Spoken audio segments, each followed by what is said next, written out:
New camera? Yeah, why? Does it look pretty? I upgraded from the C920 to the C940 webcam.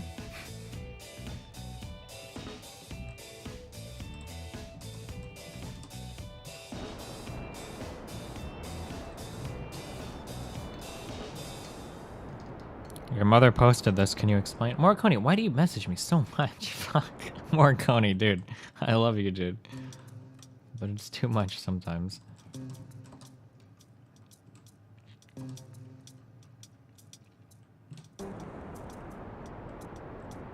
Mm-hmm.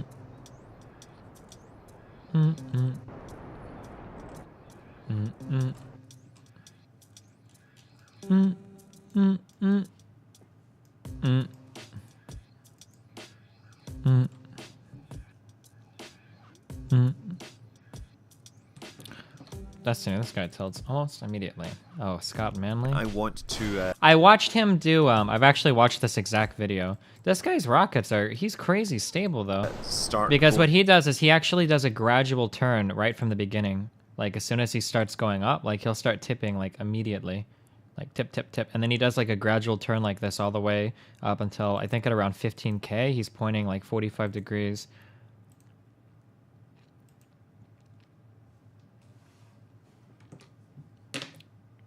Fuck that shit, dude.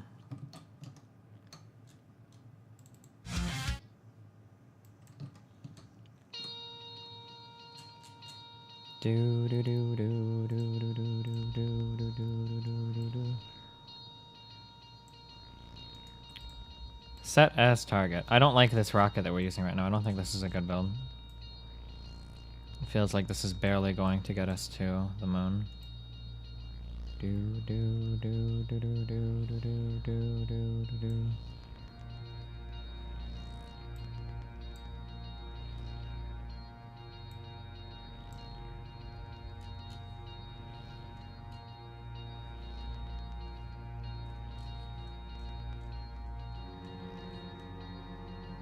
Do do do do do.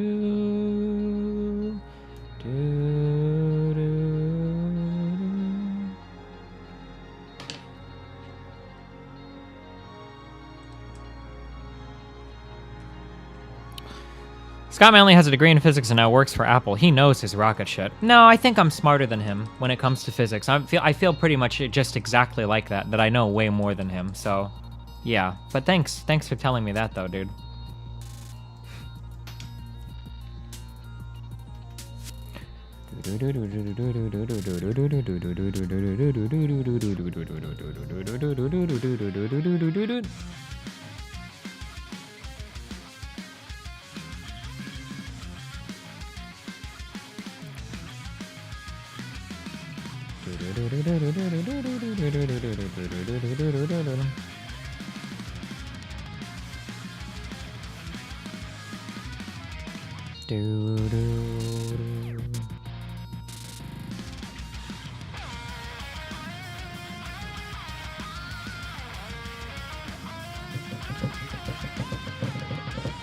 Will Rage Comics ever make a comeback? Oh god.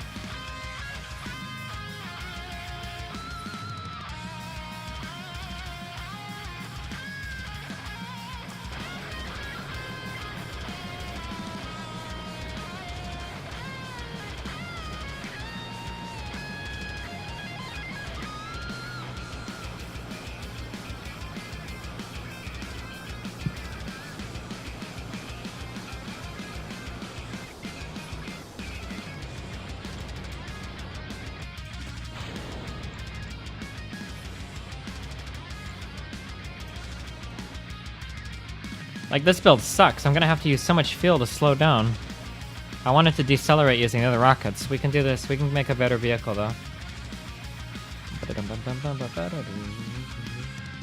Revert to a vehicle assembly. I think that this stage is okay, but let's see if we can get a little bit farther with these guys. I don't need to go way farther, just a little bit farther. We'll add one of these bad boys. This is a lot of weight, a lot more weight though. But I should still have the thrust to do this though. Maybe, we'll see.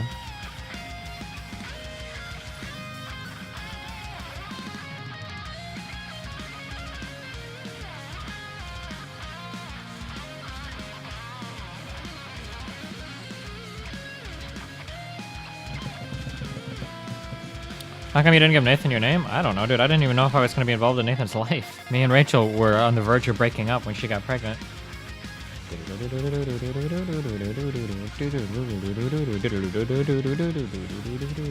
Structural.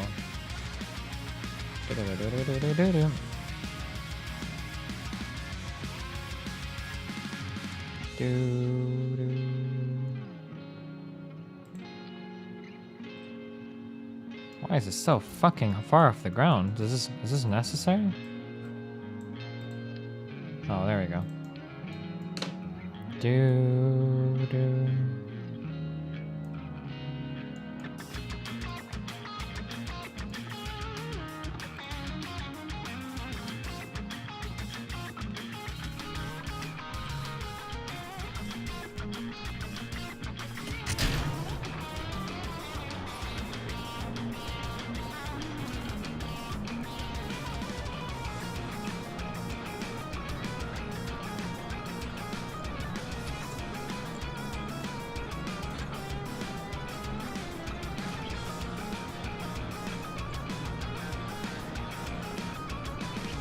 Put it higher so you use less fuel?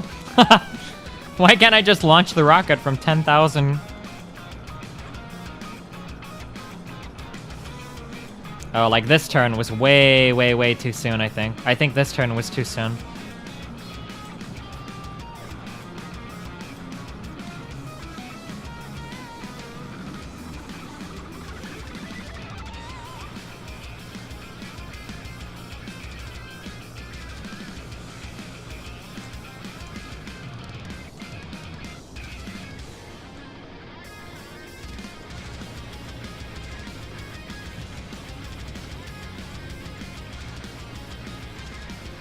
Maybe not. This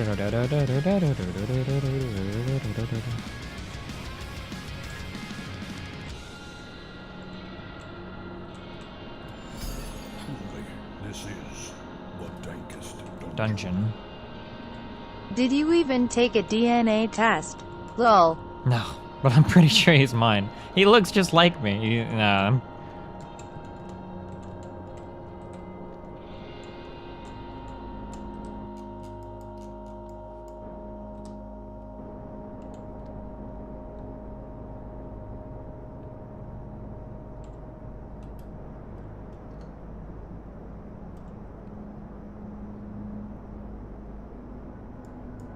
I feel like this is way too horizontal at this point, maybe?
Time to apoapsis should be at around a minute. Mine's gonna be like 2 minutes.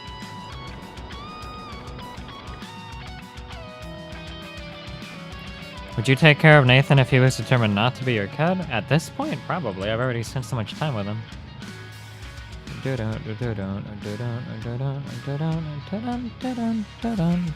Oh wait, this is time 2 apoapsis. I'm not sure. Oh shit, my altitude is really high.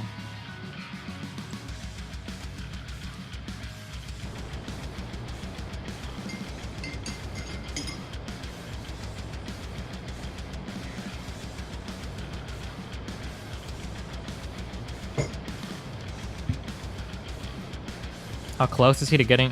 Oh no! How did I get chocolate on him? Fuck, my keyboard. Fuck! How close is he to having a speech fix? He's behind on a couple sounds, but he's almost at where he should be for his age. So he's pretty close. Like, we're enrolling him into normal school for kindergarten. He doesn't have to go to special ed or anything.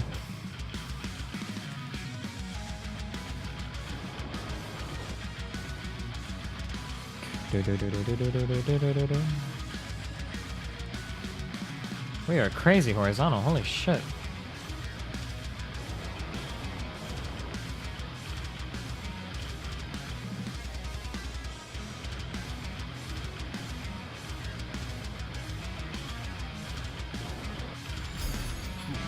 This is Alright, does this get us to the moon?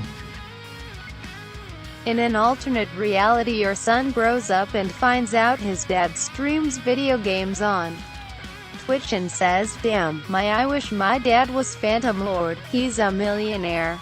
Peppy. Nice name.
So we're burning at 17 seconds here, right?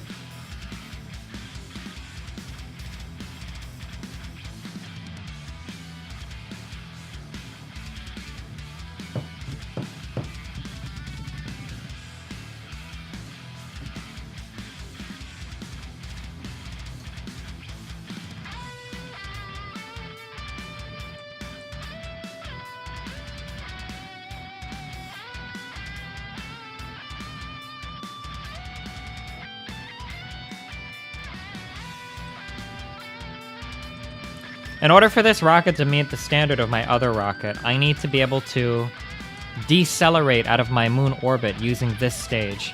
It's not looking like I'm gonna have the field to do it, but we'll see. I'm barely gonna have enough to accelerate. Maybe, we'll see, we'll see. I like the balance of this stage though. Like, I think I've got good thrust to weight. Like, it feels good, the acceleration. So I don't really want to add more weight to this stage. I just want to beef up my previous stage if I need to push into a better orbit. So maybe I'll try again to give that one a little bit more feel. I'm not sure.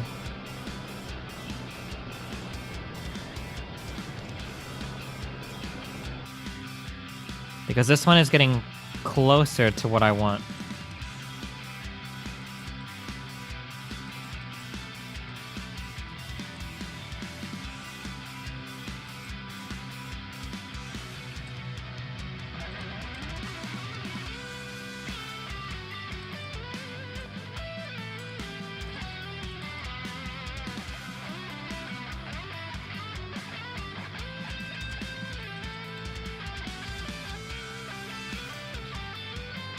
How would you recommend picking up an instrument just for casual hobby / something to take my mind while working 40 hours a week plus a kid? Just playing with any time possible? Yeah, just set aside... If you set aside 20 minutes a day to practice, you can be pretty good in a month or two. Like, better than you think you can be, probably. Doom was awesome. Doom was a really sick game. If you're even thinking about buying it, you're fucking retarded. Don't even think, just buy it. It's totally fucking worth it, easily. It's super, super sick. It's really, really, really well done.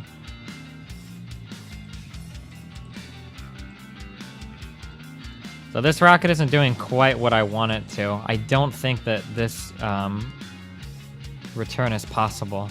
We'll try, but I don't think it is.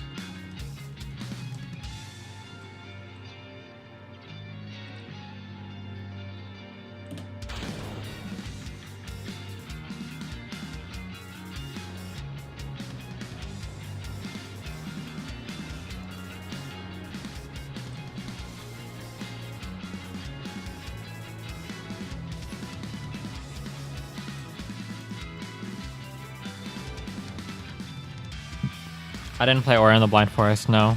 I kind of wanted to, though. I'm not a big fan of those types of games. I played through all of Dust, which I think is similar. Dust was so well done, though, that I could handle one of them, but I'm not normally, like, a big fan of those types of games. New Dark Souls 3 DLC should be coming out. I'm not a big DLC person. I don't know why. I think it's because I don't get invested enough in the worlds to really care.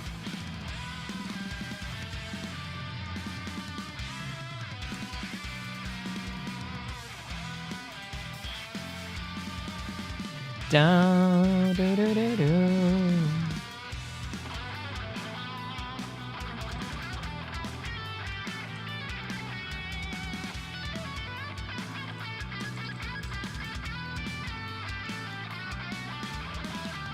Are you gonna play Final Fantasy 15 or the FF7 remake? I'll probably play 15 if it's on PC. Will it be though? I will definitely play a Final Fantasy 7 remake. I don't have a choice. I think I just killed myself again. I don't think I can slow down in time. Whoops.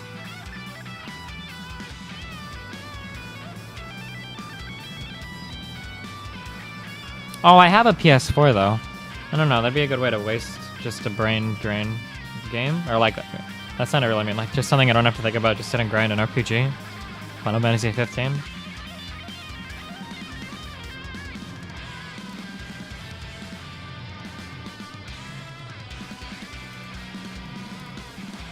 Oh no, man. We got plenty of time to stop. We're good.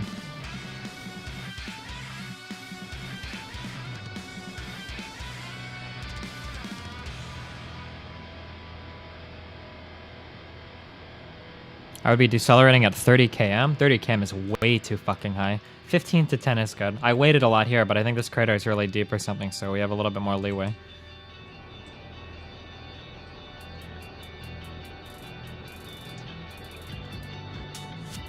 Oh, can I stop right above here? Instead of going to the lip of that crater, which is gonna be a big fucking meme. Try and land where you haven't yet? I don't think I've been inside this big crater before. I don't think I have. Maybe I have though. I'm not sure.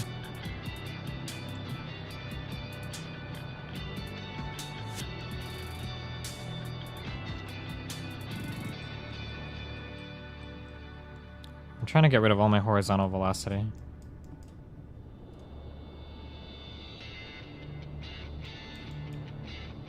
I'm either at a really good spot or I'm at the absolute fucking worst spot. It's starting to look like the absolute fucking worst spot. God fucking damn it.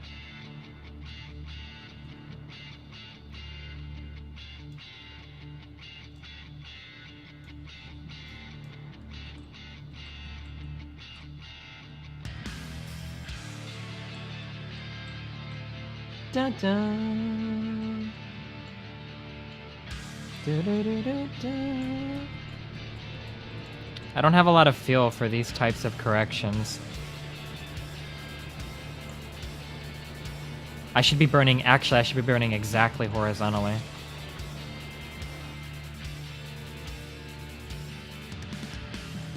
Do, do, do, do, do, do, do, do.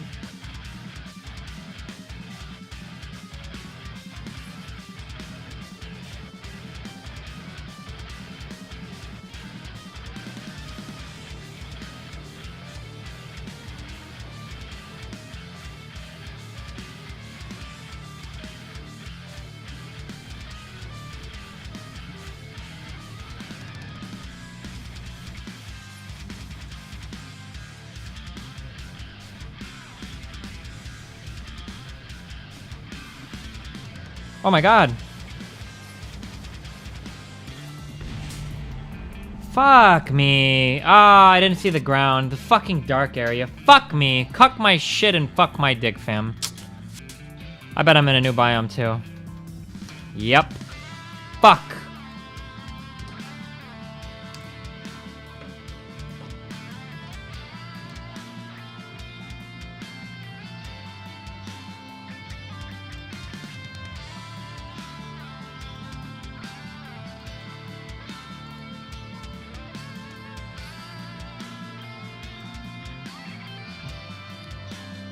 Why don't you put lights at the bottom of your lander? Are you able to do that?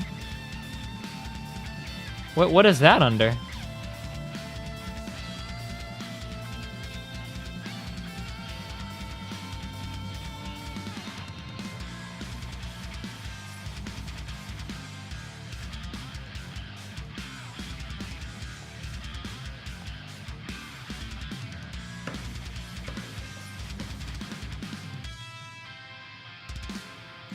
Maybe a utility.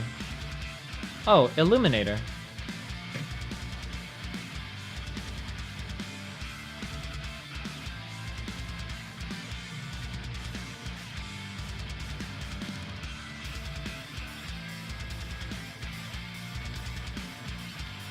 Which direction will it point?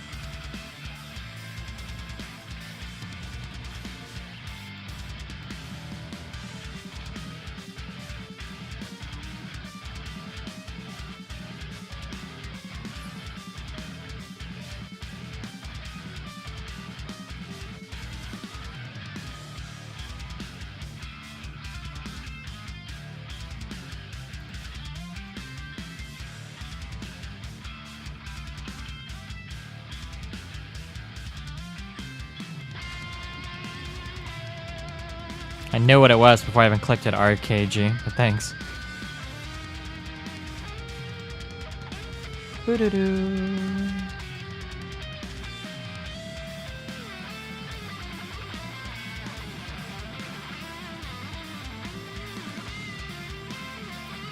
Okay, I'm going to try a bigger meme fuel tank.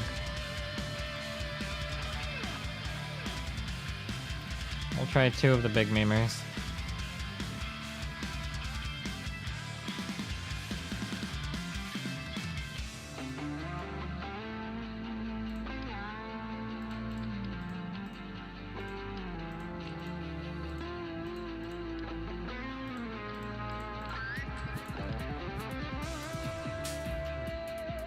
Do do do do do do do. All right, I'll try this. My center of gravity and thrust and all that shit is always on. Kill yourself.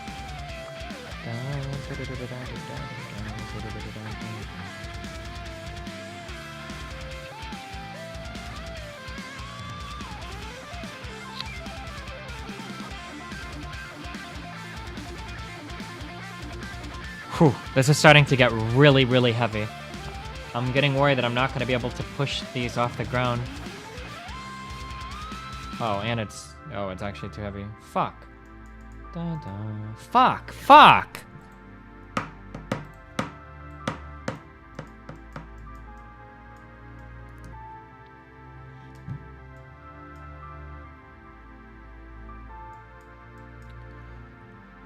Unless I am literally retarded, you should seldom, if ever, have wings higher up on your rocket. The reason why I have the rings up here is because I'm detaching these at like 30,000 km, it seems. So I need these up here so that as soon as I detach them, I don't flip in the atmosphere, which has happened to me in the past. Maybe I could get away with not having them, though. If I go high enough, I could probably toss these. But this rocket is way too fucking heavy.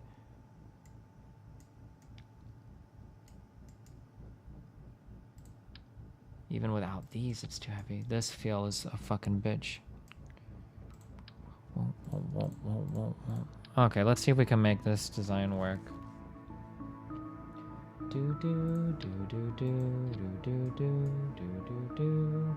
6 plus 8 is not 32.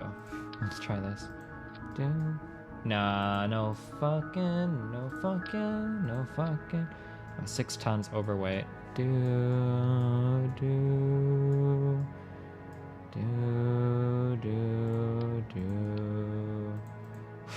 changing my second stage a little bit.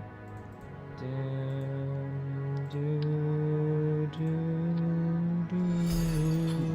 this is the dankest dungeon. Hi, Destiny. Hi. Every day I wake up thinking about you playing The Last of Us. Wow, Please cool. tell me if you are ever going to do it so I can stop hoping all night long to feels cuck my shit. Someday, And mate. fuck my It dick might fam. happen. Someday, mate. It might happen someday. But maybe not. But maybe it will. Can you make your lander / returner vehicle lighter? No. It's absolutely, everything in there is pretty crucial. I got my 2 crew cabins, my parachute, solar panels. I don't have any RCS. And then my 1 engine. It's pretty all essential. And then lots of science memes. Let's see how this feels. This gives us a little bit more boost for our, or a little bit more Delta V for our first stage.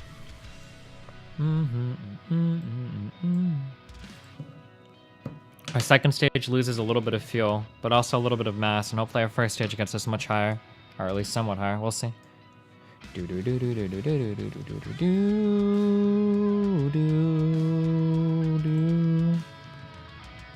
Should I add asparagus to the banned filter list? I'm not sure. I don't think I can fire this middle rocket without it burning everything up here. I don't think. Do you still plan on seeing Suicide Squad of the I don't care. Suicide Squad just looks like one of those films that's really, really, really fucking edgy. I don't know if I would like it or not.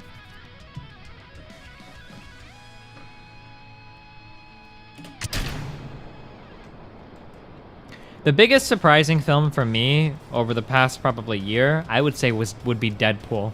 Deadpool, based on the trailers and the first like 5 to 10 minutes of the movie, I was like 99% sure that I was going to hate that movie. Like pretty easily too. Like I would have even bet money on it. Like just definitely not my type of humor, not even close.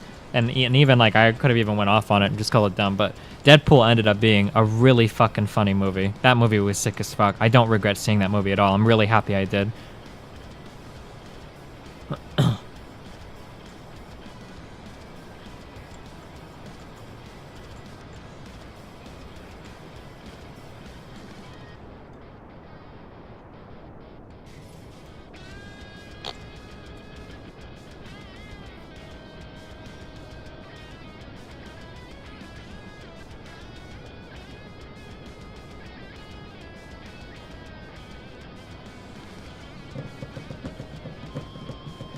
Have you rewatched The Dark Knight recently? Every now and then I'll watch.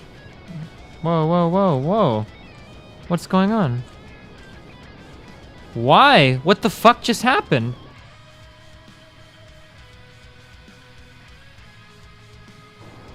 I think I lost too much drag. Maybe I should have accelerated more. I wasn't watching my speed. I didn't have enough thrust for how much drag I think I was generating, maybe? That's all I can think of, I'm not sure.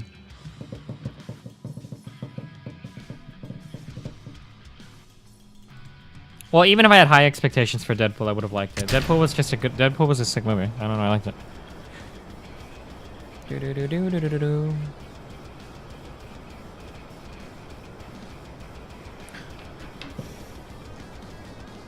That's what you get for watching The Dark Knight every now and then. The Dark Knight. Oh, The Dark Knight was pretty good. The last movie, The Dark Knight Rises, the more I watch it, the more problems I see with that fucking movie. But it's still really good. I don't know how Nolan manages. I think Nolan walks this line where he includes the dumbest fuck-ups in his movies that are just so fucking bad that I feel like anybody, any editor or anybody should be able to catch. But somehow his movies are just still like so fucking good.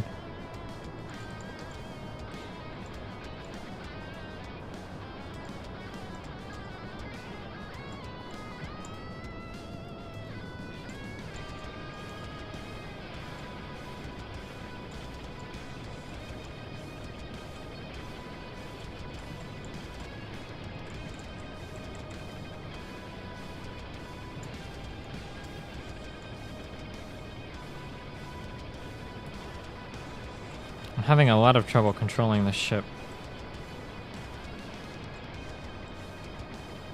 I've got my big boy RCS in and everything.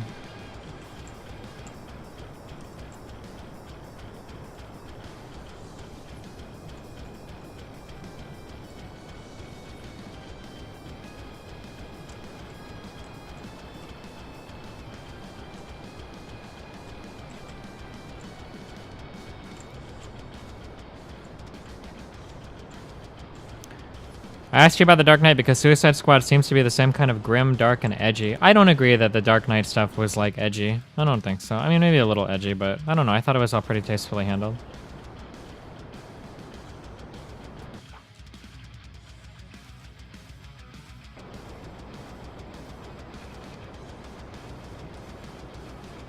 I don't have RCS on? It doesn't matter. These reaction wheels should be running no matter what. Did I say I had RCS? I'm sorry, I meant reaction wheels. I didn't watch Batman vs Superman. I don't have an opinion on it.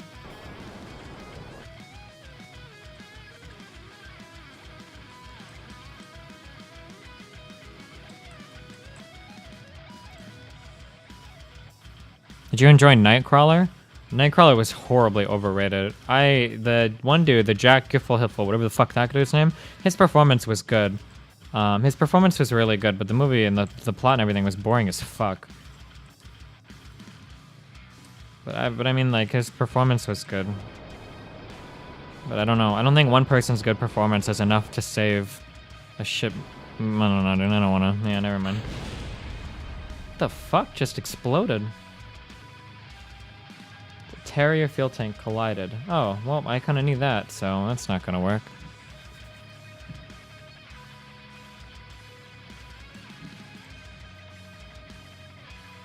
How do you feel about Training Day? Training Day is fucking awesome. But I mean, everybody knows that Training Day is fucking awesome. Destiny thinks every movie should be action-packed. Also, we need a Strum anymore. Oh, fuck you. I still don't know if you meant the first thing. I definitely don't think that every movie needs to be action-packed, but...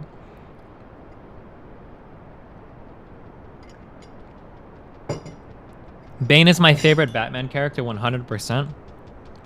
I think the reason why Bane was so cool was because Bane felt like a very... Bane... Okay. For all the faults of The Dark Knight Rises, Bane was awesome because Bane was just a fucking awesome villain. He was just such an amazingly good fucking villain, okay? Anytime you have a character that can go one-on-one with Batman and whoop his ass, like, you feel like that's an awesome fucking villain, right? Because every time you watch Batman get beaten up by people in every movie ever, it's always because of some, you know, the Joker's got his trickster, or Harvey Dent's got a bunch of friends, or somebody, whatever. Like, I don't know, whatever is going on. There's always some bullshit. But Bane was legit. That the fight. First of all, you've already got the hype from you've already got the Bane hype because the what's his name? The butler guy. Oh my fucking god, why can't I remember the butler guy's name? Alfred has already hyped the fuck out of Bane because you see him in cameras and he's like, yo, Bane is young and strong and powerful and he's a fucking, you know, he's a fucking boss. But like... Not as serious as yours. When this fight happens, in every Batman encounter, in every fucking Batman movie, Bane is gonna blow the bridge or some bad guys are gonna start shooting at Batman or some crazy shit's gonna happen. But that's not what happens. He's just a fucking tank. He's just a fucking dude. He's so good. Look, and it's just straight up fucking hand-to-hand combat, and Bane is just better in every fucking way. He's faster, he's stronger, he's got more fucking heart. He's just a big fucking memer, dude. And not only that, but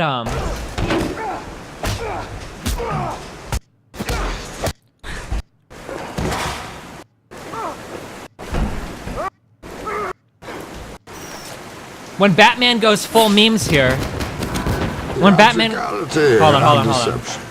Powerful agents to the uninitiated, but we are initiated members. This is like one of the sickest fucking lines of this movie, right? Yes. The meme line. You guys know the meme line. Psychopaths. The League of Shadows. To fulfill Ra's al Ghul's destiny. Hold on.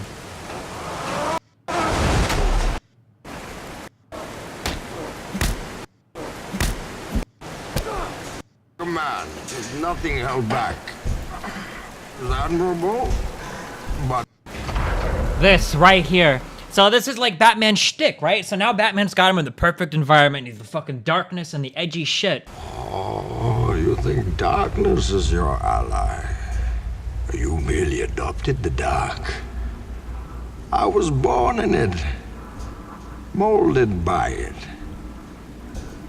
I didn't see the light until I was already a man. So even in Batman's best scenario, even when he's at his height and when he has the most going for him, Bane still beats him, right? This makes Bane an awesome fucking villain because he fucking supersedes Batman in every fucking way in this fight. He's just, period. No tricks, no bullshit, no setup or traps or whatever. He's just better in every single way than Batman is. The reason why that's so cool is because it sets up the film so that when Batman fights him at the end, the payoff is you feel you feel the character arc of Batman. When Batman sucks shit compared to Bane, goes to the prison, works through his bullshit in the prison, has his transformation, is able to climb out of the prison, and then comes back and is able to beat Bane one-on-one. That's an awesome payoff. The way that's right. This is part of what I mean when I say for all of the little stupid bullshit things that Nolan does in The Dark Knight Rises, which is fucking just so many dumb fucking stupid fuck ups. His major arcs are usually pretty fucking good. And that is an awesome payoff. When Batman can beat Bane in a one-on-one combat, somebody that outclassed him in every way, size, shape, or form, when Batman goes through his transformation and then beats him, that's like, oh, fuck yeah, right? That's an awesome fucking payoff. It works. It works really fucking well. And it's established by the story and supported by the story and the narrative the entire way through.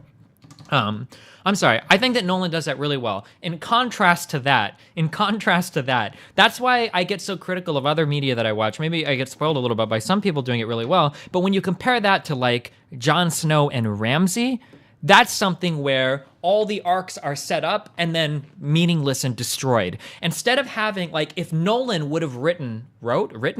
One of those isn't a real word, I'm not sure. If Nolan would have been in charge of Jon Snow versus Ramsay, Jon Snow defeating Ramsay would have been the culmination of the evolution of his character. It would have been Jon Snow showcasing what he'd learned as a commander at the fucking Night's Watch, what Jon Snow learned about controlling his emotions and fear, what Jon Snow learned about being battle-hardened and fighting for his life, and all these lessons that he picked up. That's what would have allowed him to beat Ramsay, and that would have felt really good, and it would have been an awesome payoff.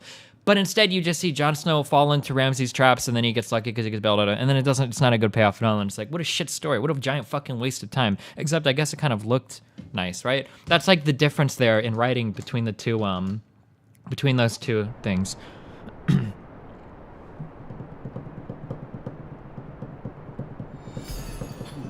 This is the dankest dungeon. One of those is, I really wish Nolan would have killed off Batman.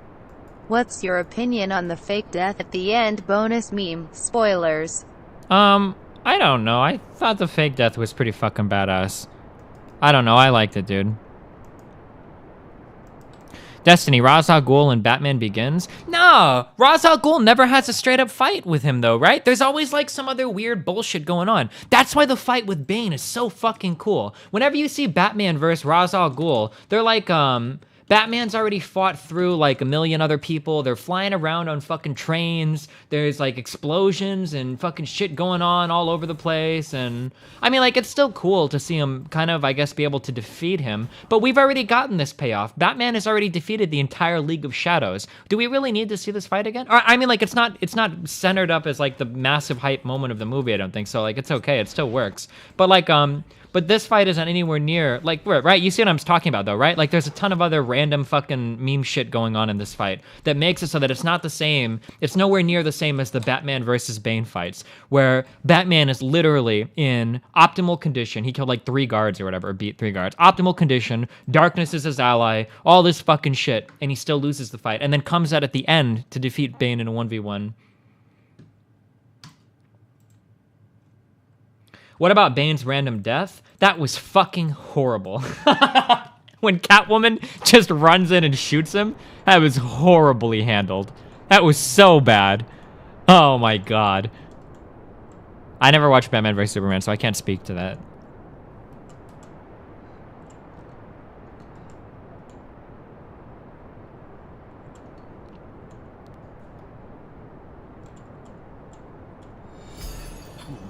This is the dankest dungeon. I really do like Bane for the reasons you said and for the fact that he is incredibly smart, articulate, and witty instead of just an autistic Spurglord like he was portrayed in the Garage Clooney Batman. Wow. Garage.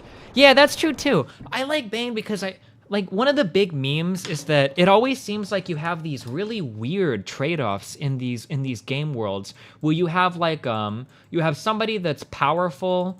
What would the 3 be? It's like you've got somebody that's powerful, you've got somebody that's intelligent, and then you have somebody that's like what, like cunning? This kind of goes with intelligent. Fuck. There's a third one here, but I can't think of it. But it's like between these two, it's always pick one. You never have somebody that's very powerful, but is also like very smart and very cunning at the same time. You never get all three of these together. But Bane is all of these, right? Like the Joker, for instance. The Joker was pretty fucking smart. He had all of his plans, and he was like quite the trickster, but he wasn't really like a powerful guy, right? You know?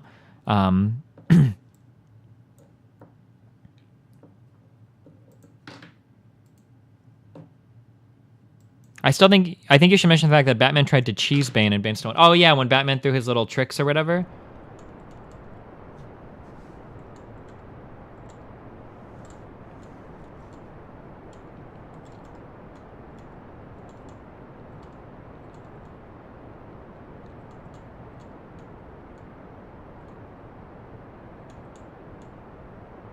I have never seen The Watchmen, no.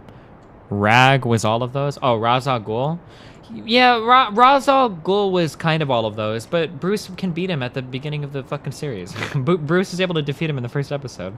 But yeah, Ra's al Ghul is kind of all of those. No, he is.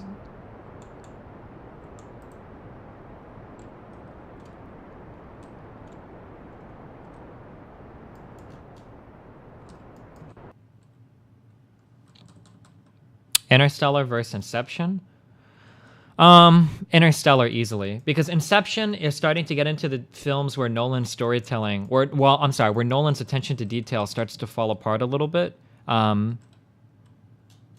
Interstellar definitely has a lot of those problems, but Interstellar was so much more ambitious that I give it a lot of credit just for that.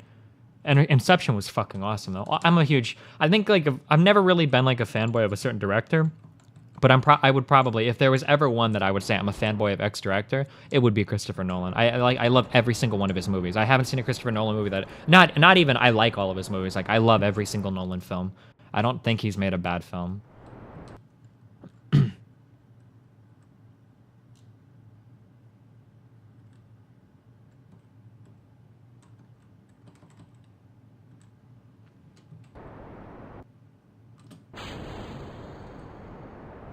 The Prestige beats any of them hands down. Yeah, like that's the problem with Nolan, is that The Prestige and Memento were like almost perfect films. Oh my fucking god.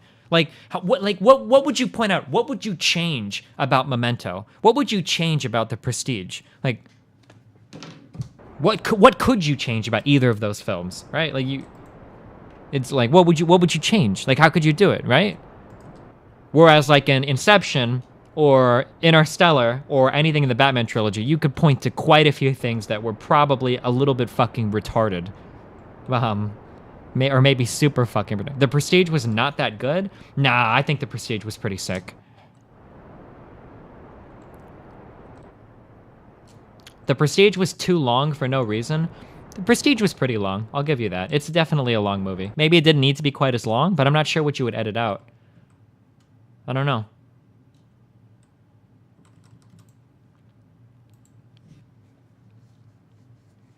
Ra's al Ghul, he really should have had more of a Bane fight, especially since he meant to the Batman. Yeah, maybe. Ooh, this is a pretty good launch, I think.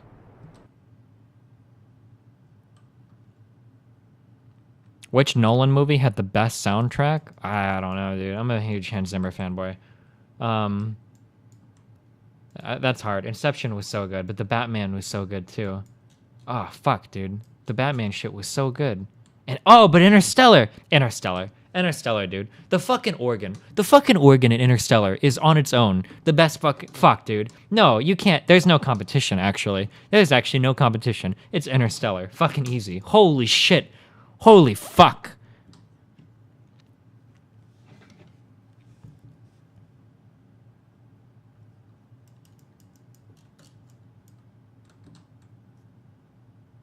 I haven't listened to the Batman vs Superman soundtrack. Oh.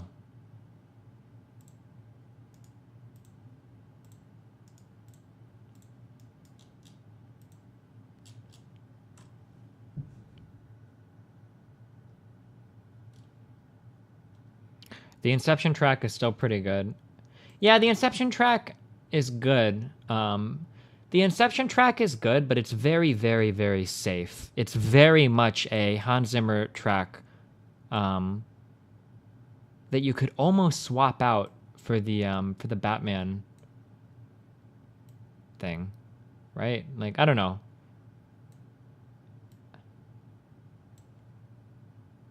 The organ in Interstellar, fuck, man. It's quite the meme.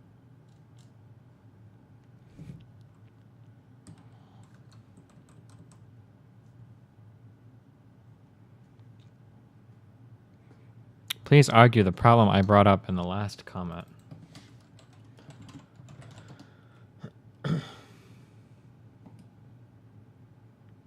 When he brings up never knowing whether you'll be the one in the box or not, isn't that tricky, don't you think? You're always the one to fall in the box because you can't really teleport.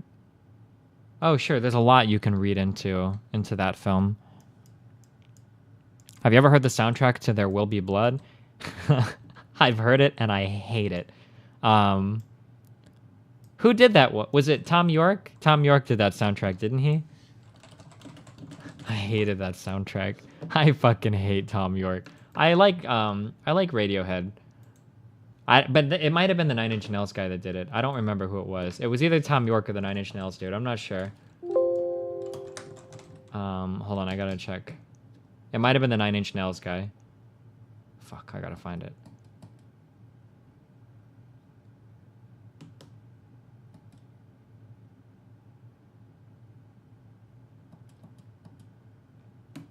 Oh, wait, Johnny Greenwood. Oh, I thought that it was the Tommy Yorkie dude. Is it not this dude? Or was this the guy that wrote it?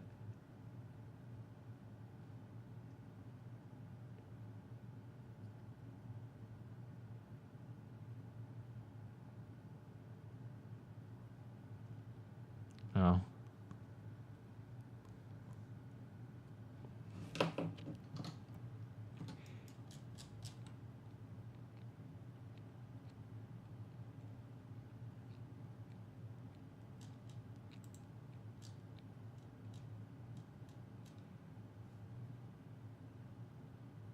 Try and get the moon periapsis as low as possible.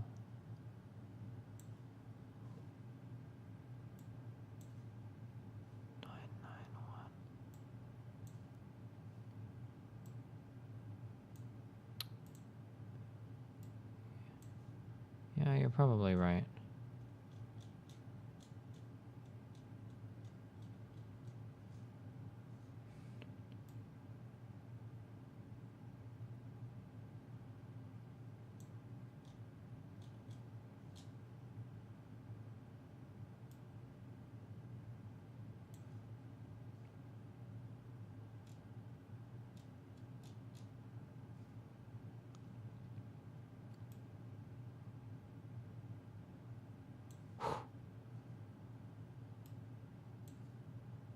$12,000.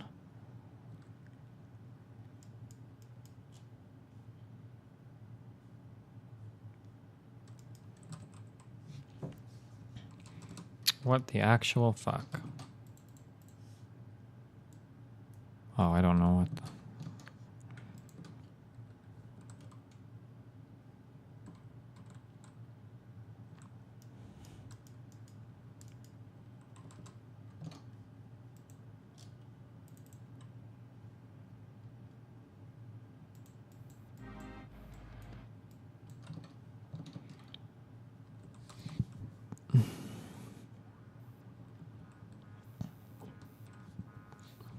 You had any building damage yet? I don't think so. Okay, so I want to start running at 18 seconds, right?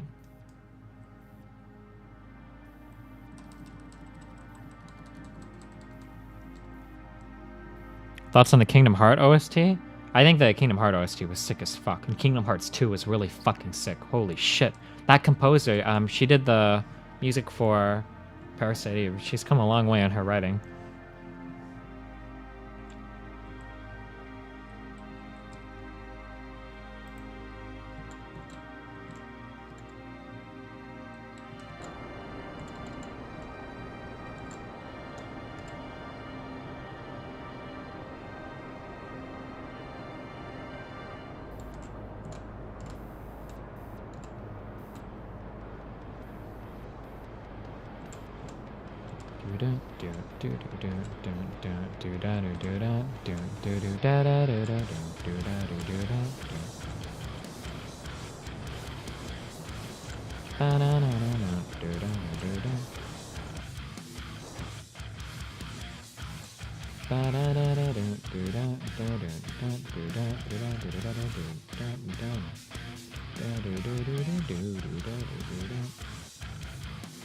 Are we on a collision course? What's going on here?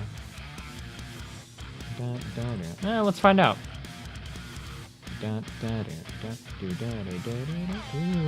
Oh, no. Wait, how did that change? Why did that change?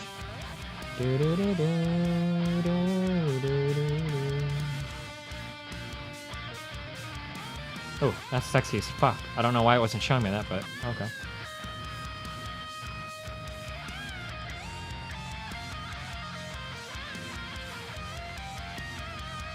What's your favorite game you played on stream in terms of enjoyability? Oh, it was easily the DayZ. The mod, not the original, or not the release.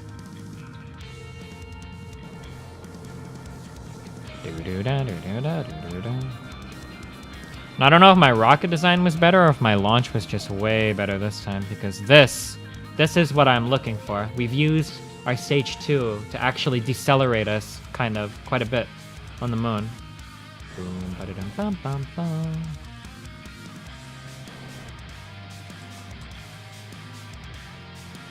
Do da da da dun dun dun do da da do do do da do da da dun dun dun. Ooh, I don't think I've been in that crater before.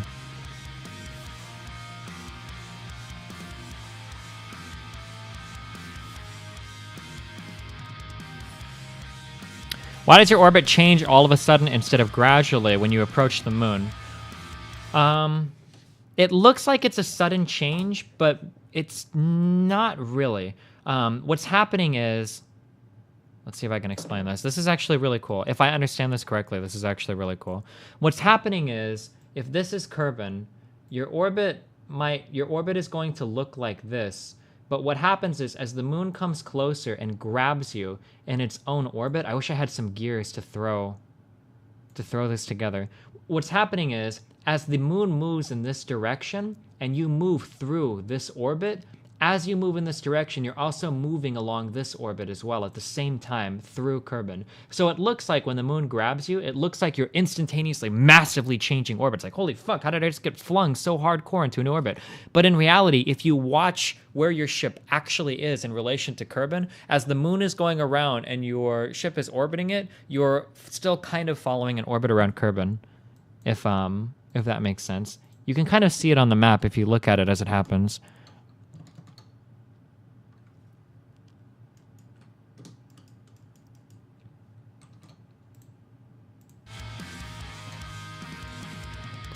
Do do do do do do do do do do do.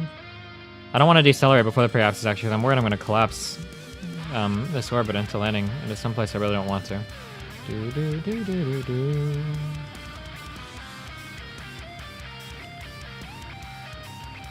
Turn on flags and map view to see where you've been. Oh, cute.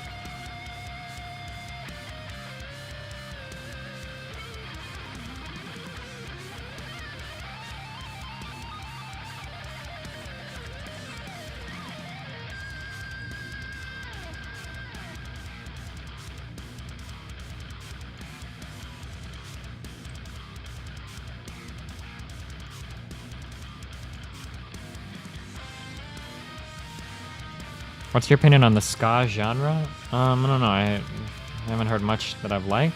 What is ska? Ska just means kind of like alt rock plus horns, right?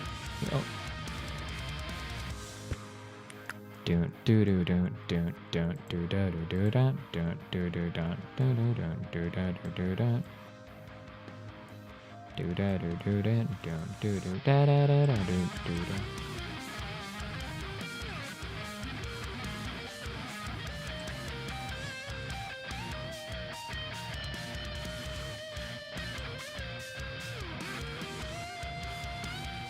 Oh, not a feel on this.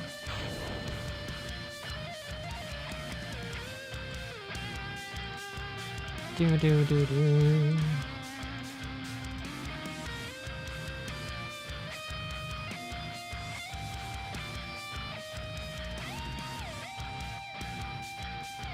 Do do do do do do do do.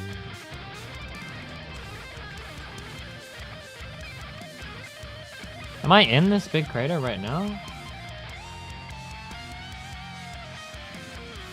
Your thoughts on Tarantino's movies?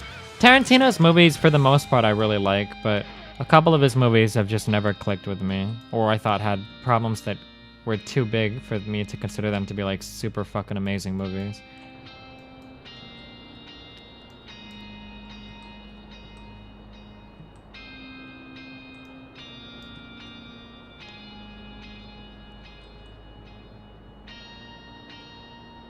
You can't be affected by multiple large bodies at a time in KSP. No, it's referred to as like the n-body thing.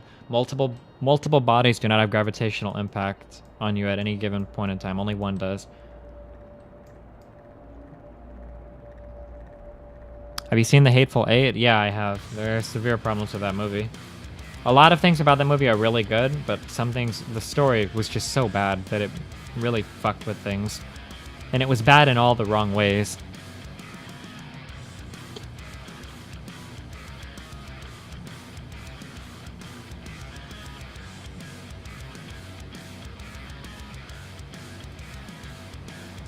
Okay, I have lights. How do I... Oh, they're on now. Sick.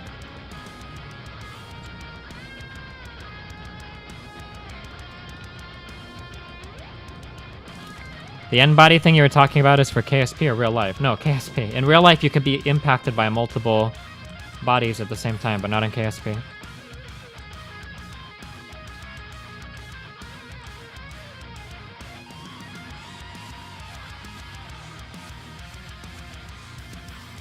When I push L, it turns this thing orange. I don't know what that means, though.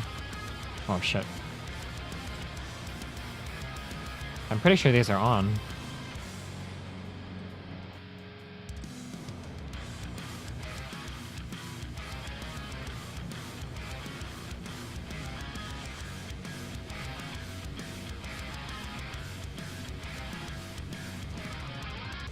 Maybe that's because you watched The Road show. The regular theatrical release never implied some kind of murder mystery. You're absolutely incorrect. Unless there was some version of the theatrical showing that didn't include Tarantino's voiceover.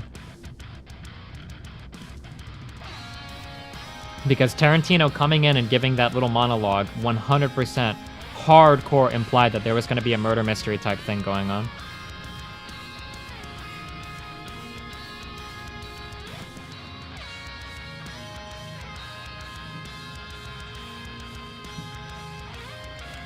Do you get anything for planting flags? Should I plant a flag here?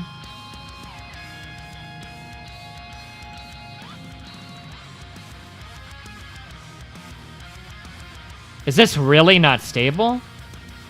No, never mind, it is. Okay.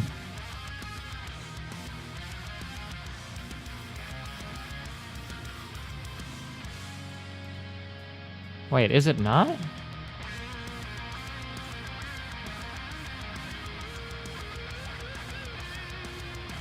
This area does not look that unflat. What the fuck?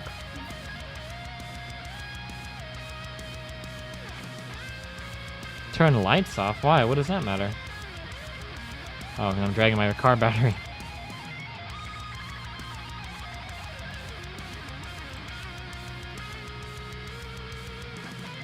My rocket is a bit taller than last time.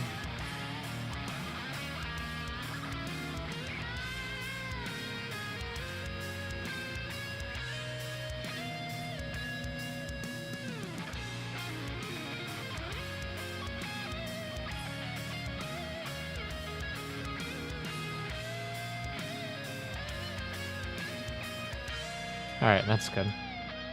Wait, is it? I can't tell if it's gonna fall over or not. Thoughts on Trump cucking Paul Ryan? I don't think Trump is cucking Paul Ryan. I think Trump is cucking himself.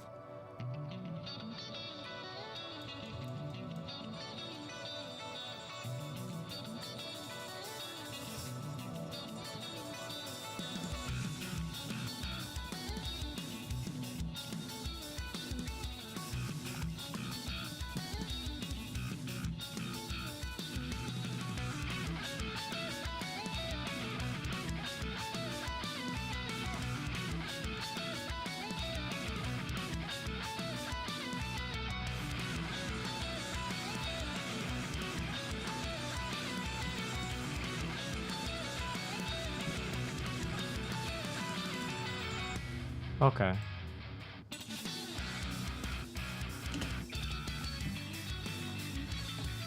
RCS.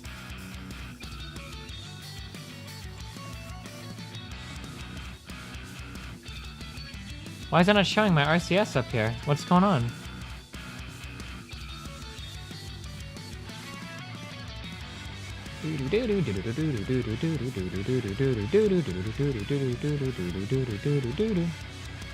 I think it's my third landing.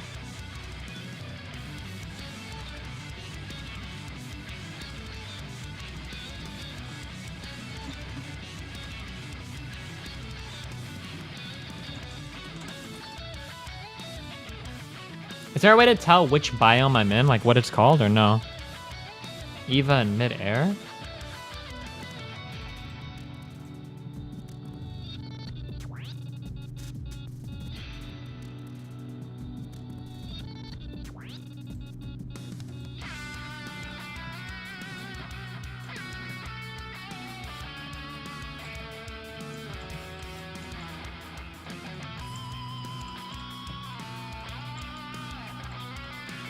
Jeb, you're gonna make this thing fucking tip over if you're not fucking careful.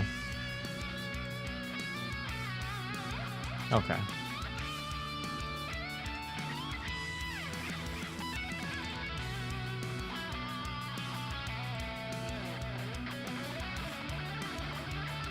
Okay, we've got our moral barometer, we've got our gray goo, we've got our thermometer.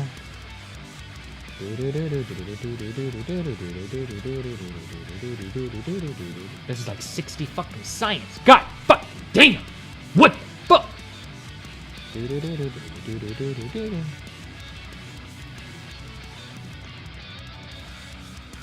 I do a crew report?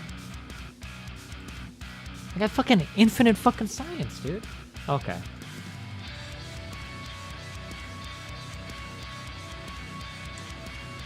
Okay, so in order to leave this planet,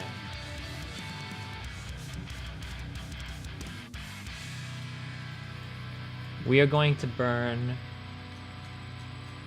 west and then keep going.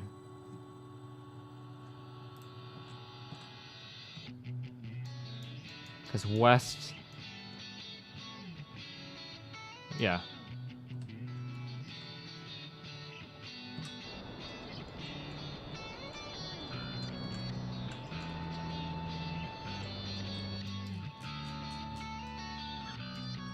Wrong? I'm wrong again? How am I wrong? If I was sitting on the planet, north is up there. So I'm sitting on the planet, I'm standing on the ground, north is up there. Oh, I was reversing it like in a mirror. Fuck me. Is it, if I switch my trajectory, is that like so fucking bad? Oh my god, I'm doing it. What a waste of fucking fuel.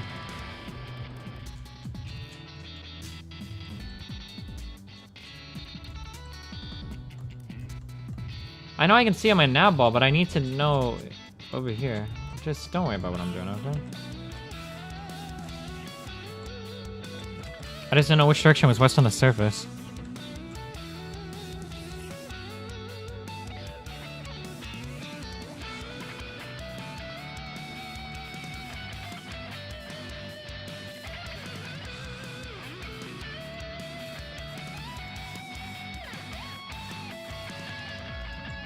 Alright, so I need to reach escape velocity from the moon, and then we'll be injected into a beautiful meme orbit around Kerbin.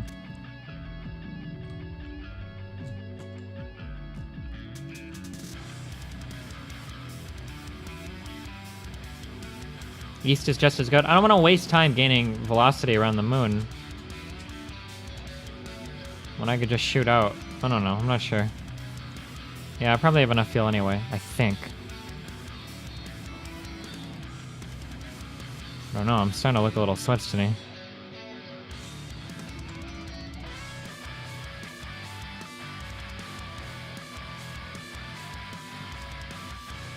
Are you fucking kidding me?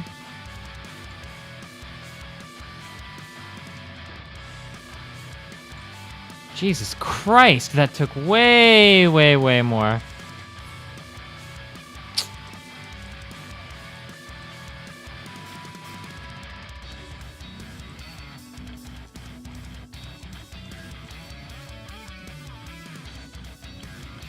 I feel like this isn't gonna be enough.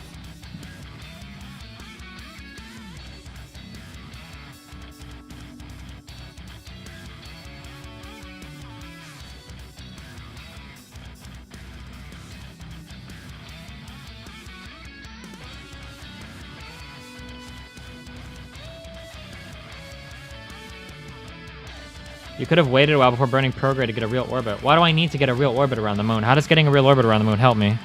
Code Nemesis.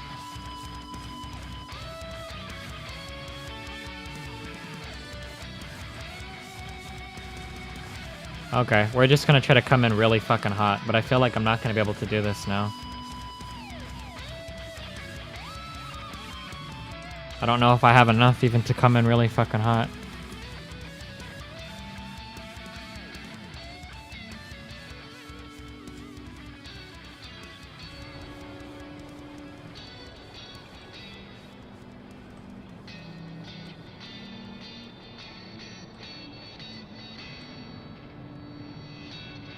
I'm not gonna have enough. I would have if I wouldn't have wasted. Fuck me.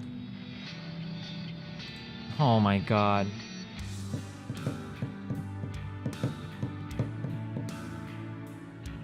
What a meme.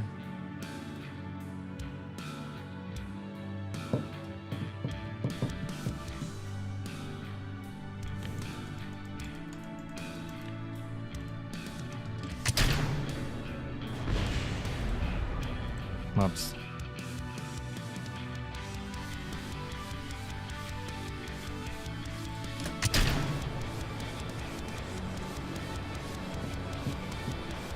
Get into the orbit around the moon before burning for Kerbin. Why?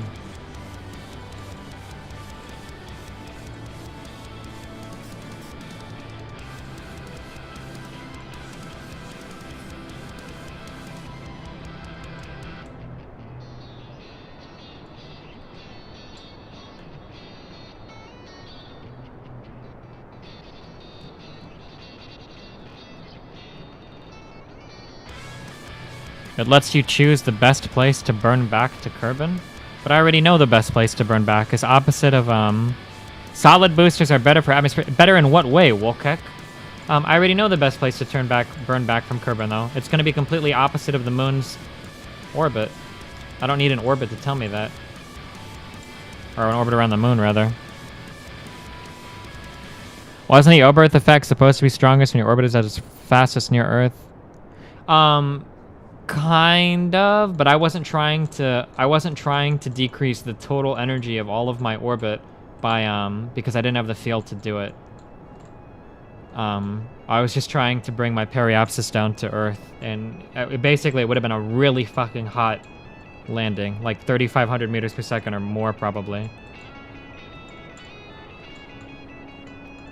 Destiny, not best place in terms of direction, but in terms of longitude. It's more of a timing issue. Can you please explain to everybody what you mean by a timing issue?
You want to time your ejection so that your trajectory is...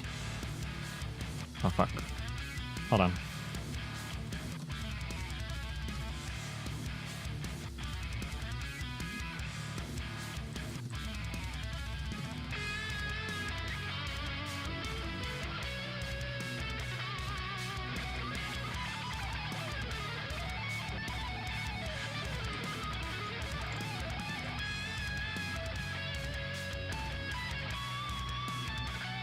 It's like when you get into orbit around Kerbin. I don't like to compare getting into orbit around Kerbin, because one of the big reasons why we get into orbit around Kerbin is because the atmosphere is so destructive to what we're trying to do. I don't... Okay, here's my question. I guess. Okay, so if the moon is here, and I need to go in this direction, and I'm here on the moon, why wouldn't I just burn in this direction? Why would I try to burn in this to get an orbit, and then burn in this direction? You're saying that's more efficient? Is it? Wow.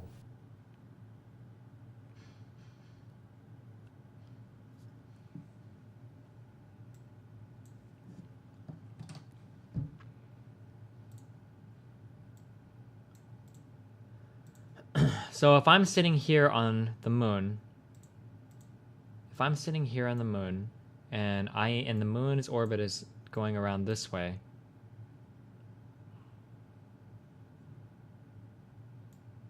I can just burn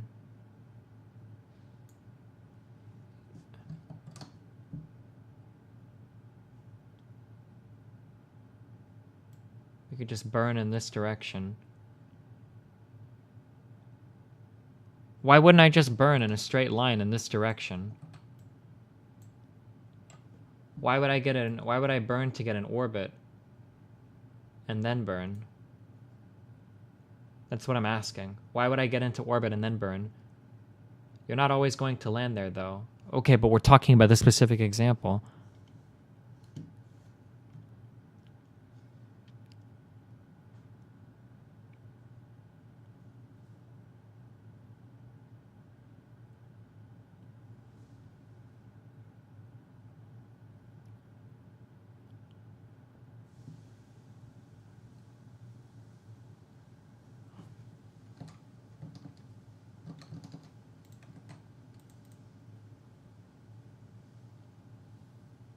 Okay, so you don't actually know. You're just gonna link me a ton of shit and then expect me to try to figure it out because you're not smart enough to explain it? I don't understand. Nothing is more obnoxious when I'm asking for like an explanation or something, then people just start throwing like wiki links. Oh, go look it up. If you can't explain it, then just don't talk. Here's your explanation. Okay, never mind. All right, I'll either look it up later tonight or I'll wait until somebody can actually give an explanation.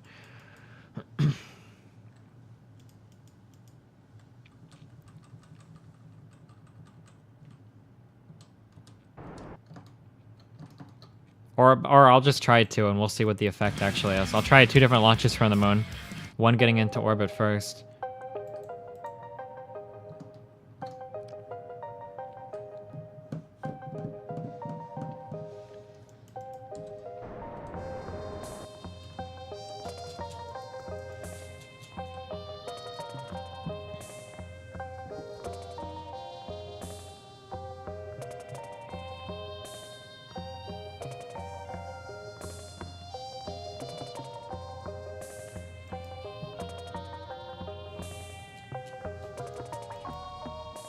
We did this like a week ago, and we were right about the orbit.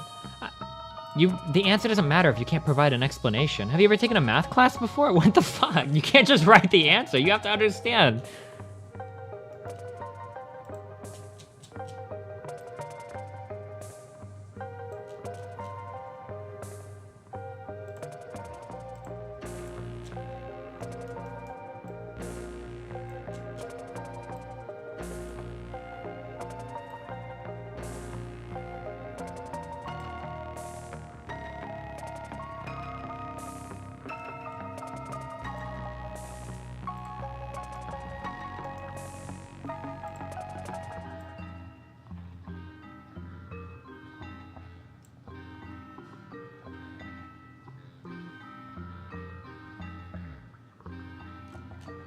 What the fuck do these buttons mean? Oh fuck, my burn is like right now.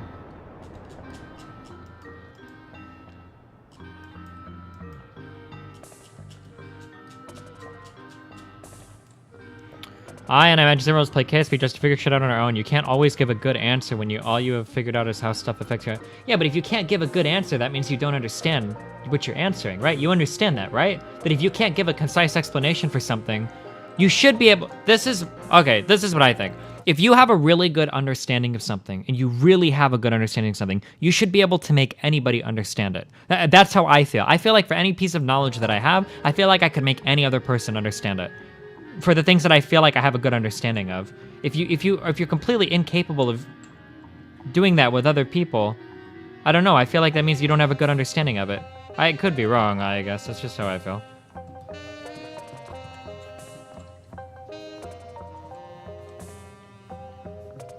Fuck me.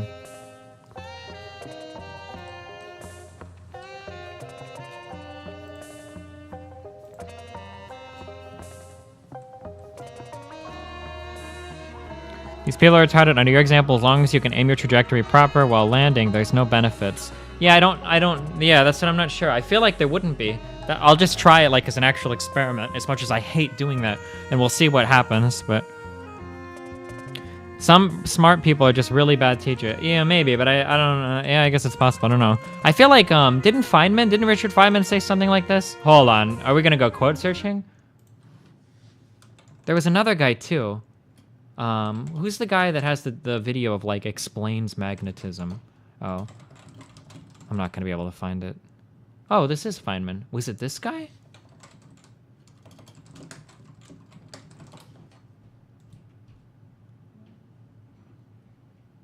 I think that Carl Sagan dude was really good at explaining things as well. I don't know, never mind. What am I trying to accomplish? I'm trying to have a chat that triggers me less. That's what I'm trying to accomplish.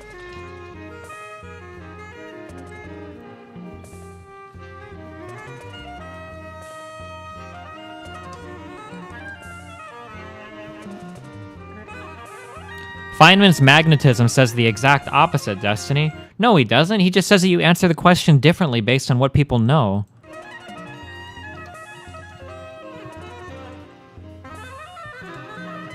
Wait, who said that quote?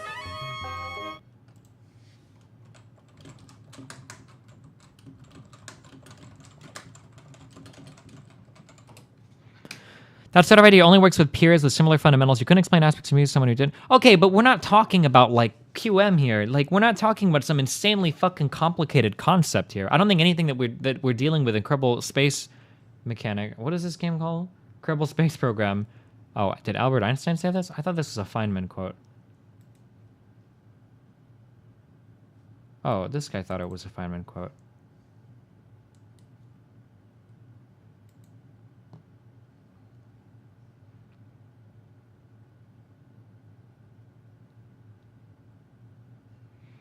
Oh, this is one, but there's no stars. Richard Feynman, the late Nobel laureate in physics, was once asked by a Caltech faculty member to explain why spin one-half particles obey Fermi-Dirac statistics. Rising to the challenge, he said, I'll prepare a freshman lecture on it, but a few days later he told the faculty member, you know, I couldn't do it. I couldn't reduce it to a freshman level. That means we don't really understand it.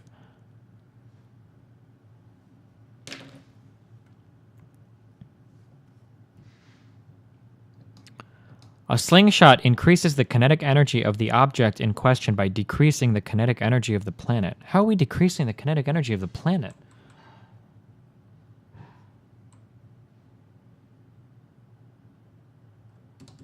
I don't care. Where is GG? I don't care to read fucking Twitter drama all fucking night long. Trump wants to cut taxes for the super rich. Well, we're not going there, my friends. I'm telling you right now, we're going to write... She's going to say we're going to raise taxes on the middle class instead of cut taxes on the middle class. Are you ready for it? Fairer rules for the middle class, and we are going to raise taxes on the middle class. Wow, nice memes.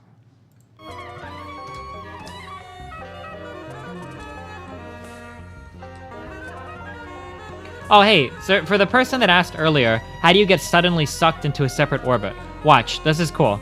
What's going to happen when the moon comes by is we're going to go into the orbit, but you can kind of see us tracing the orbit of where we would have been around Kerbin, right? Look, do you see where the ship is? Somebody in chat asked about this. Even though we're going to be in an orbit around the moon, our actual orbit isn't really changing all that much, right? So... right here, we're in an orbit around the moon, but look, you can still trace your orbit around Kerbin, even though you're also following the orbit of the moon here, right? Although it's obviously modified a little bit because the moon fucks with your shit.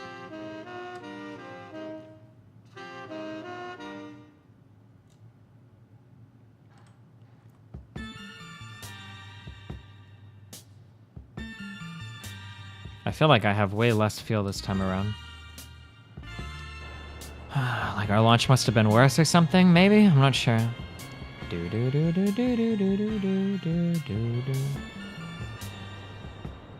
Never mind, maybe not.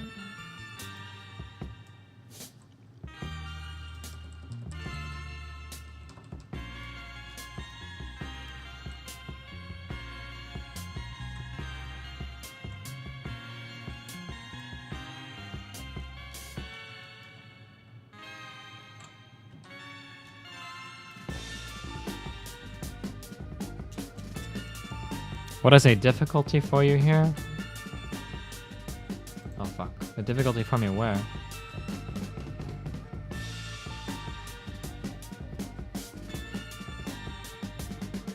Kerbal doesn't simulate n-body, so it can't actually simulate Lagrange points. Yeah, but even... I don't know how that's pronounced. But even though it can't actually simulate it, it still kind of follows what would happen. If that makes sense.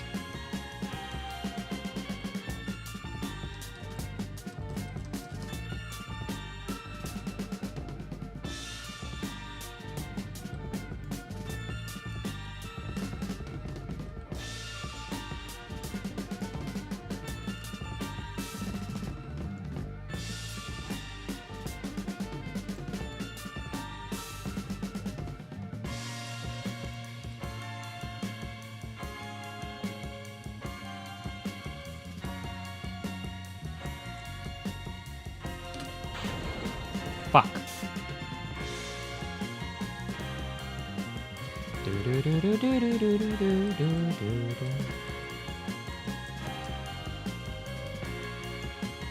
No, it doesn't, since Lagrange points depends on multiple body... Okay, never mind, you're right.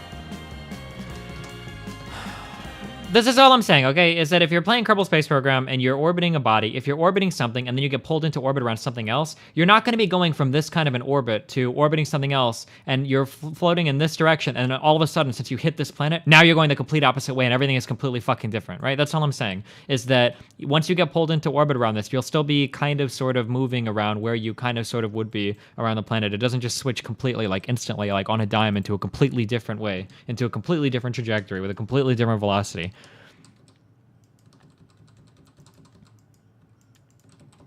Yeah, it's not going to be like exact as it would be in real life, but...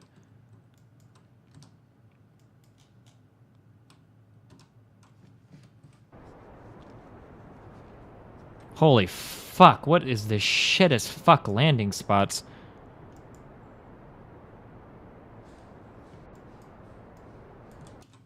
What are we doing?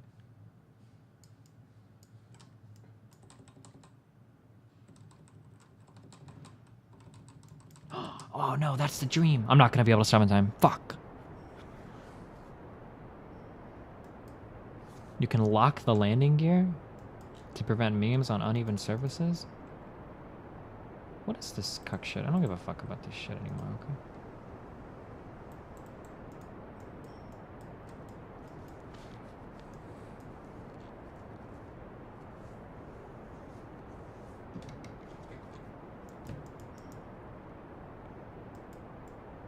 Oh, maybe we can.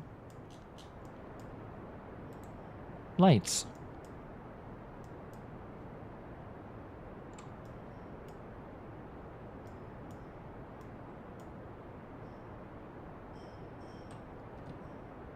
Quick saving. There you go, just for you, buddy. Fuck me. Right over the cuck part. Okay. Well, let's shoot for the lip inside here. Under...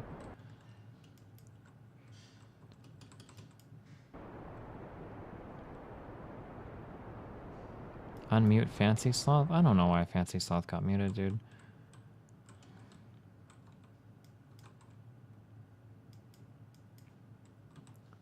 This is putting me into this meme? I don't think this is horrible.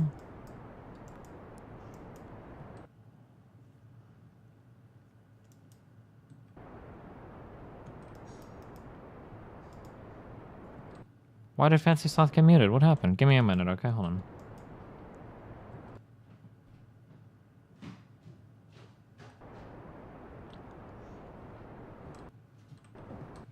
Whoa.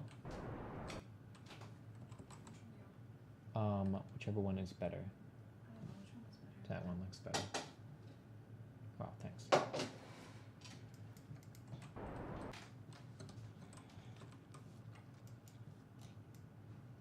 Our lights are on, right? Yes. So I should be able... Okay, I'm starting to see them light the ground, right? I think.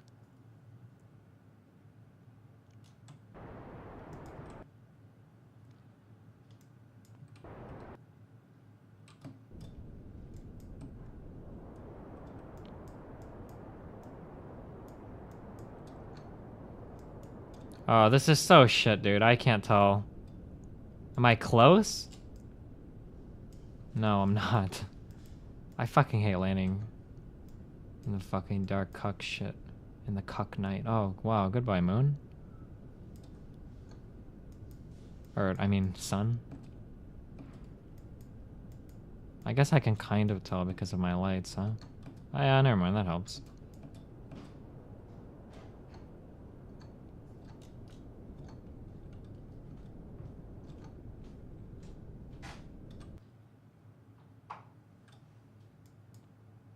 Ooh, this is pretty fucking steep, though.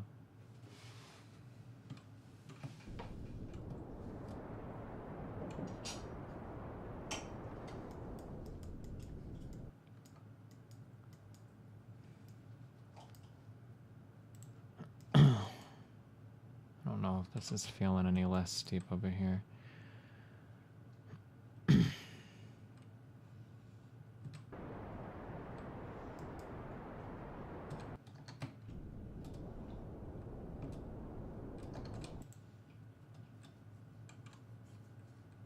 Okay, can we not? What if we weren't retarded as fuck, Jeb? Did you ever think of that?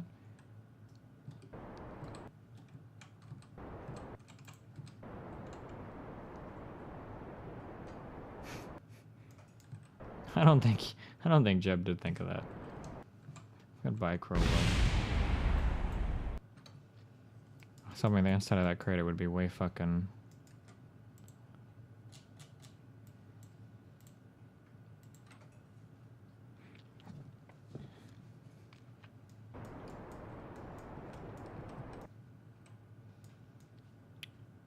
Like, I need to get, like, in the exact fucking center of it. This trajectory puts me outside, but if I don't decelerate before then, I don't think I'll be able to decelerate enough.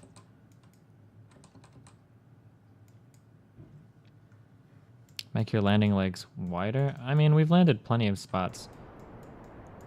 Oh, shit. Like, landing here would be good. Fuck, but I needed to decelerate earlier. This is not gonna be good. Meow. Whoops, this is completely fucked now. Unless we can land right on, like, some bullshit-ass mountain.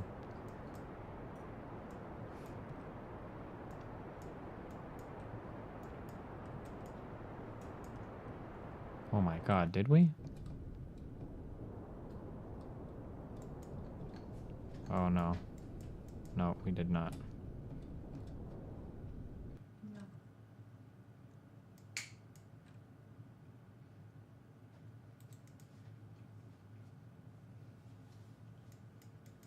Alright, this is okay. I think I can actually stand it up from here. Hi, Mr. Meowsland. Oh, you've come to hang out now that there's food here? Wow, I feel like your love is so genuine.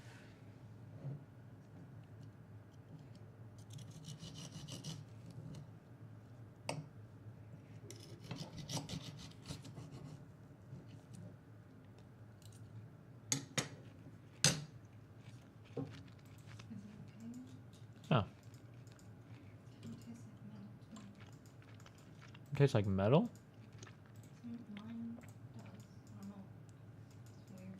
I don't know, I don't eat very much metal, so I'm not sure what it tastes like. Maybe Nathan would know. I think it's okay.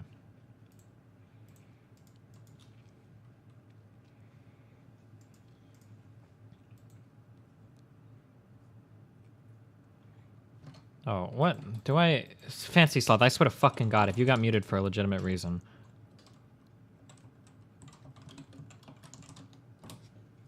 Alright, I don't know why you got muted. You're lucky.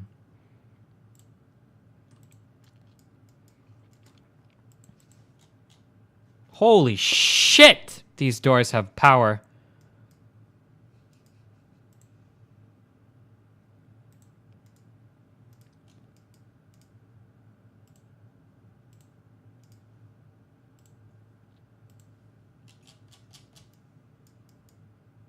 No, no, no, no, no, this is cucking us.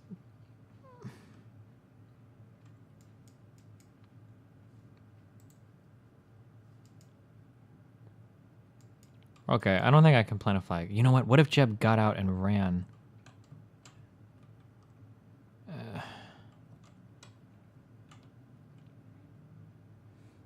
This is not the way that I wanted to face. There's no way we fucking launch like this.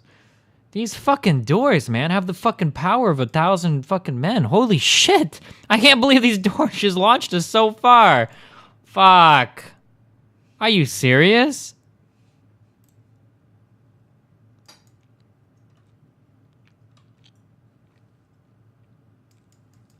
And that's why you have RCS. Yes, Wolkek, because landing in a better area is definitely impossible. We need to change the entire structure of our rocket because of a bad landing. I agree, Wolkek. This is some ingenious problem analysis.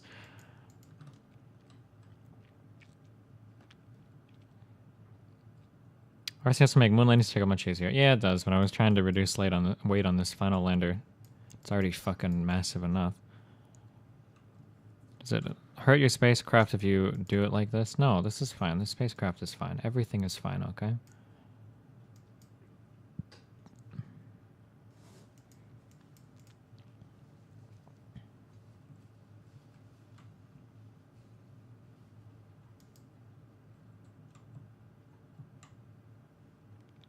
Alright, Jeb, run out. Go plant a flag. Jeb, what are you doing? Jeb! Jeb, what are you doing? Jeb! Jeb, shift! Why? RCS! Do something! Are you kidding me? Is this a glitchy hill? Oh my god. Jeb, no! Jeb, you fucking cuck!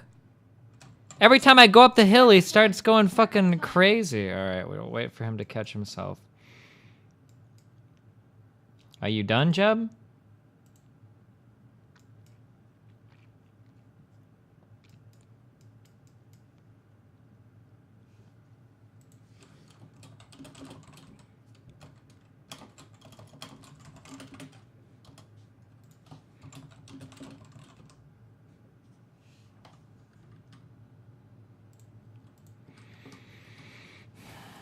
Okay. Let me just RCS straight up without memeing on the hill.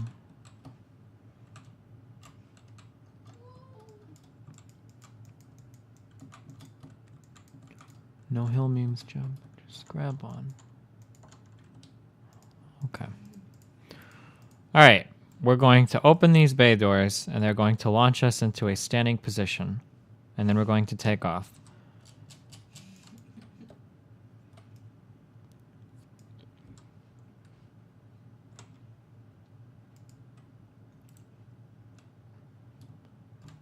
Oh, I held the wrong way. Okay, wait, one more try. Fuck.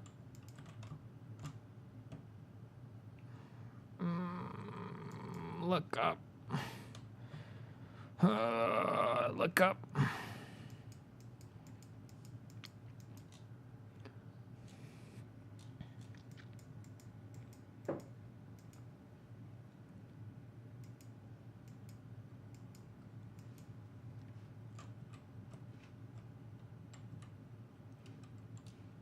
All right, up. Okay.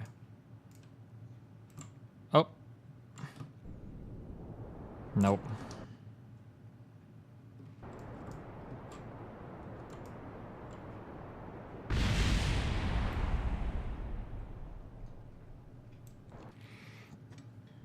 I don't know if we can launch like this, boys.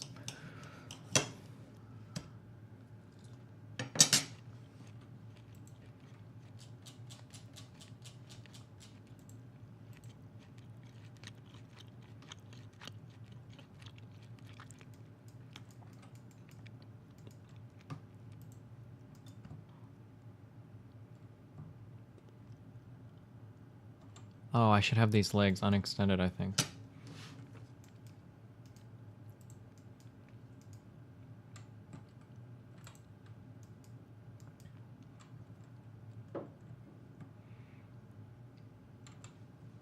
I can't believe these bay doors fucked us so hard. This whole mission is fucked by whichever engineer gave these things springs that were fucking of ungodly power.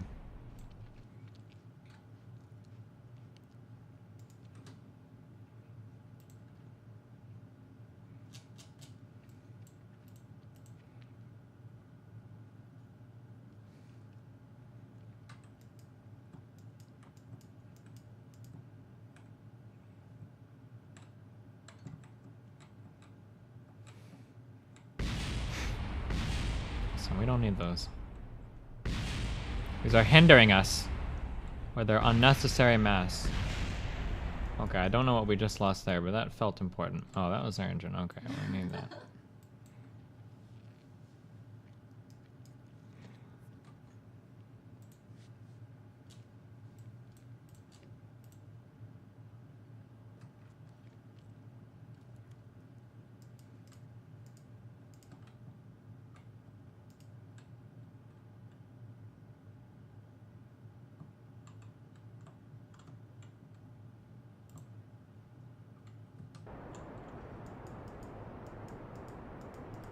Oh my fucking god.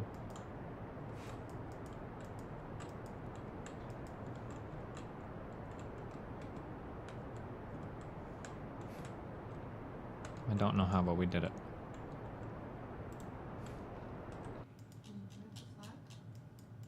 I'm not sure. Did we? Yes.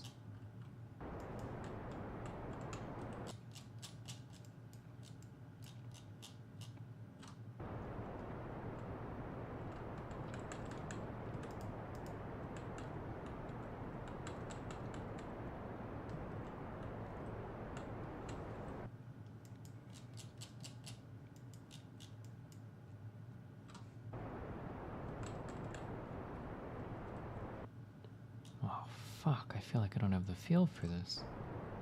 I think the ship is too massive.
Why is it not...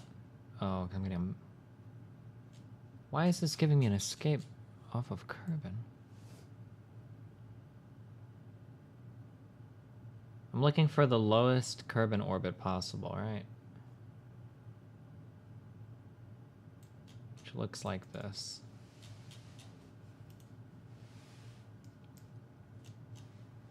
Oh. Oh no. Oh no. Am I laying the IP bands down in chat? Wasn't this exactly what I was doing?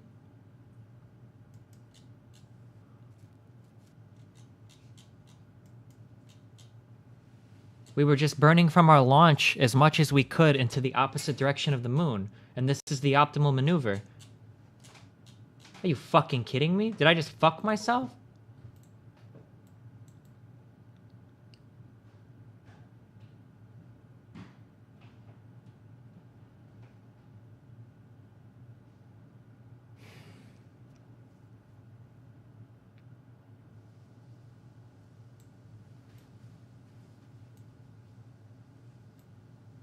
for 25 seconds. I don't know. 218. Do we have the Delta V for this maneuver?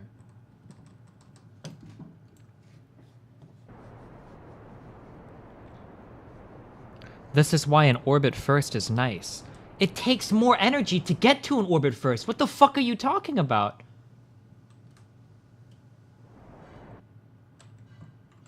Never mind. I'm not even sure what's being said anymore.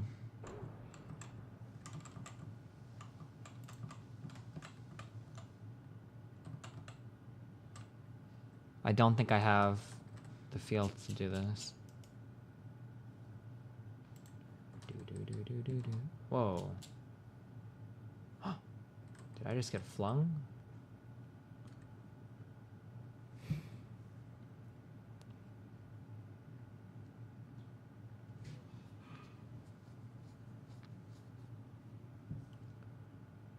It may take more energy, but at least you can get home. What are you talking about? Our problem right now is a limit on fuel. It may take more fuel, but at least you can fucking kill yourself. The extra energy you get from orbit. I don't know who's... I can't tell. I don't know. The closer you're at a periapsis, the less you have to burn to make an orbit. Thank you, dog. When I'm on a collision course with the fucking moon, let me go and... Let me burn at my... Do you want me to burn at my periapsis when I'm on a collision course with the moon? Is that what the dream is? Is that what the fucking meme is? 40 units of fuel. 12 million periapsis. There's no way. This is not enough. Could it possibly be enough? No way. Oh my god. Can it? It's not going to be enough. 24, 23, 22, 21. Oh my god, it is going to be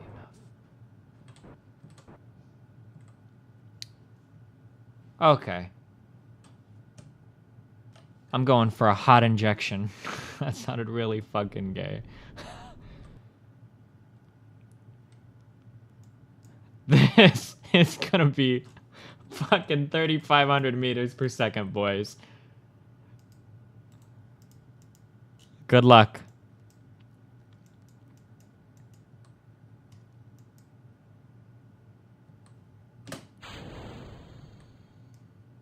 Gotta heat shield this time, boys.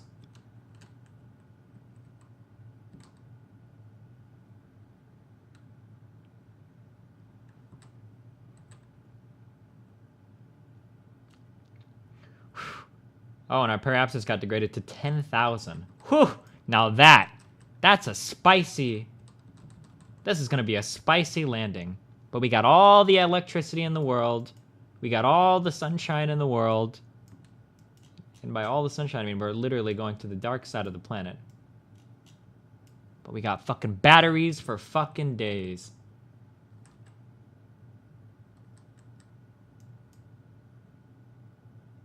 $3,200 meters per second.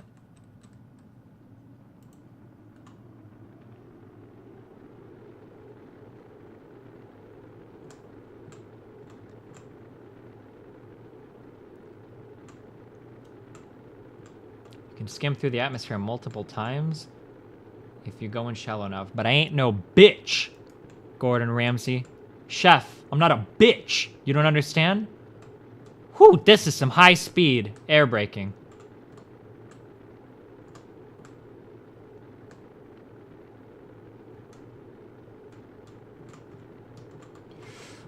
Hold it! SAS! Oh my god! Okay, too fast.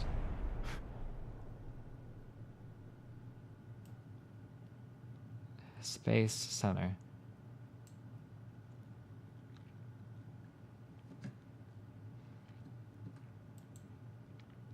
Okay, Chef, I am a bitch. I'm sorry. All right, boys. And ready? Are you ready for another 20-minute landing sequence? Periapsis of 42K.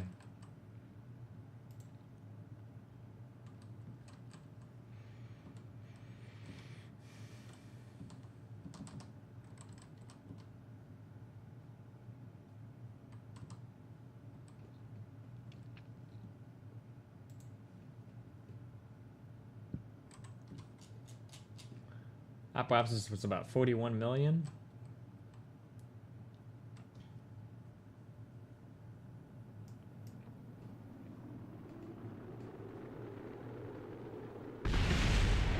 its landing gear. Does this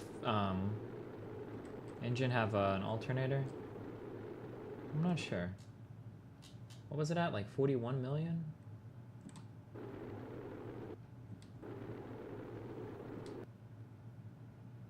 Can we just... I don't need to see this shit right now.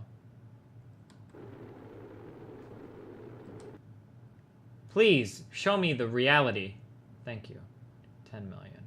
42,000. Oh, we're already past the very abscess. So let's go ahead and burn off all the rest of our fuel here.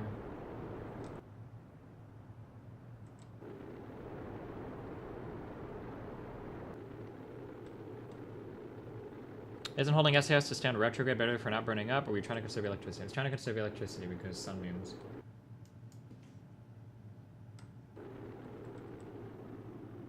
However, I've got so many batteries, maybe I don't need to.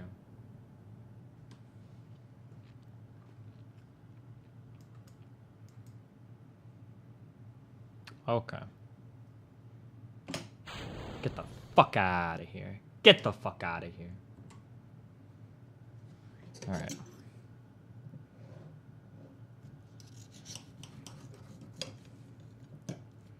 Oh fuck, where's Apple is at? We need to go... Are you going to anything? Where did we meet at Apollos? Was it TwitchCon?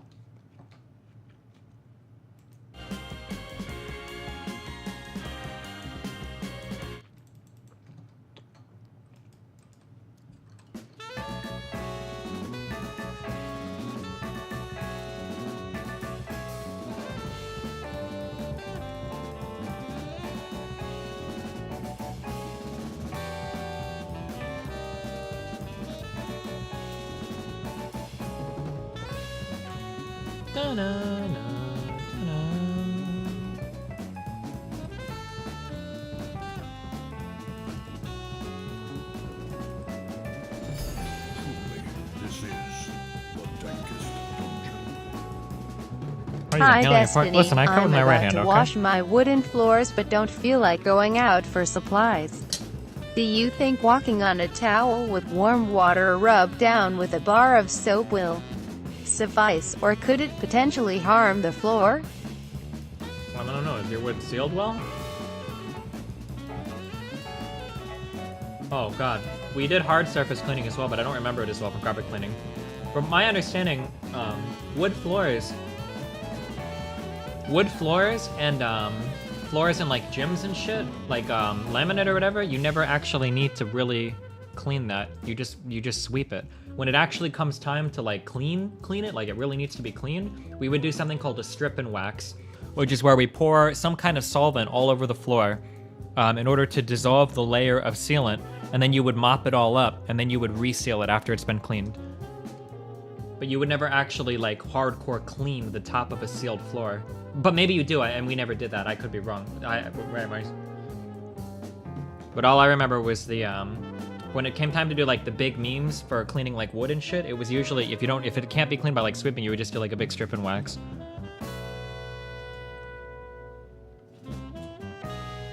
1.8 million. This is literally gonna take forever. All right, let's speed up through this. We're good.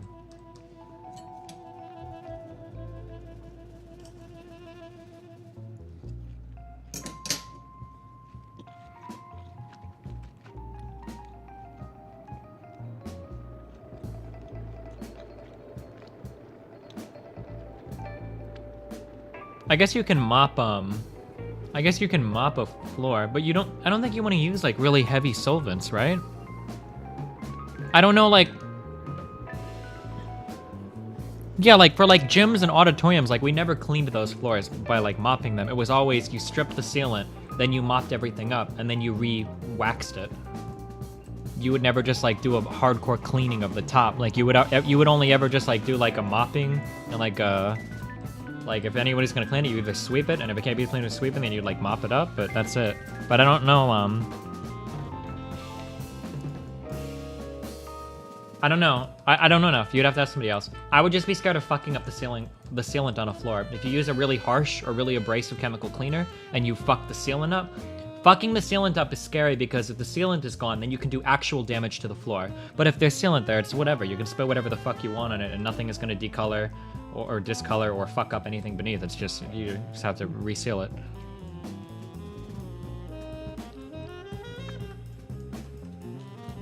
Oh, my service bay is open. That was my arrow breaking wing.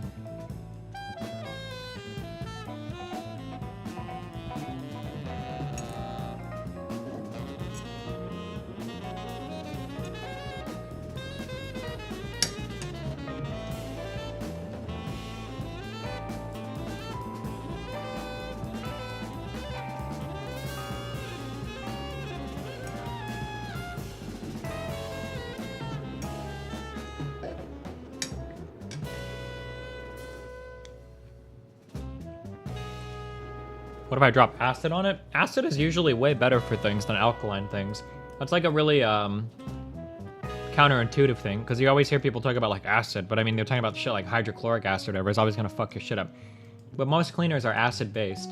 Your gentle cleaners are all acid based, and then your harsh cleaners are always very alkaline based.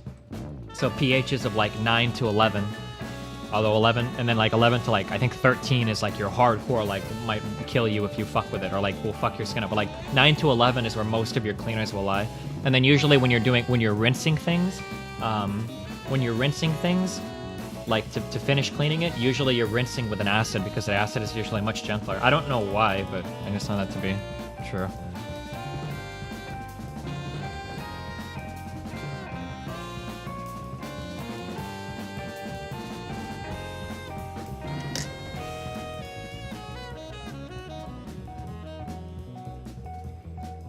But don't let me say that and then go and drop like hydrochloric acid all over your carpet and then.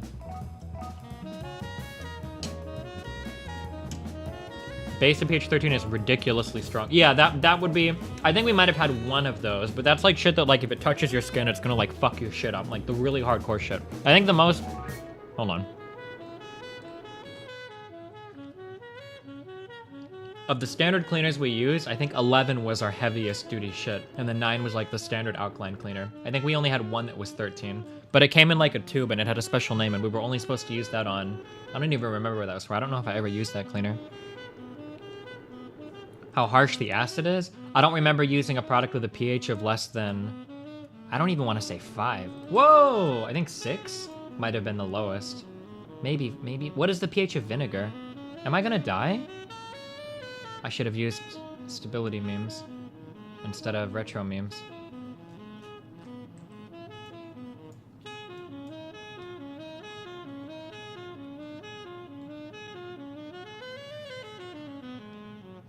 Have you heard of dimethyl mercury? Is that the shit that explodes when if you touch it too hard?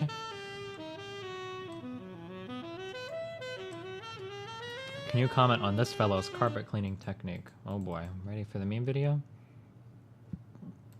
Oh, this Ulula guy. Here it goes.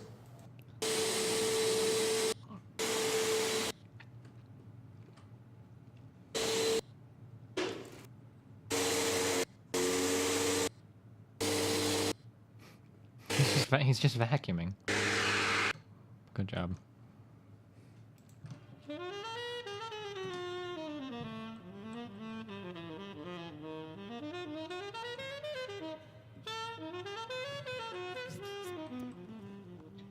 God damn it. This is gonna be a dark side landing, I think.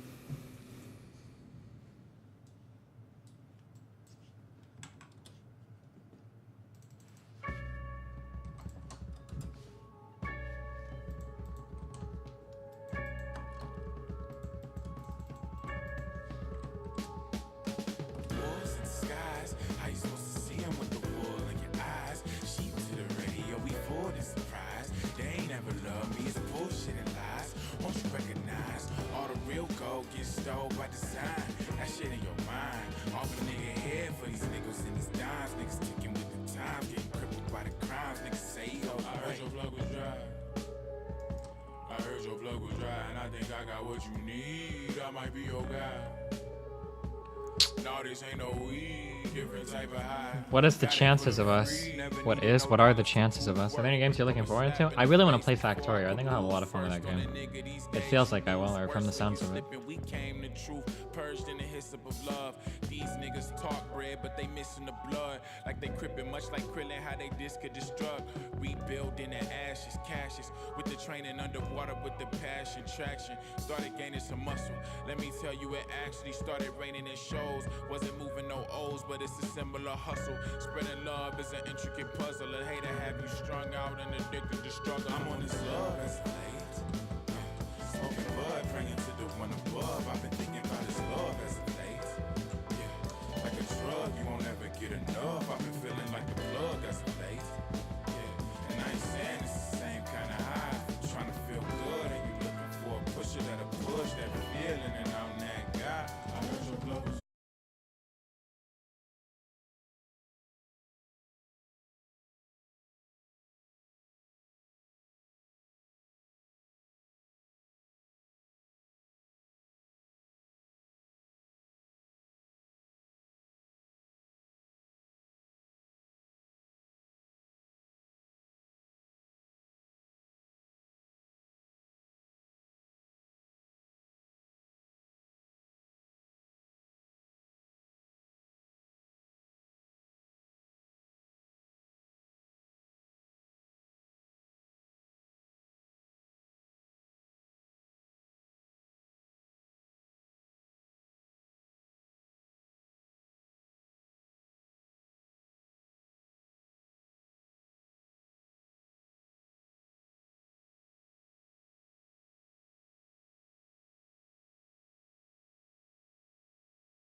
One way in which energy can be tricky is that it is frame dependent. Yeah, Brett. One of the other big problems I had conceptualizing the problem was the frame of reference I used was the ship and not the planet. When you use the planet as your frame of reference, it makes perfect sense what's going on with the ship and with the propellant. But when when the ship is your frame of reference, it's much harder to conceptualize because when people talk about like the exhaust, well, the exhaust is always leaving the ship at the exact same speed, right? If your frame of reference is the ship, it's always leaving at the same speed. So I don't understand how I'm right, but when you look at it from terms of the planet, it makes a lot more sense, right?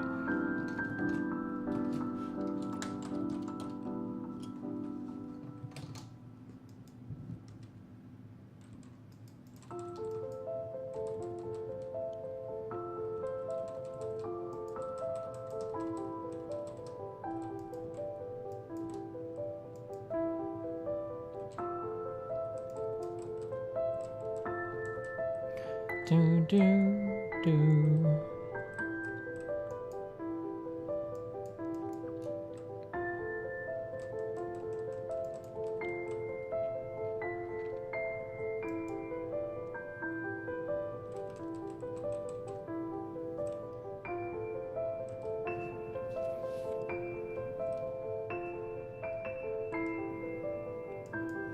The other thing that could be tricky is having an intuition for the formula 1/2 mass equal.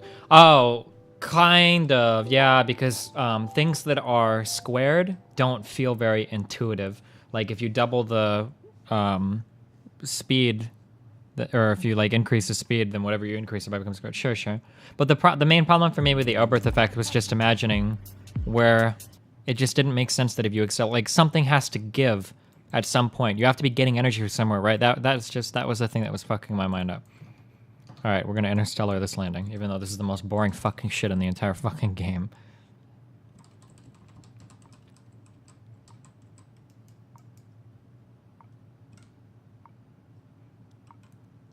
This would be a lot easier if you had a quick save from just escaping the moon. Not really. The problem was I didn't have enough fuel on my way back. I didn't have enough fuel to get a nice circular orbit around the Earth so that I could insert myself very, very gently. Instead, I had this highly elliptical orbit. And the more elliptical or eccentric your orbit is, the higher your speed is going to be probably around the periapsis, because you have to be going fast enough for the periapsis to throw you out all the way at that fucking bizarre orbit. That's why what's going on here with the aerobraking, that's why we're slowing ourselves down, right? That's how all these things, all these variables relate to one another.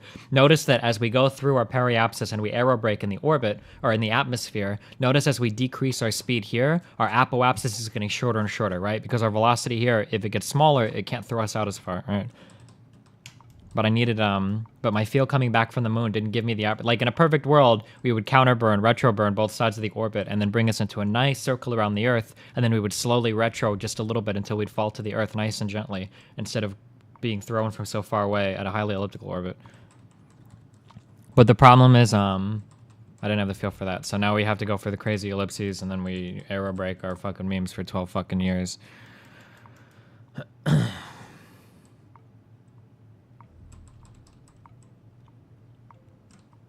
This is a pretty safe ellipses, or pretty, well, yeah, I mean, a pretty safe aerobrake, because it's only 51,000. It's pretty hard to burn up here. Even if I run out of battery, I don't give a fuck. I'm just slowly bringing this fucking meme down.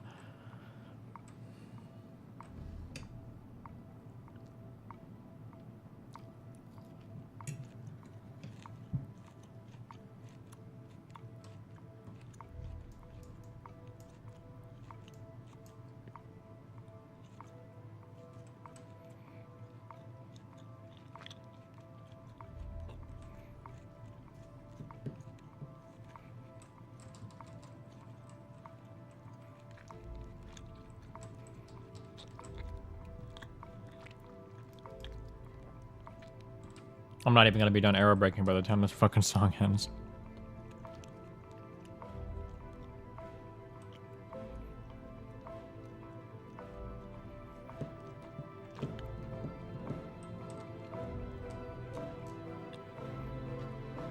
violin is too obscure to bring up in conversation.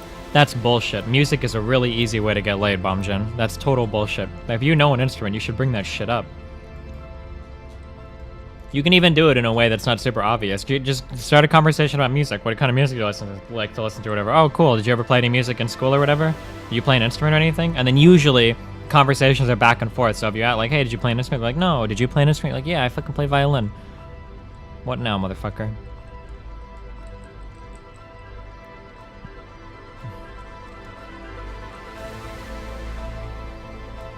$1.8.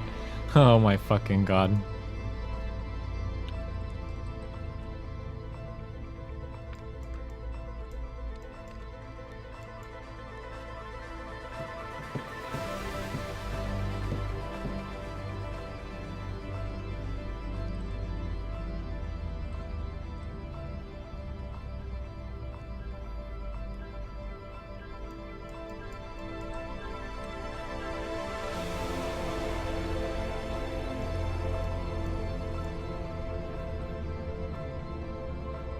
This is gonna take like 16 more fucking rotate. Not really, it's gonna take like 10 more though.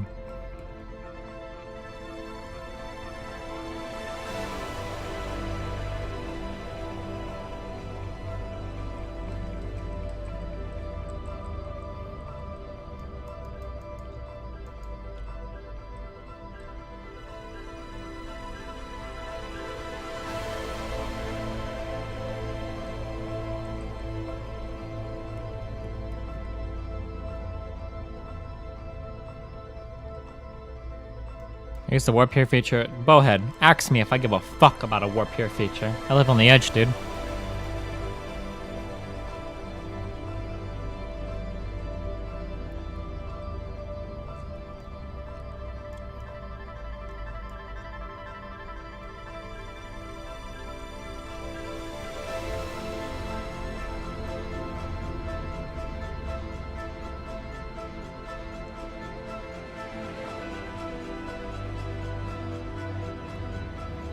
No, I'm not doing any Jeb pushes. Also, this is massive. Look at the mass of this body. There's no way that pushing with my Eva pack is gonna help that much.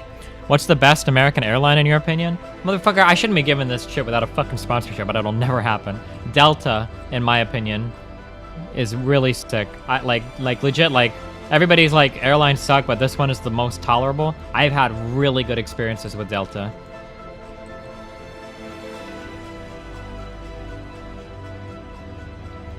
If they fucked up, I've gotten fucking $500 vouchers for their fuck-ups. I had them call a plane back to the gate for me when I fell asleep. I don't know. I've had really, really, really good luck with Delta. And usually they're pretty dank about rescheduling flights and whatnot. Like,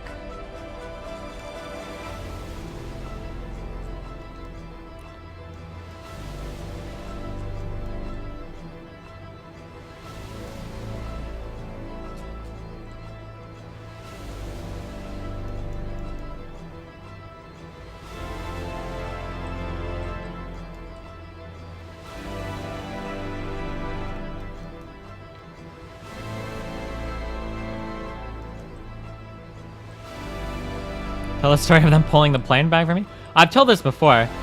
Something happened with their flights where I was scheduled to fly to Omaha at like 4. No, it was like 12. It was like 12 p.m. I was scheduled to fly to Omaha, but they overbooked the flight, which they do sometimes. And they were asking for volunteers. They were asking for volunteers to volunteer to sit out the flight. And usually what they'll do is they'll say, we're giving a $300 voucher, $400 voucher, and then they got up to $500 voucher. And so I walked up and was like, yeah, I'll fucking volunteer, $500. Hell yeah, dude, I don't need to be anywhere anytime soon. I don't remember where I was flying, but it wasn't like time important. So the next flight left at like 9 p.m. and I was there at like 1 or 2 p.m. So I slept. I slept inside the airport, waiting for my plane. And I woke up at one point because I heard a lot of people moving around, but it must not have been early enough because when I woke up and I walked to the window, I saw the plane rolling back. I was like, oh no! And the lady asked me if I was the Stephen Bonnell, and I was like, yeah, fuck me, dude. And she actually called it back to the gate. I didn't even know they were allowed to do that. I was ready to just go home and catch the next flight because I because when you miss a fucking plane, like when it's already off the gate, like you miss it, like it's all over. But they actually called the plane back for me. I was one of like 5 people on that flight. It was so awkward walking on and the other 4 people looking at me. But yeah, I caught it. I can't believe she called it back. Keep in mind, now, fucking American fucking Airlines, okay? Fuck American Airlines. Dude, I had the most legendary... I might as well fast forward this. The Solid Snake fucking run to the airport, okay? Something happened with my... I don't know if I caught an Uber or what was going on, but like I was like... My flight was leaving in like 1 hour and 15 minutes when I left the airport. And there was shit going on. I was supposed to leave like 45 minutes earlier. I don't remember what happened. Crazy shit happened. And I get to the fucking airport and my flight is leaving in 44 minutes, okay? And I go to check in and the lady's like, sorry, you can't check in like 45 minutes. It's like, I will run. I can make this fucking flight, bitch. I've been in airports my whole life. I know I can do this. And she was like, okay, if you really think you can do it, I'll let you check your shit in. I was like, I'm fucking ready, dude. My Usain Bolt, my inner fucking Kenyan was ready to fly through this airport. And I fucking did it, dude. I checked my shit in. I had a bullshit security line to wait through, and I flew through that fucking airport, dude. People were like, whoa, shit, dude. The Sonic music, dun, dun, dun, dun, it was playing. And I made it to the gate, and this plane didn't leave for fucking 20 minutes. I did it, dude. 20 minutes. And I get to the gate, and the door is closed. I'm like, hey, yo, this is my flight. Can I get in? And she's like, it says here that you checked in like within the 45 minutes. And I was like, yeah, but yeah, I'm sorry, but I'm here now or whatever. And she's like, I just don't think we can really do this. And I was like, and I don't like to argue with customer service people, maybe because I'm a big pussy, or I used to work customer service, and I don't ever want to be that customer. I should have argued with her though. So I literally had to sit there as punished cuck snake for 10 fucking minutes, sitting at there watching the fucking airplane connected to the fucking door for 10 minutes, and then finally they close the fucking door and it pulls off. And I had to wait like 4 hours for the next flight. Fuck American Airlines. If that was Delta, she would have let me on no fucking problem. Unbelievable, dude.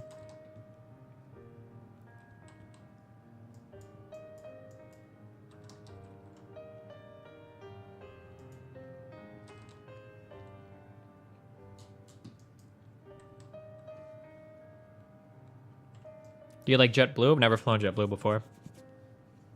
Also, the Delta flight that I was on was the only Delta flight that has ever had international Wi-Fi. Holy fuck.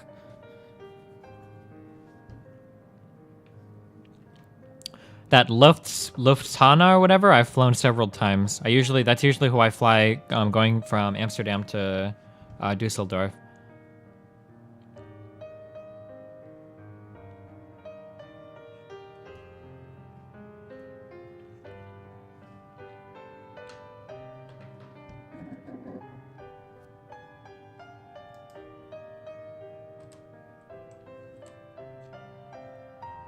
Air France is sick. I don't know, dude.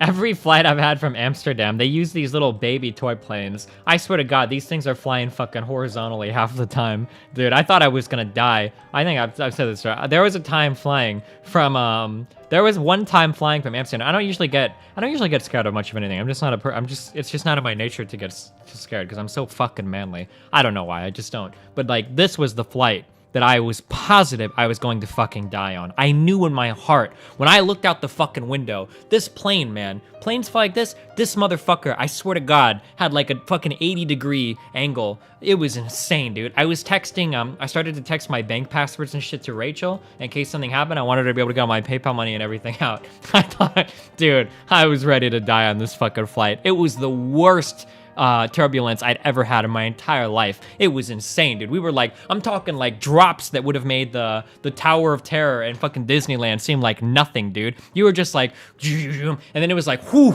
man, you were like fucking at 0 G's for like 5 seconds. Oh my God. Do you think flying is unpleasant at all? I hate the dropping feeling my body gets. Dude, just pretend you're fucking driving like a fucking mobile suit. I always pretend I'm a fucking Gundam pilot when I'm going through that shit. And then it's like easy as fuck, right? Because they probably have more intense G's when they're in their big fucking battles.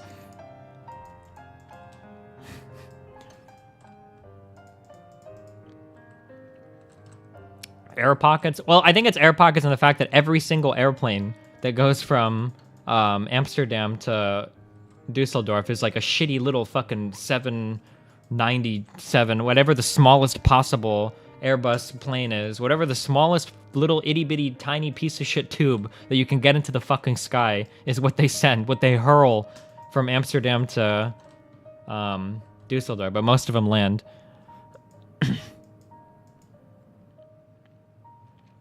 Gundam battles are in space. There's no gravity in space. You still pull G's by acceleration. You don't need to be on a planet to pull G's.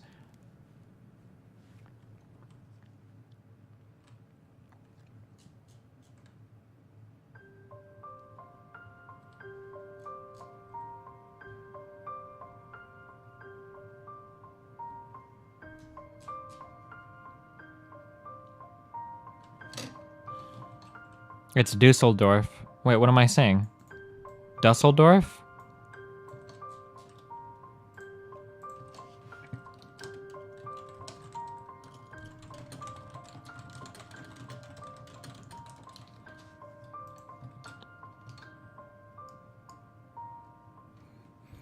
I don't give a shit about being in the air, but being stuck on an airplane in a tiny seat for 14 hours on an international flight is my personal hell. The one, I've said this on stream before, I have like superpowers, dude, and one of my I had two, I don't remember the other one was. One of my superpowers that I'm most grateful for is that I can sleep anywhere. And it's like the most handy fucking thing, because when I get on an international flight, I just go the fuck to sleep. I couldn't imagine being on a 14-hour flight and having to be awake the entire time. I would probably kill myself. International business class is fucking sweet. International business class is like $5,000 a ticket. What? Fuck that shit. Oh yeah, the other thing is it seems like I can digest most shit without getting like the shits all the time or whatever people complain about.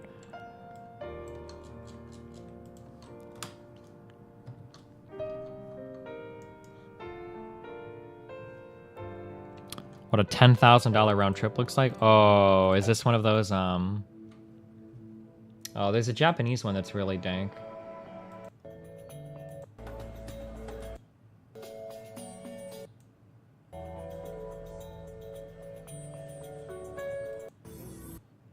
Nice. Okay, thank you. My pleasure. Welcome on board. It's available, then I'll be happy to check.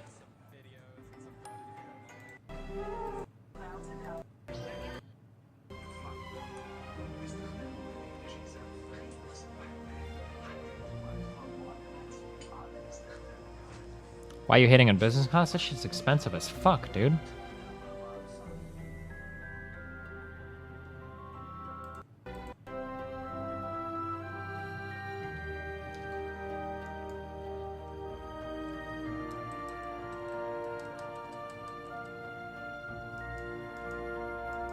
Yeah, cramming it. I would actually kill myself. She would have to come visit me. There's no way I would go on a 14-hour flight if I wasn't able to sleep through most of it. Have you ever had to sit next to some obese piece of shit? Nope, thank God I couldn't. Or haven't.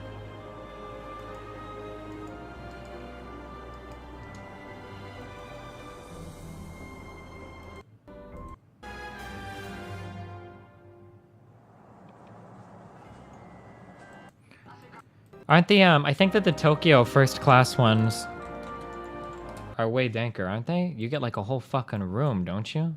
Or am I thinking of a different...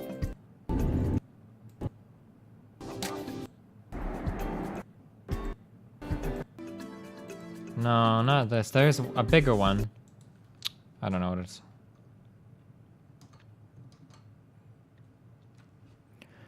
Business class is very attainable if you leverage credit cards correctly and stay loyal to an airline alliance. Maybe. I don't think I fly enough, though, to ever build that up. I would rather use my points on economy flights than use all of them on one business class flight. Destiny, you should quick save? Why? There's not much I can do differently. If I quick save here and I'm on a fucked course, then I'm just gonna die no matter what.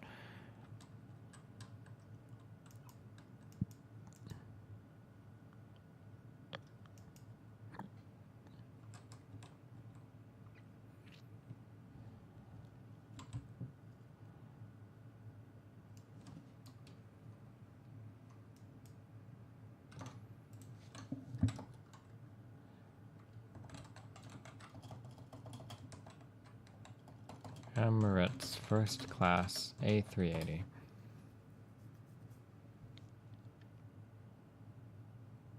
Jesus Christ, he's got like a fucking bar up here? On one of these. Try a little splash. Enjoy it.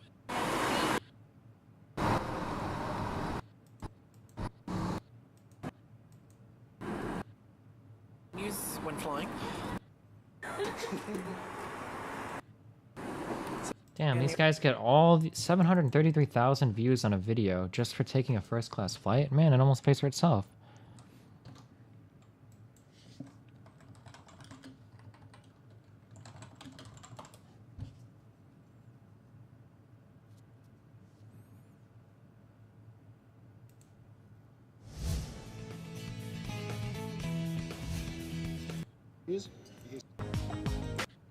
Each suite rather your luggage is at your feet, and each suite in the A380 are just below shoulder height, meaning that anybody walking past can look in. On the 777, I have to take 12-hour flights whenever I go to visit my family. I just load up on videos and meme out. I watched through a good chunk of your Metal Gear playthrough and the entire XJ9 saga in one flight. Fuck that shit, dude.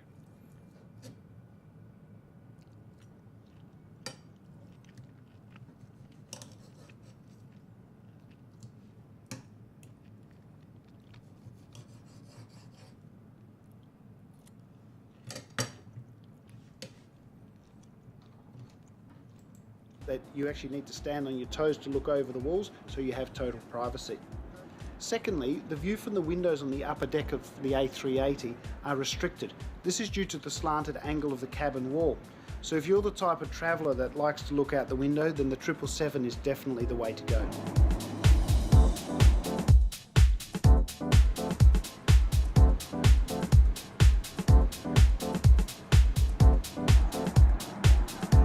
The wine and spirits served on board are straight from the top shelf, allowing me to indulge in a whiskey tasting soon after takeoff. So this is Glenfiddich, and that's service through there. Okay, lovely, thank you.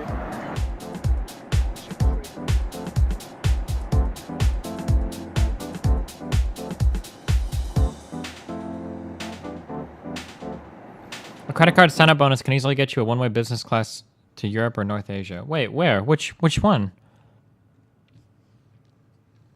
Also, I think I'm overstretched on credit cards, and I don't think I could sign up for a new one anytime soon.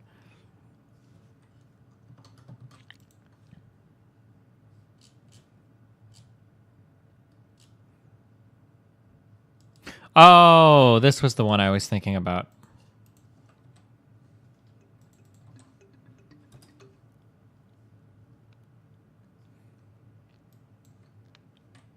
These were the Singapore. They come with like the bedrooms inside of them or whatever.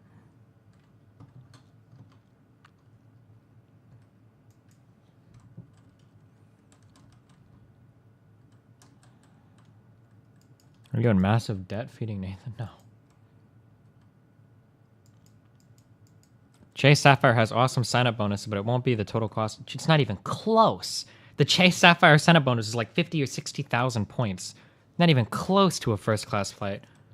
That's about $800, $900 if you put it towards a flight, if you book through Ultimate Rewards, I think. Maybe if you find a really good way to transfer those points to an airline and you do a bunch of crazy shit, maybe, but...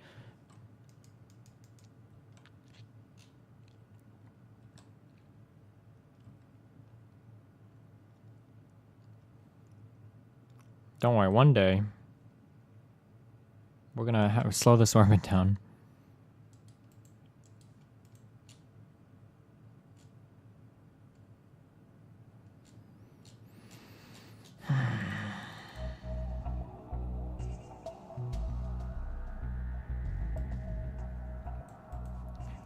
A United first class flight is around 50,000 transatlantic. Can you link a United first class flight that costs that many points? I'm curious.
These flights for Delta are 177,000 points. This is more like what I would expect to see.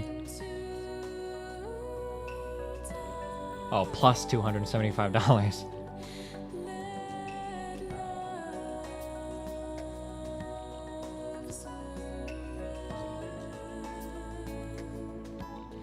And these are for only 8-hour flights, 7.5-hour flights.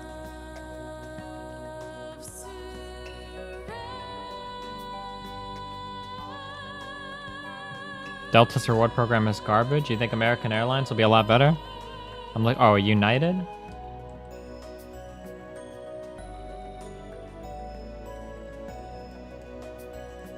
Yeah, I usually use skip lag. Sometimes I book through Ultimate Rewards though because you get super huge bonus memes. Usually I'll try to find the flight on skip lag and then I'll go to Ultimate Rewards to see if I can book through there because you get like 3 times points for doing it.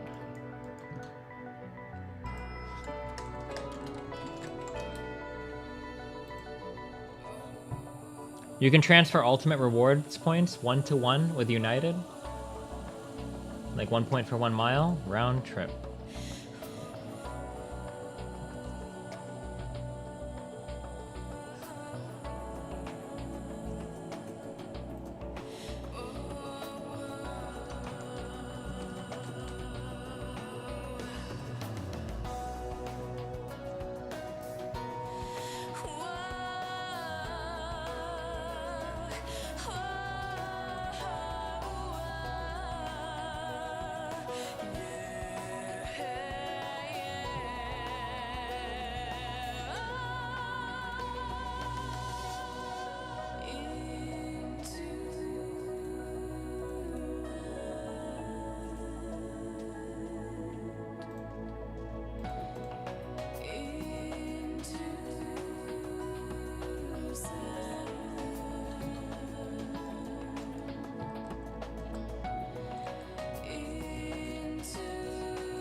Yeah, I'm not sure, yeah, because I don't think I would ever pay for a first class flight ever.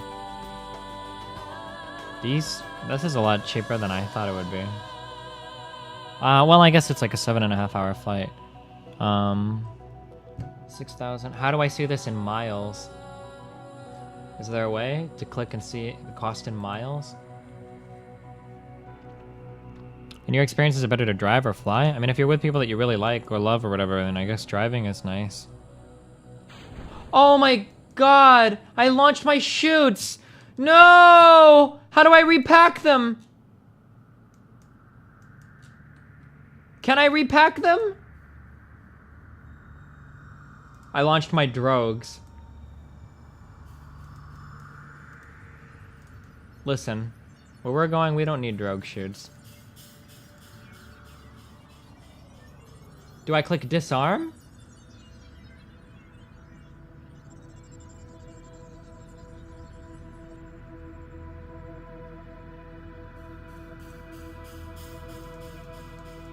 Did that undo it? I'm actually running out of heat shield too. Holy fuck.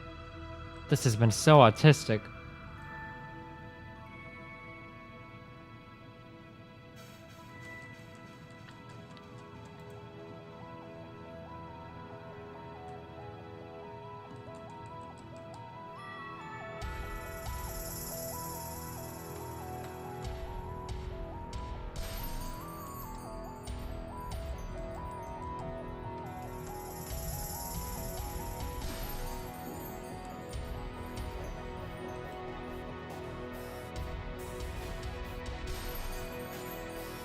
When you're above 70 km EVA, then repack chutes.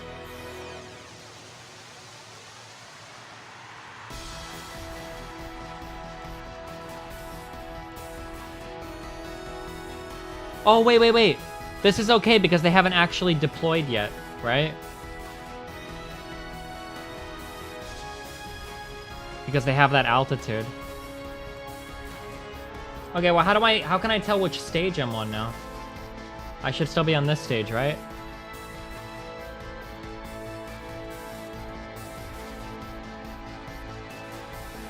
Okay, we're good.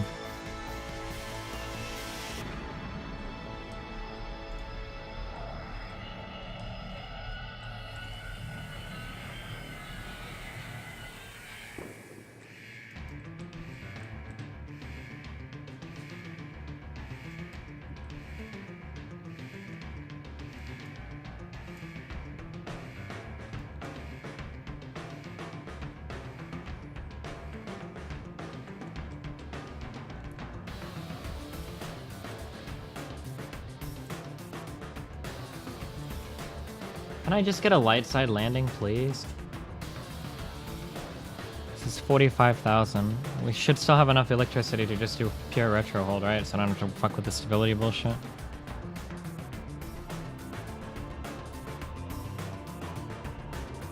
Oh, Atticans. I guess Atticans, like, I guess I believe you if there are, like, really special dates where sometimes you might, if you get really lucky, be able to find, like, that golden flight. But, like, as a norm, you're not going to be booking those with your points, right?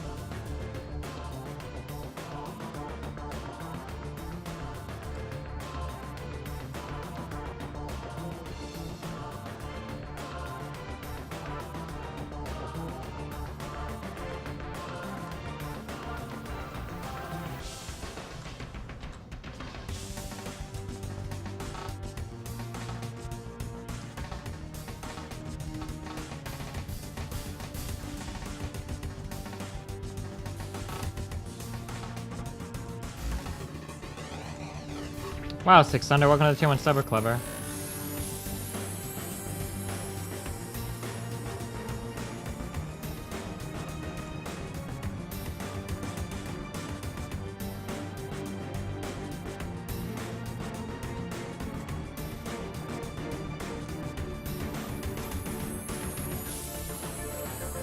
Or buy the economy and use miles to upgrade? Oh.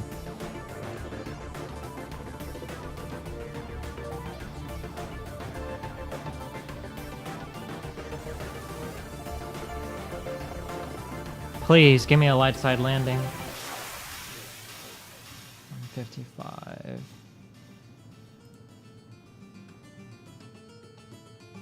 It's not going to. Maybe it will.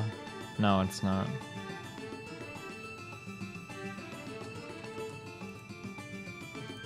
Wait. If I come swinging around...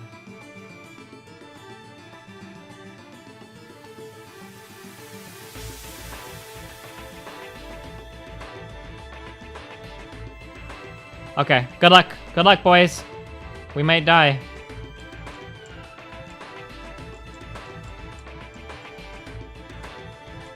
Okay, never mind, we're good.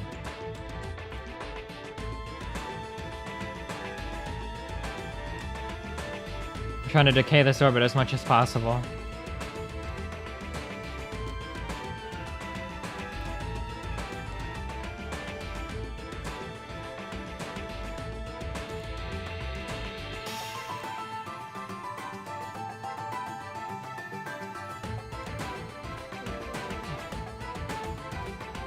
Oh, are we gonna be able to do it? Oh, we might actually, maybe, sort of. Yeah, we got this. We can do this. We can do this, I think.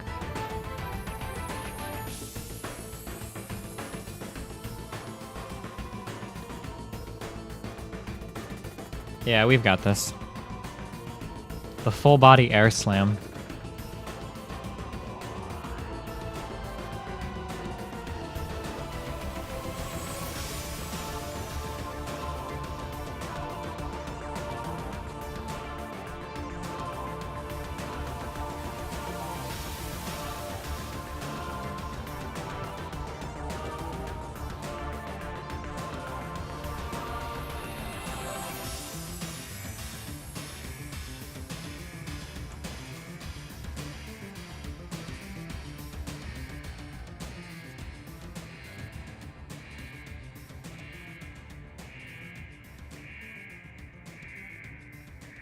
Oh, the energy, the sun.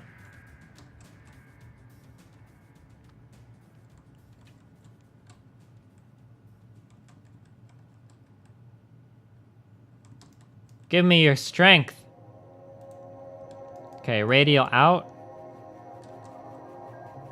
We're burning radial out until we can bring our collision course in to the planet.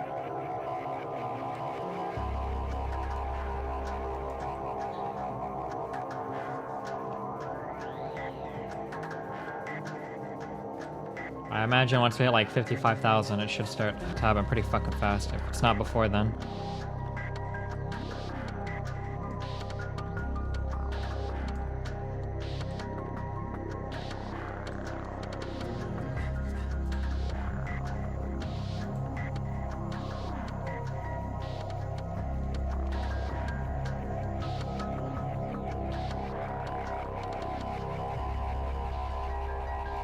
Yeah, there we go, boy. Do do do do.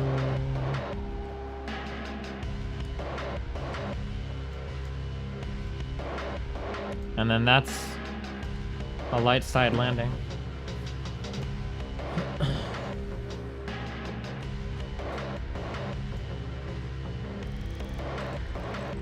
I'm really not getting enough sunlight.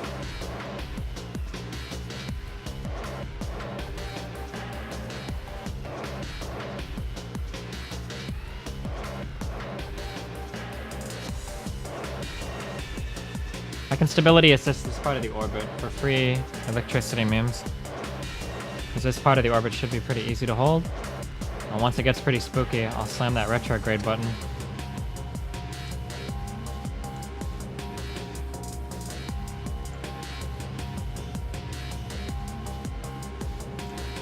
And by pretty spooky, I mean hyperspeed.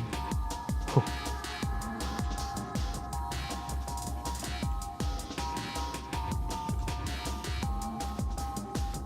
I thought I would be gaining electricity way quicker than this. I'm a little bit disappointed. I feel like I'm gonna flip again. I wonder if I could hold this without my reaction wheels.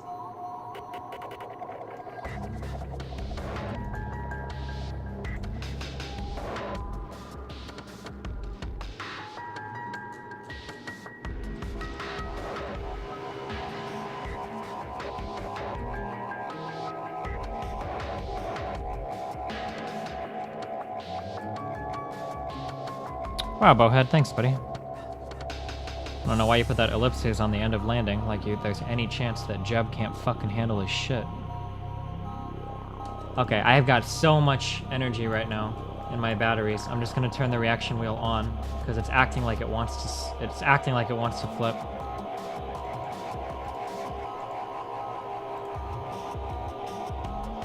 There we go. Okay, reaction wheels are on. This should give us a little bit more stability. Yeah, okay, I think we got it this time. It just took 10 hours of fucking aero braking.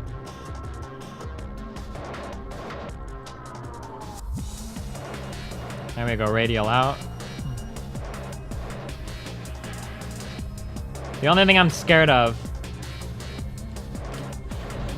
Oh my god, it happened! Is that when I push space, it's gonna skip the radials and go right to the next fucking meme. Which it did. Wait, what just got destroyed? Yeah, these were the ones I needed to survive.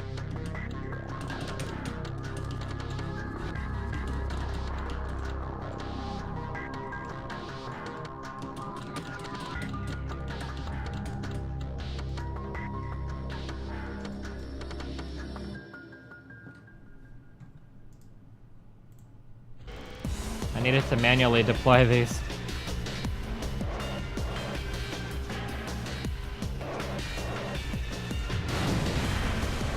What?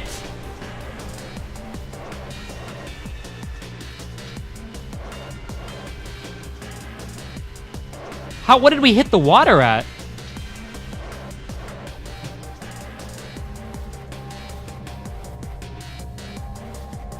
Okay.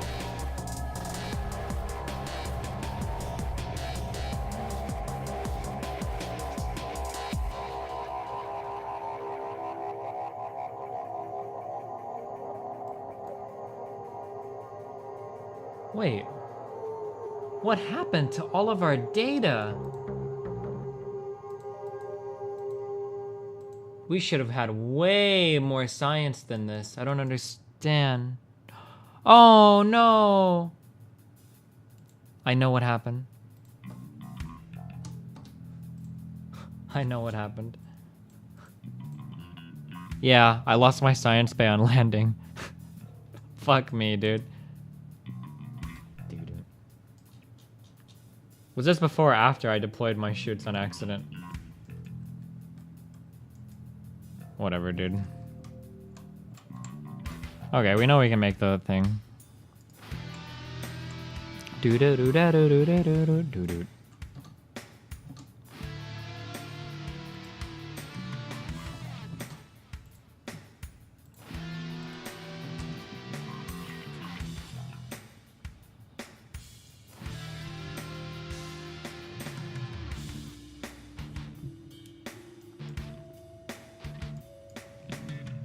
You don't have to bring Science Junior back to Earth, you can collect the science. No! Fuck off! Science Junior is coming back to Earth, mate.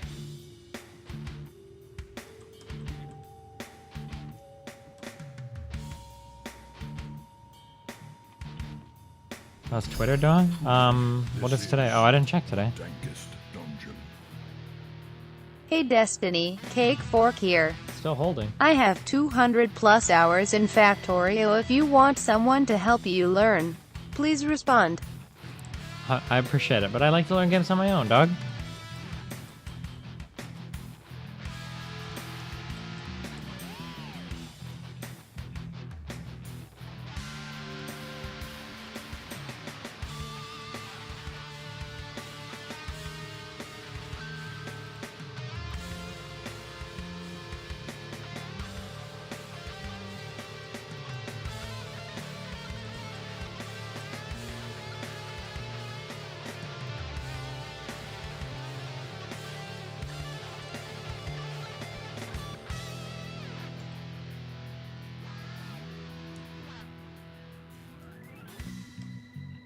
Do do do do do do do do do do do do do do do do do do do.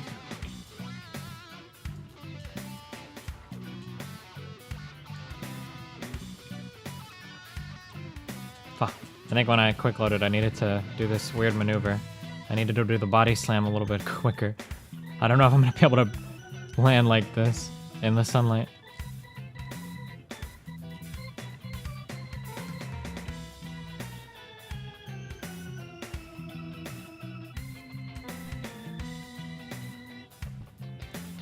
Come on, Jeb, hold it. Jeb, hold this shit together, Jeb. Science Junior, we're not gonna lose you, buddy. Oh shit. What did we lose? Science Junior, no. Sorry. That was my bad.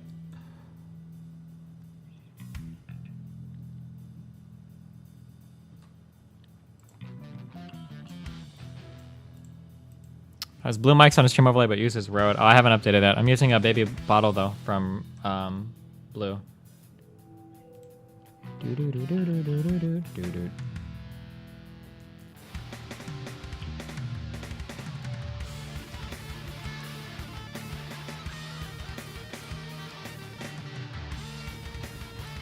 Take the data into the pot. No. Watch, we can save it, okay? Just watch this, okay?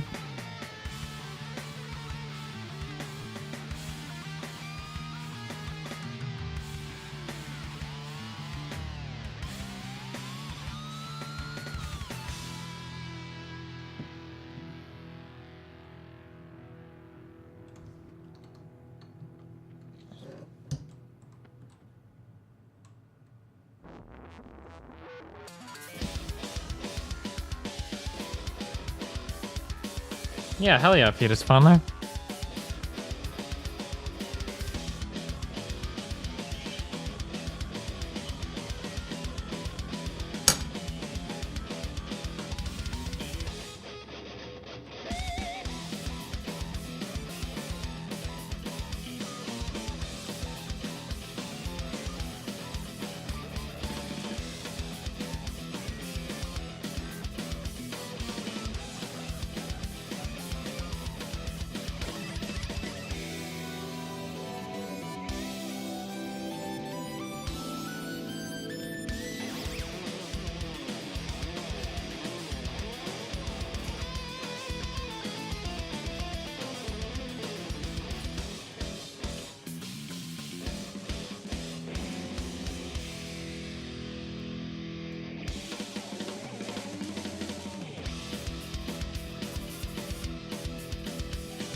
What is this meme song again? All of these songs are off of an album called Voices of the Livestream. If you Google it, you'll find it. It's an OC remix album.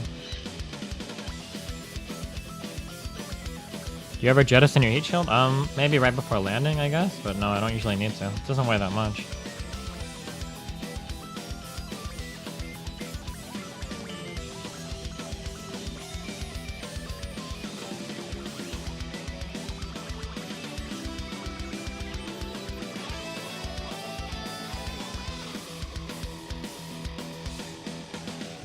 Okay, the only hard thing here is we have to manually deploy our fucking meme shoots.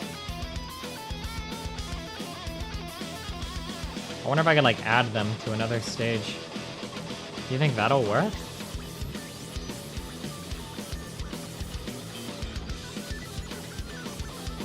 Wait, did we ever even repack them?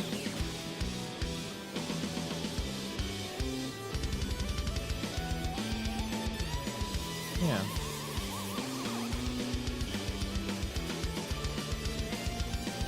Add an empty stage. Yeah, I added an empty stage and then I dragged them there.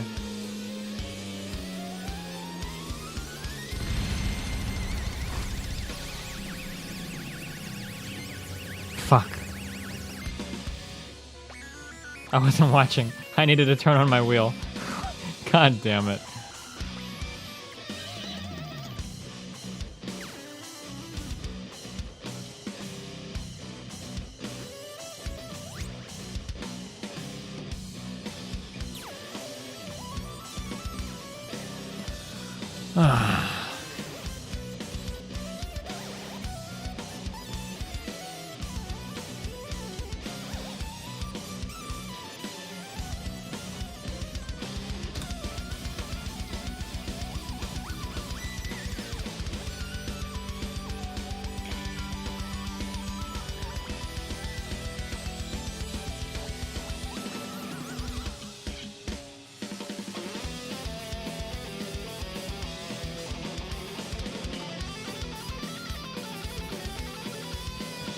Maybe a total wannabe.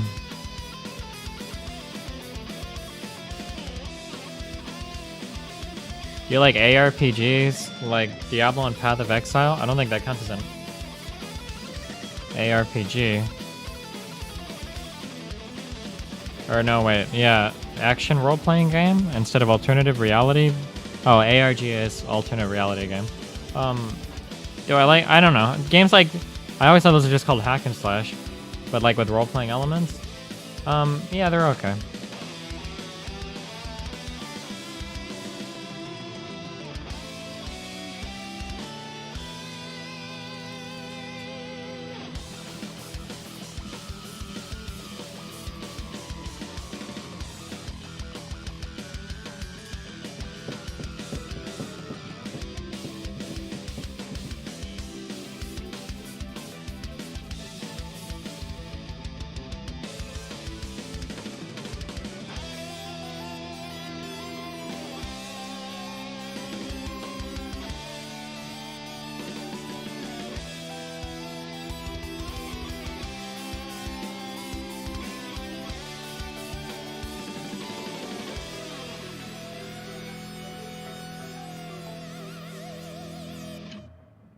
Wow.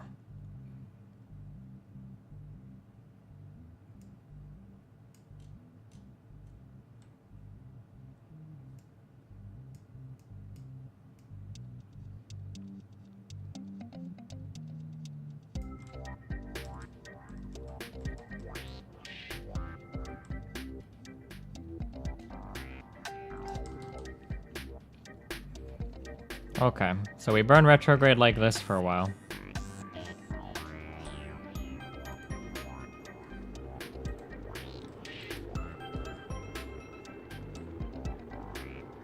And when things get super spooky, like they're starting to, we turn on our reaction wheel again. And this should hold easy peasy.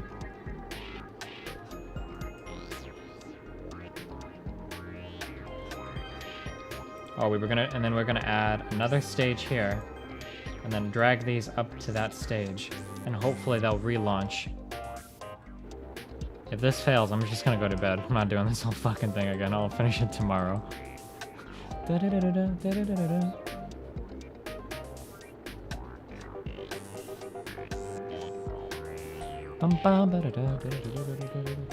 Stop. You're not overheating. Chill out. Your guys are good.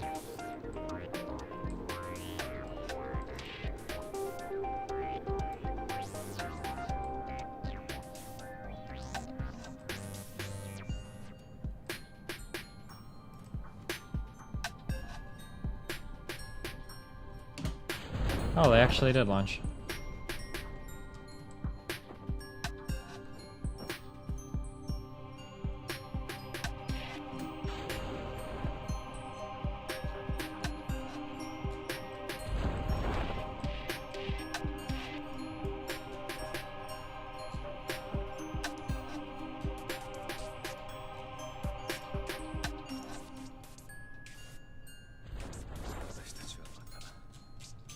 Whew, that one parachute. Oh wow, one parachute holds this thing? You think I survive a crash at 11.5?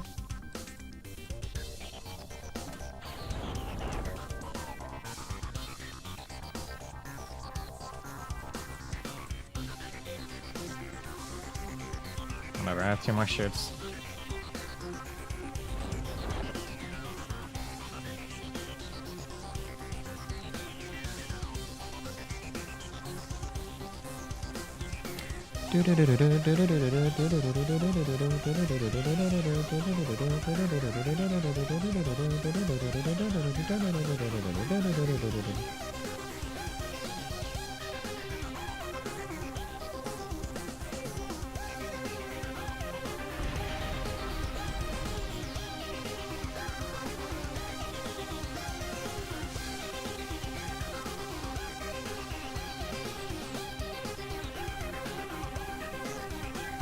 Are you fucking kidding me?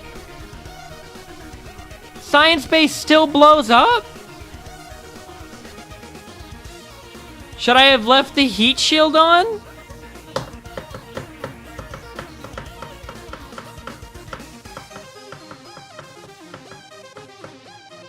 My tool bay is fine at least, right?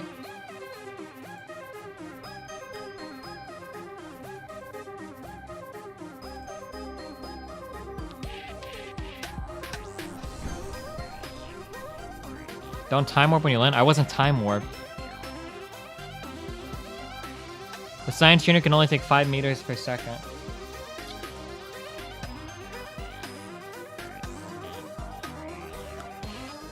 What about the heat shield underneath it?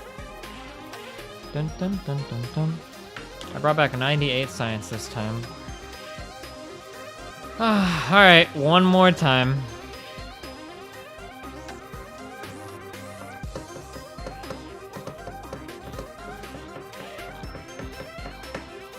I can't believe we're doing this again. Dun dun dun dun dun.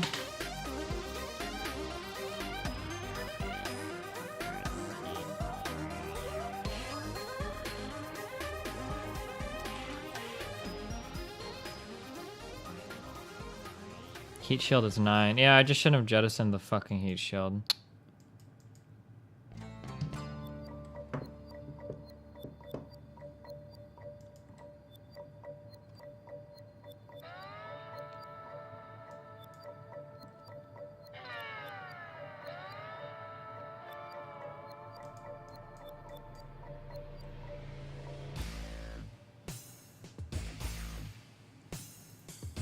You need to reset the chutes? No. I just need to reset the memes.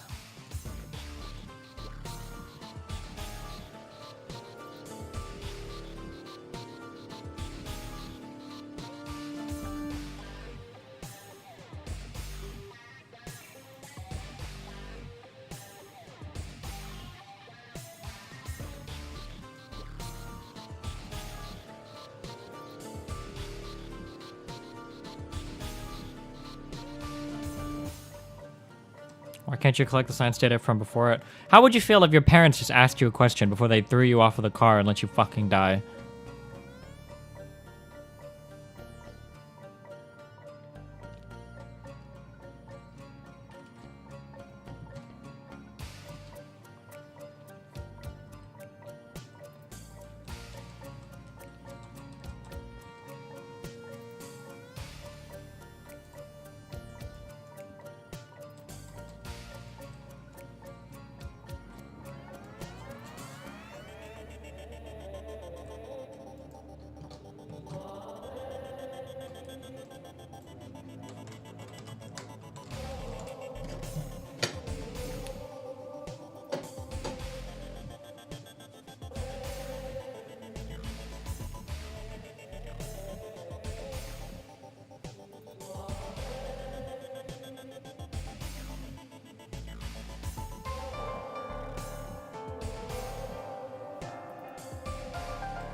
not even for good reason. Like, I didn't want any of this. And I had no idea what this meant or was going to bring.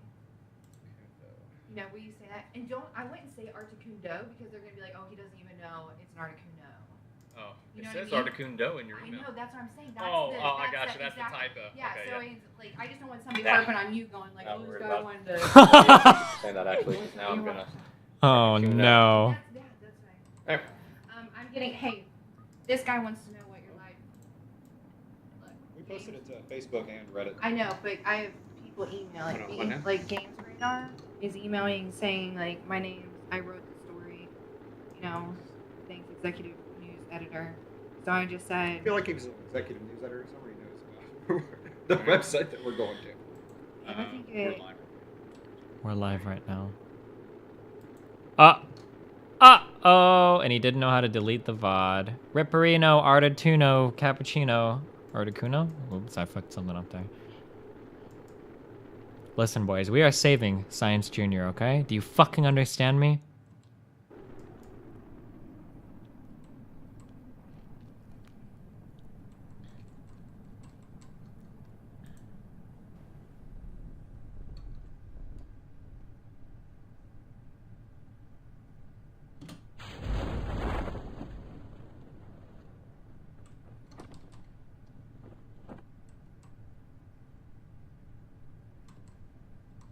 Alright, when do these fuckers deploy?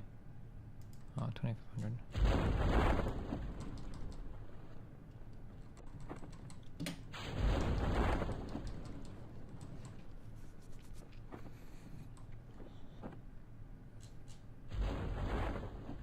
Okay.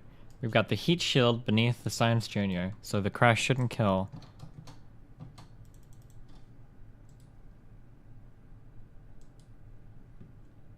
Girl streamer accidentally opens face cam. Hashtag yellow swag. When I meet you, I'm literally gonna shove a fucking joint up your ass and light it with your consent. Stream Outlast. Okay, let me just fucking do IRL Outlast. Why don't I be the monster and scare the shit out of people? Wow, where are you? Ah! Turn it off! How do I turn it off? We fucking did it, boys. Science Junior has made it. Hashtag yellow swag. When I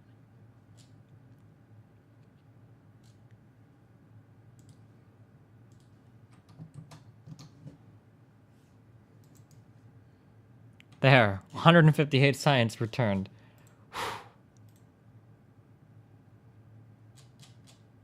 How am I getting so much money? Oh, for individually completing. Can I upgrade? What did we need to upgrade? Oh, I need to upgrade this. But if I upgrade this right now, I'm not going to have enough to launch another ship. But I'll be able to upgrade and build new shit, boys. I'm going to get the mainsail liquid fuel. Oh, look at that motherfucking thrust. 1,379 fucking. What the fuck? What? What? This is what she normally looks like. Look at the difference.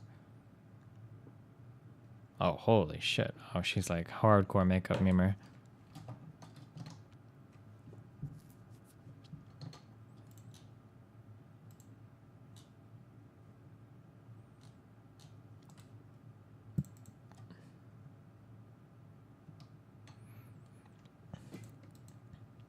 Precision propulsion. Oh, propulsion systems. Oh, these are for little probe memers. Twitch liquid fuel engine.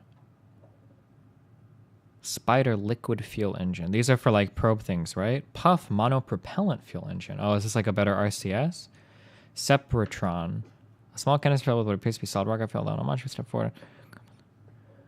Oh, what? You blow this up and it kind of pushes you somewhere? Why would you ever use these instead of just another booster? A fuel tank.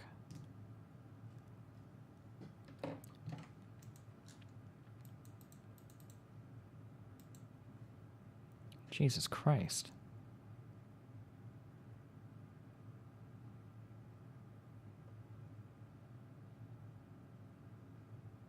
I don't think there's... It looks like there's a lot of difference, but the lighting and the angle is really bad in this picture, and her facial expression. It probably wouldn't be as dramatically different if she was actually posing.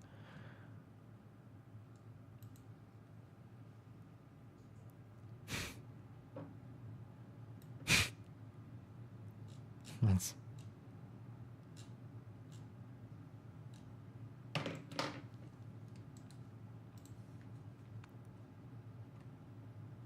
For SBRs to push them away? Why doesn't everybody just do the centripetal, the centripetal memes? Do you think that won't reliably work for everything?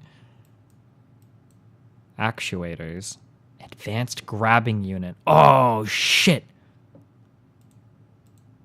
This is the thing that would let me grab people in orbit and shit, right? Specialized construction. Advanced fuel systems. More adapters. Different kinds of adapters. Rockomax Jumbo 64 fuel tank. Damn.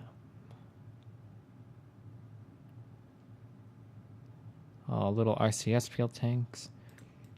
Oh my god, dude, the next level is so much shit. Advanced landing, bigger landing struts, another heat shield, a better parachute. Oh, no, wait, that's just a drogue. Medium landing gear, specialized control. Another reaction wheel? Ooh, a bigger meme. And a bigger monopropellant train. Vernor engine?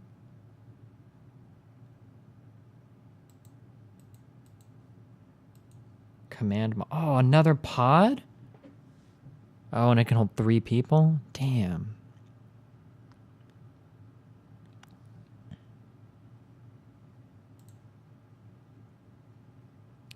Mobile processing lab. Oh shit, dude. If I'm gonna really launch satellites, I want these mobile processing labs, right? Then I orbit them around a planet and let them do science forever?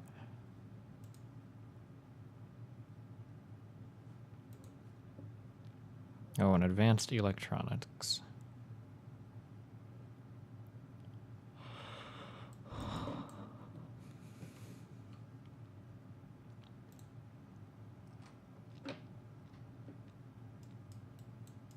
That's way too big of a meme for satellites? Or like, not I shouldn't say, I'm sorry, not satellites, space stations. Space stations are satellites, aren't they? Just really big ones, technically, right?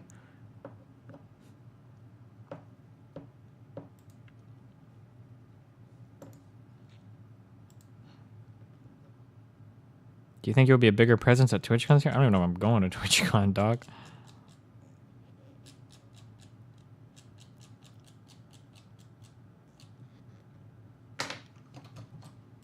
Hold on, I'll be back.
Well, nice meme.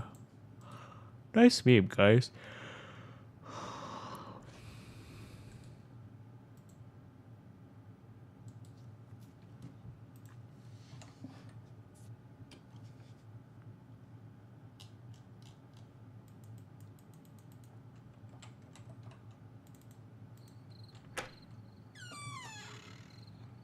Welcome back home. Hey, what's up? I don't like boxers, okay? I need some support in my life. Alright, boxers do not cut it. Okay, so we built this meme cruiser. We built the meme cruiser,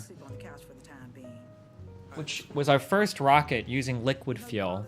However, it is not anywhere near as good. We built this ship, but this ship is not doing this as well for us as this ship.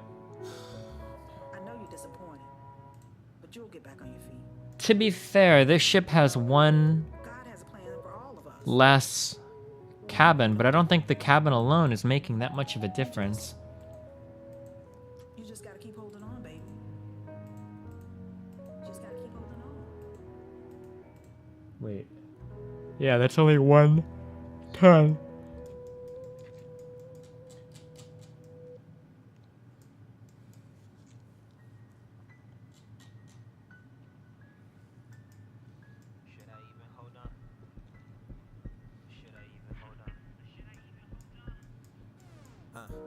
Early mornings, this ceiling is too familiar. Smell the stench of my clothing. Messages from my love and my stomach's touching my back. Wake up knowing I'm fucking broke. I can't even fix me a sandwich. But you can cut these records and dream a vision that trumps everything you've seen through your eyes. My mother's waiting, my brother is feeling tired. A grown man as I suffer through family ties. Sit at home alone where everyone's working, trying to survive. Fuck. You can see it in the way I'm fronting. I clean the house every day to feel like I'm doing something. So I contribute nothing. These bills pal, see my mother fake a smile. Hoping all this music shit I'm doing now is worthwhile. I don't know if 3 of these boosters, I don't think 3 of these boosters would carry this. I don't think it would move it at all. But these times make me question what's the star. Should I even hold on? Should I even hold on? I'll try it once. The world's telling me there's nothing here to see. Got me wondering if I should go on. Man, should I even hold on? Should I even hold on? It's roadblock after roadblock. Tell me how exactly am I supposed to go on? Stop myself so I don't get excited. These are usually the moments when you'll face a tyrant. Hopes up, watch them fall. You wonder why you should even believe at all. I'm caught between who I am, caught between who I think I should be to this fickle land. Caught between who I want me to be, what my family wants me to see, what the fans and industry needs. I hate to think about it, but what if like I don't master my full potential? This is way too heavy too. A slave to could have been stuck in my oldest residential. Like I would have did it, but shit just wasn't efficient. I'm always thinking excessive. You feel the hunger? The SBR rocket has more effective staging and only 2/3 of the final payload weight. Only 2/3 of the final. Oh no, actually, it's not quite that significant, but it is. No, that is true.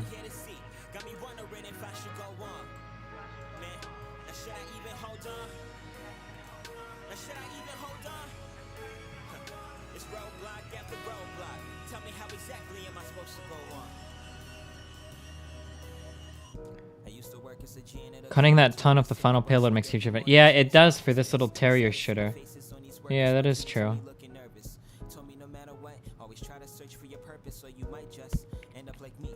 I'm 45 and drive a Bentley, decent wife, but I hate the life that I chose.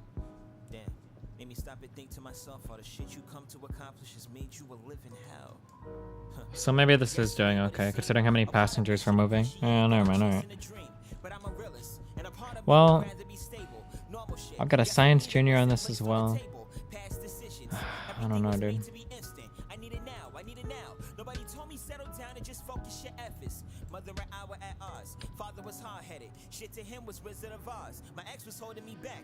Was too concerned with being married. I carried a sense of guilt to any damage even buried. I forced myself to grow up, take on responsibilities that were out of my league. Boxed in, I couldn't couldn't breathe, write raps, whatever. G, you see the shit that I'm going through to stressing and time. Meanwhile, I'm losing it all. Apartment, a job, the car, materialism, what kept me in prison. I guess I wasn't honestly living, admit it. Back in my mama's like I never left. I'm crying tears trying to catch my breath. I've been here too many times, I can't take it, I can't take it. First time I contemplated death. Peace to the dearly departed. You know it's real when you find yourself back where you started, my lord. You knew that there was so much more in store. I guess it would be crazy to ignore. Maybe I should hold on. Alright. I don't think I really need this RCS, but... By placing the command pod and pass your weapons at the bottom of your reentry vehicle. I don't. Can you just stack shit on top of the command pod? And look for a job too if you get a chance.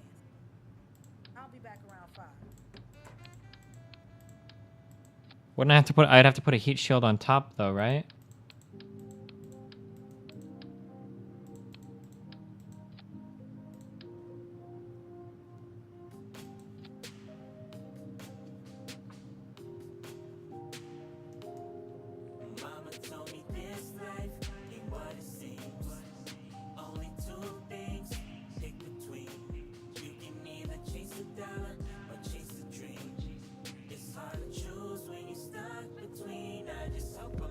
No, I don't know. We'll try this again. Okay, let's see who wants to land on Minmus.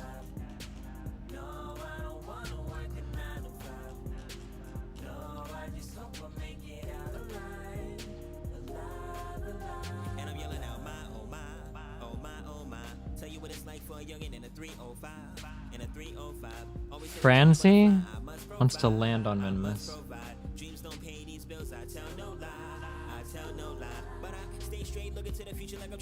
Stelladith? Everybody judging, I was only trying to cook. Guess you keep it to a minimum when niggas wanna look, and I'm stressed out. Daydreaming, I just wanna be the best out. Scratch that, nigga, you ain't even on the best route.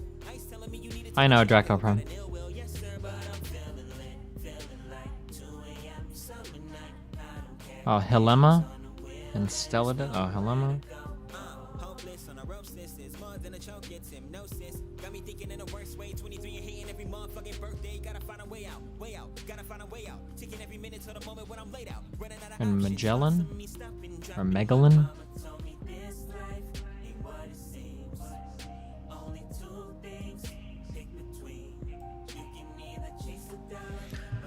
Alright.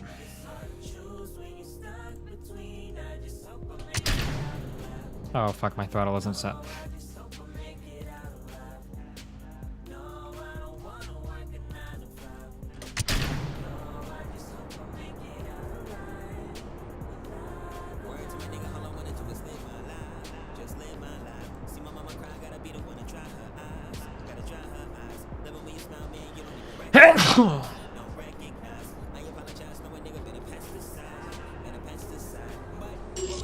You could start.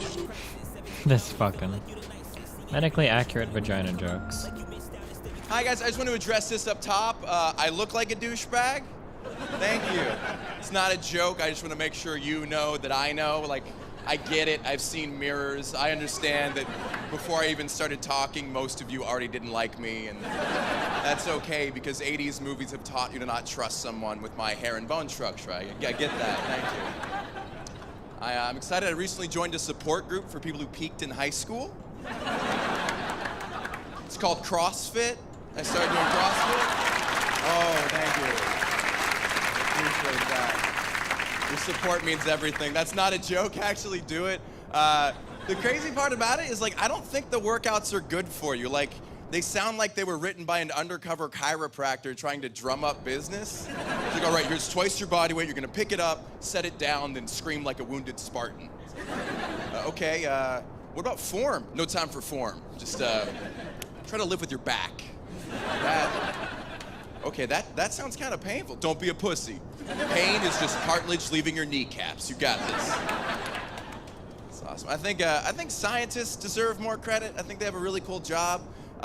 Here's why. I learned this recently. The G-spot. The G in G-spot, if you don't know, stands for Grafenberg, after Dr. Grafenberg, the anatomist who discovered it and then named it after himself.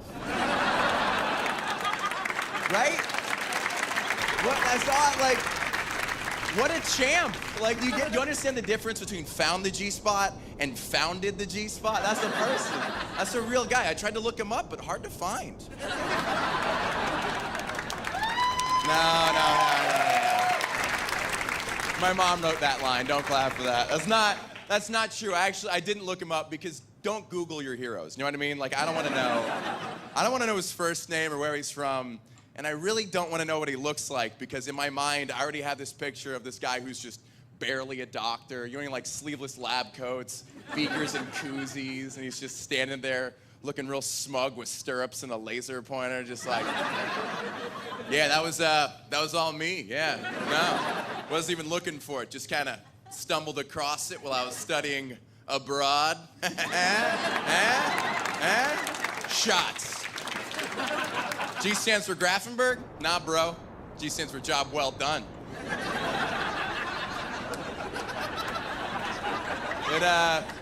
It goes deeper. It's forwarding. I actually, No! I did some research for this joke, and I learned that any part of the female anatomy that is named after a person is named after a man. So all of it. Bartholin's gland, Skeen's gland, Graphium follicles. Dr. Kegel was a man. Wait, no, we're fine. As was Dr. Fallopius of tube fame, which means that it's all named after affluent male doctors. So the women's reproductive system is like the rec center at an Ivy League school, right? Just like a bunch of dudes like, let's go in there and let's claim what's ours, right? That's not gynecology, that's just vaginal imperialism. Manifest ovaries, boys. The reason I know this stuff, my mother was a biologist, and my brother and I were raised to never use slang terms for body parts, to always use proper anatomical terminology. I just and overshot. There's times when this is not very appropriate. Like I was with a girl I was dating one time, and I was about to euphemism her metaphor, and in the heat of the moment, I used the word vulva. And she had a similar reaction, just like, can't you just say vagina? And I was like, well, no, because I'm referring to the exterior parts. The vagina is just the canal, the internal portion, the stuff on the outside. That's the vulva. She's like, just stop saying that word. And I was like, no. Vulva, vulva, vulva, vulva, vulva, vulva, vulva, vulva. Listen, I'm doing you a favor, okay? You can't just go around the rest of your life using vagina as an all-encompassing term for everything between your legs. That's like calling your face your throat. Good.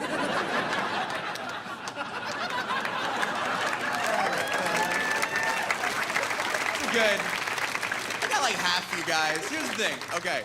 Like, I've always dreamed of being on Conan. Like, this is huge for me, but secretly, my biggest dream is to get to perform at an OBGYN convention, right? And close to that, like loudest applause, but people just standing, screaming, throwing pap smear kits and pneumo rings at the stage. Hey, thank you guys very much.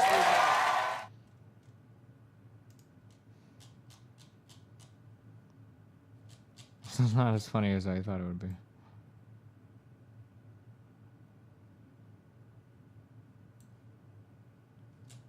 Moon. Oh, I don't want the moon.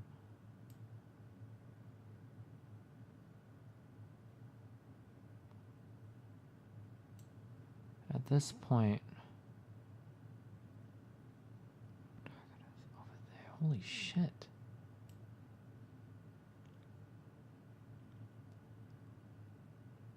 The moon is fucking us up.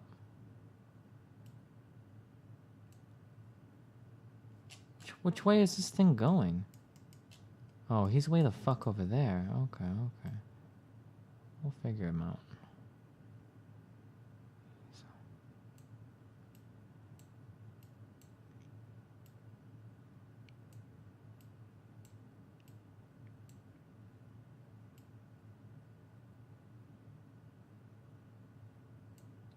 Why won't it tell me my closest point when I'm like here? Why would it not say it? That's kind of annoying. You don't think so?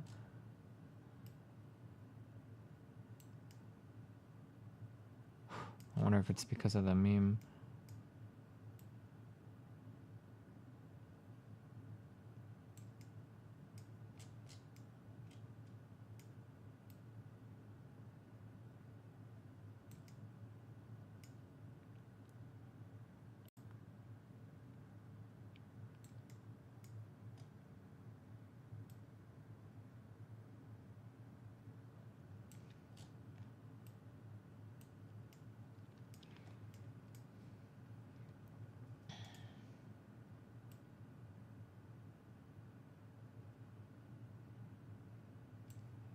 Okay, closest approach. Target is at that position.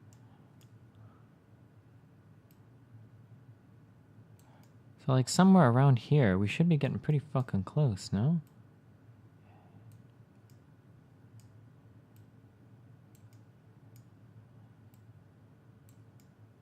We are.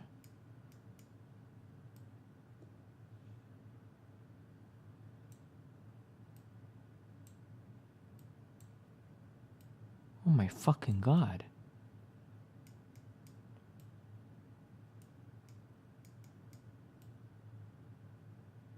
Just cuck my shit, fam.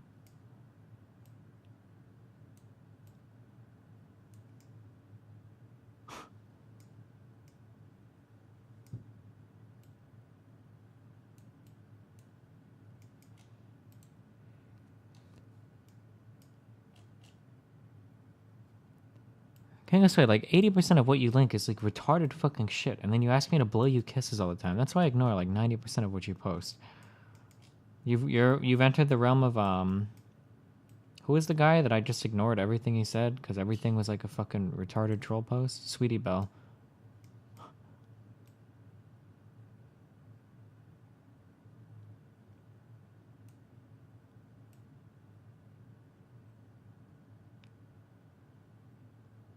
Am I just undoing and redoing all of my work here? Is that what's going on?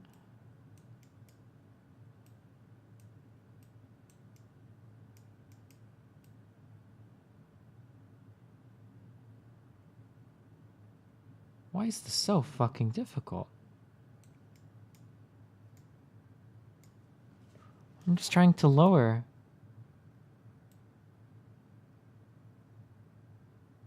My meme. When I lower that and decrease my velocity, it brings it back in. Is it completely undoing it?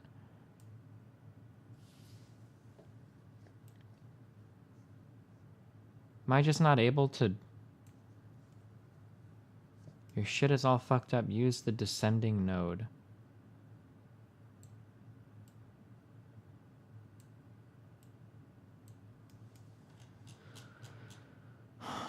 Alright.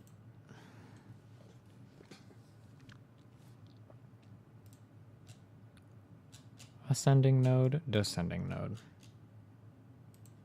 Add maneuver. Well, the problem is if the thing's not there... Whoops. Oh my fucking god.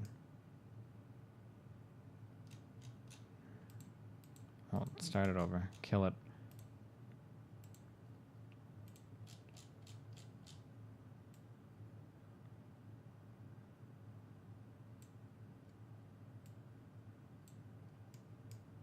Now I'm cucked.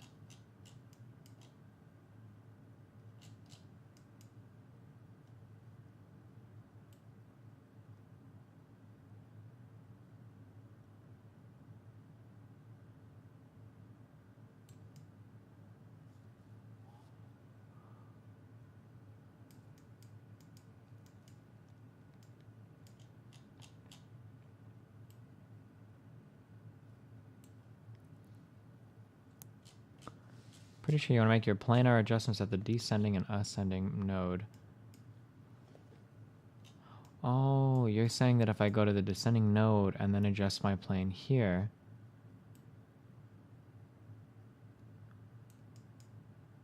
And then if I go to drag around, it'll match more?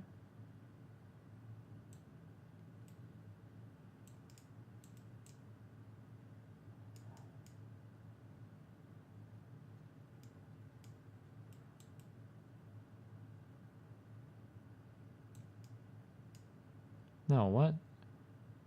Closest approach. Target position it. I really can't get anything to meet up here? Really?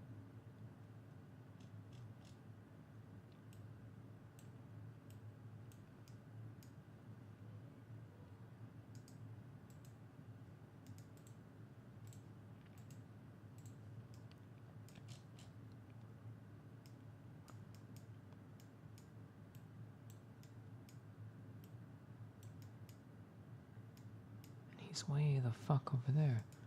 Oh my fucking god. Holy shit, fucks. I should just go to sleep.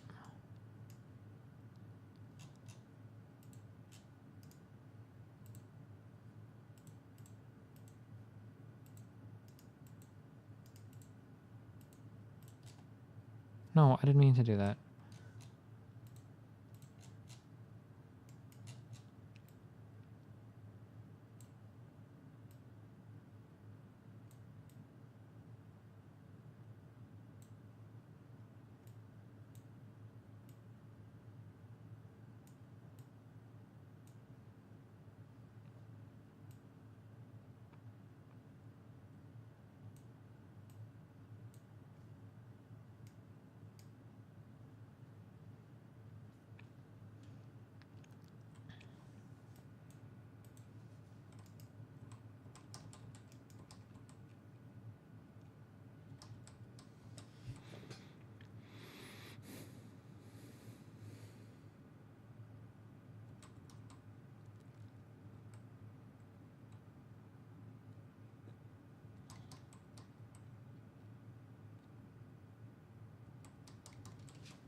Flux save it. Back to working on a slave ship. No, you need a paycheck. Better not say shit. Fucked up, you know. Move and erase it. Gotta keep it neato, even through the fake shit. I never been the one to love it or embrace it. Fine line balancing the ills of these gauges. Trying to find a real in the middle of the matrix. $100 bills mixed with raw faces. Basic. One day you gotta face it. Until then you chase it, going ape shit. Every minute counts. Fuck being patient. Gotta get it now. I don't wanna stand waiting.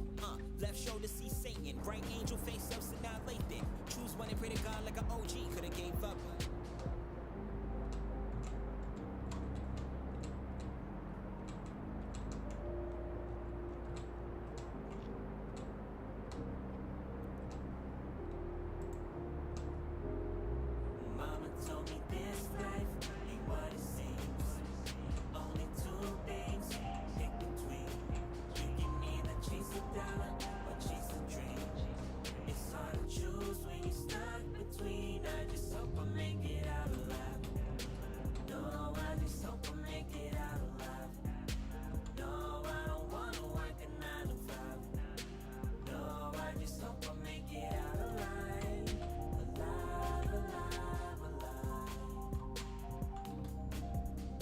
Fuck! That was it. We'll get it.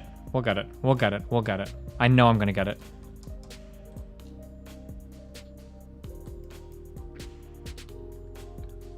We get a slight moon encounter, which is fun.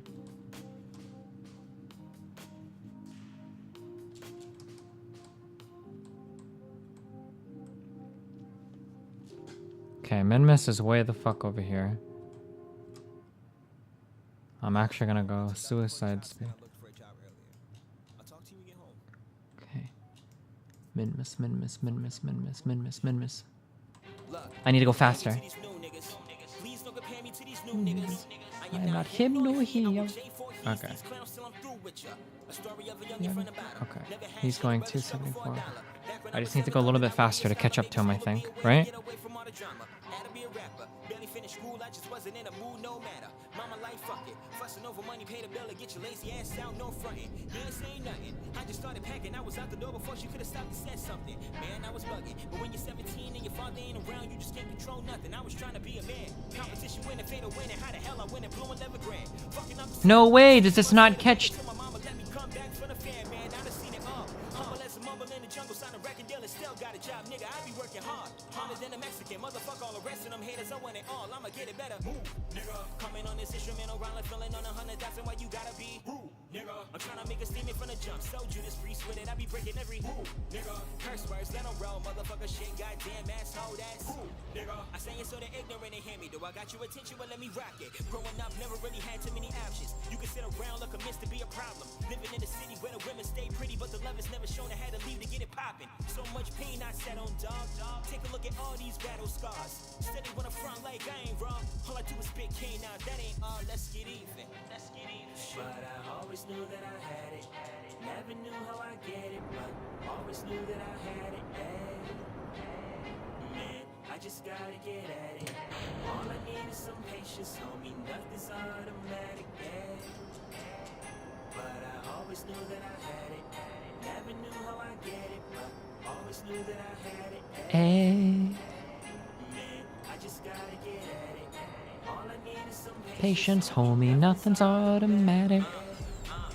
Homie, you the greatest. You just gotta say it like you mean it. You the greatest. Motherfucker hater. Motherfucker opinion. Since the shit ain't about a dollar, I just tell him see you later. Bounce, bounce, come on, bounce. Cussing like a sailor could give a less than an ounce. Blowing off steam, do it for the team. Motivating niggas, we just do it for the dream. My man that told me to chill out, you care too much. It's getting to the point where I don't care enough. My whole fam's on edge, living dollar to dollar. The fuck is the problem? If you got an issue, just holler. I got real shit running through my mind these days. It's looking like I ain't got time to pray. Daddy's sick off drugs, can't hold up. Avoiding every phone call, man. Who knows what could happen to him and it fucks with me. After all of the shit he did, it just stuck with me. Truthfully, I just wanna give him $150 for all of the disappointment when saying the trust in me. But anyways, shit is getting so outrageous. I'm just trying to make it feeling so outdated. Living off my mama's shit, I know I hate it. Looking to the brighter side to appreciate it, but it's so degrading, so degrading. Part of my honesty don't mean to be so blatant. I'm only trying to get you all to be my favorite while these other niggas chilling now, no hiatus. I used to tell the world one day I'll make it, even when they told me I was sadly mistaken. Got a little confused, almost doubted myself, but I'ma prove them niggas wrong, man. Watch me take it, Always knew that I had it. Never knew when I get it, but always knew that I had it. Ayy. I just gotta get at it. All I need is some patience, homie. Nothing's automatic.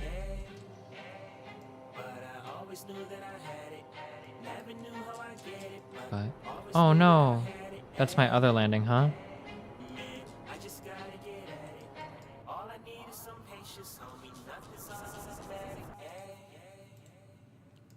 Maybe we'll do science here. 13.1. That science sucks.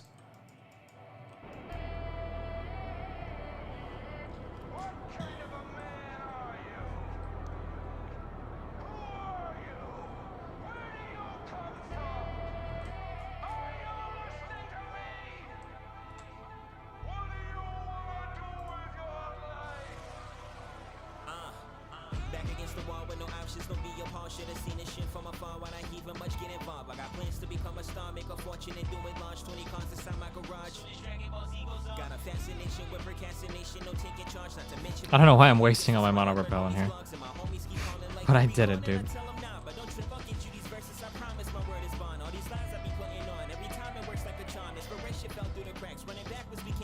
Aspirations, responsibilities, caught between them, I'm torn. Tug of war with both of my arms. Strategize the cars that I've drawn. Unemployment checks on my car. Spending half of that on my mom. Should invest in a check, correct it while working a stable job. Man, I'm off these vicious is something for real. I promise no front and wake up 7 months later and still ended up doing nothing. Nothing's automatic.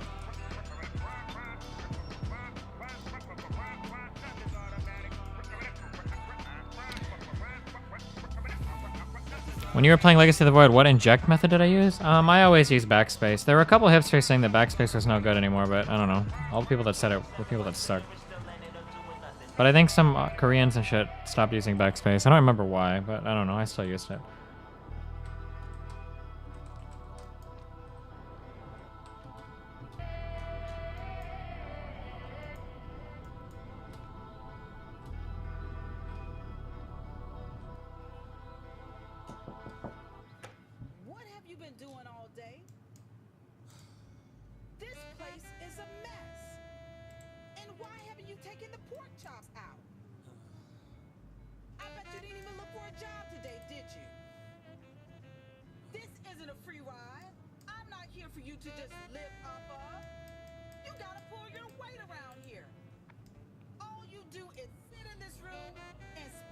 Fuck. And where are you going? Where do you think you're going? I'll be back tonight. 100%.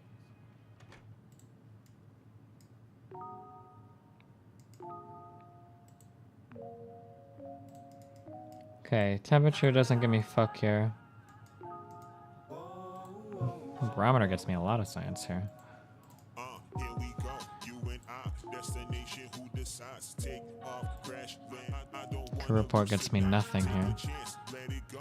Will we make it? Never know. I'm so glad I kept you, could have left you. Let's make room to grow. Here we go. Lever report is decent. Destination who decides to take off, crash, land. I don't wanna lose tonight. Take a chance, let it go. Will we make it? Never know.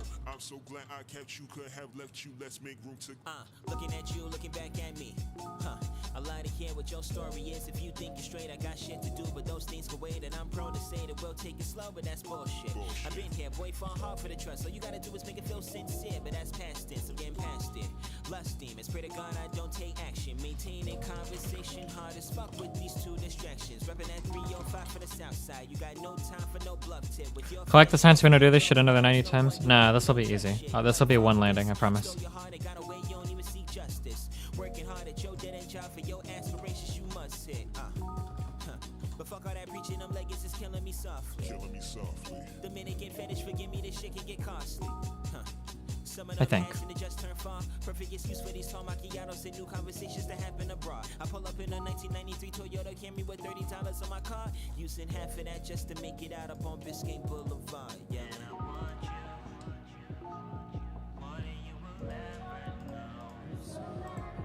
When it's alright, just promise me you'll never go. Ooh, I think I'm gonna launch.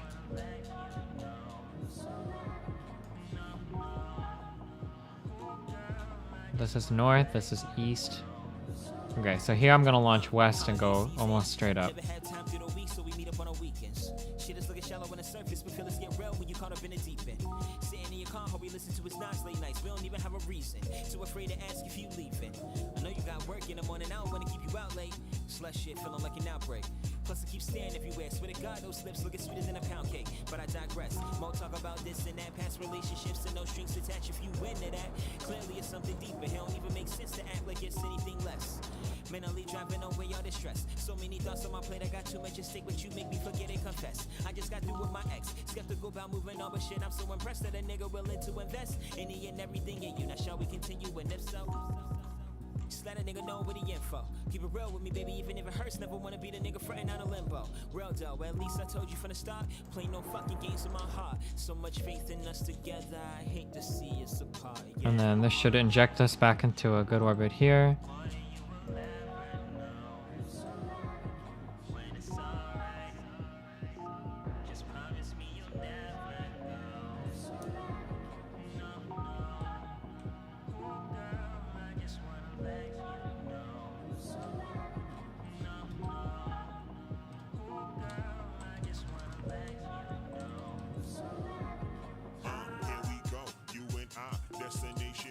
Okay, beautiful.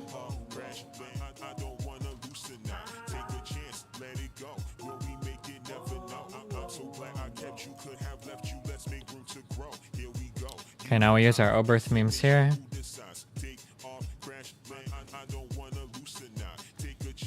The Oberyn Martell, the Oberyn Martell maneuver.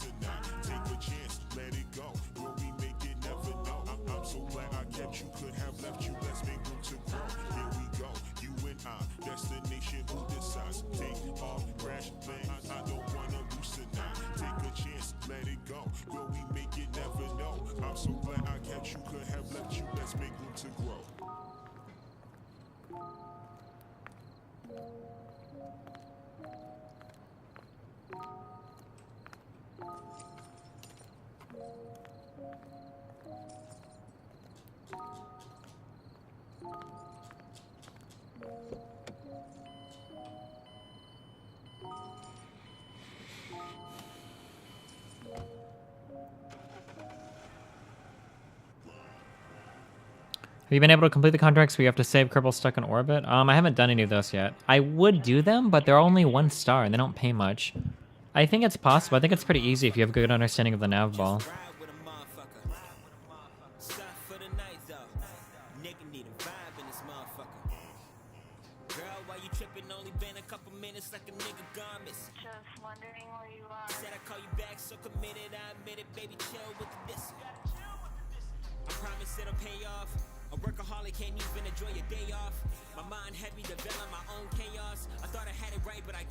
The rescue missions give you free Kerbal nods. How much does it cost to recruit one? That's pretty good, I guess.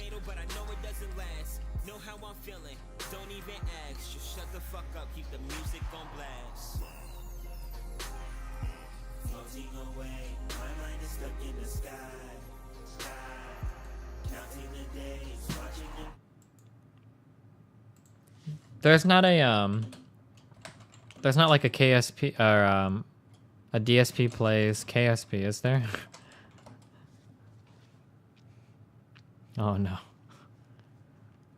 Kerbal Space Program is played by a real astronaut. Hello, Whoa. it's Scott Manley here, and today I have some opportunity to see. How does this guy? Oh. Asteroid hunters.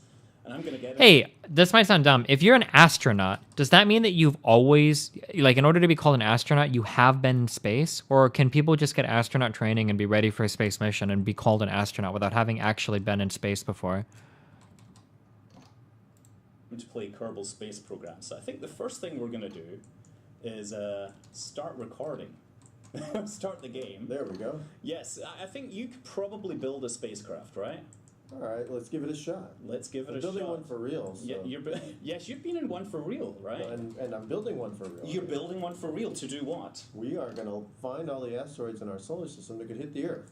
That it's good to know if something's going to hit the Earth so we can do something about it. Yeah, well, it's like if you know the threat's there, you can play the game. But if you don't know it's there, you can't play the game. You can't deflect an asteroid you haven't found. That's what we like to say. Yes, that's very important. I figure once we find it, everybody will be all behind a mission to deal with it. I think funding is not an issue if you find something that's going to hit the Earth.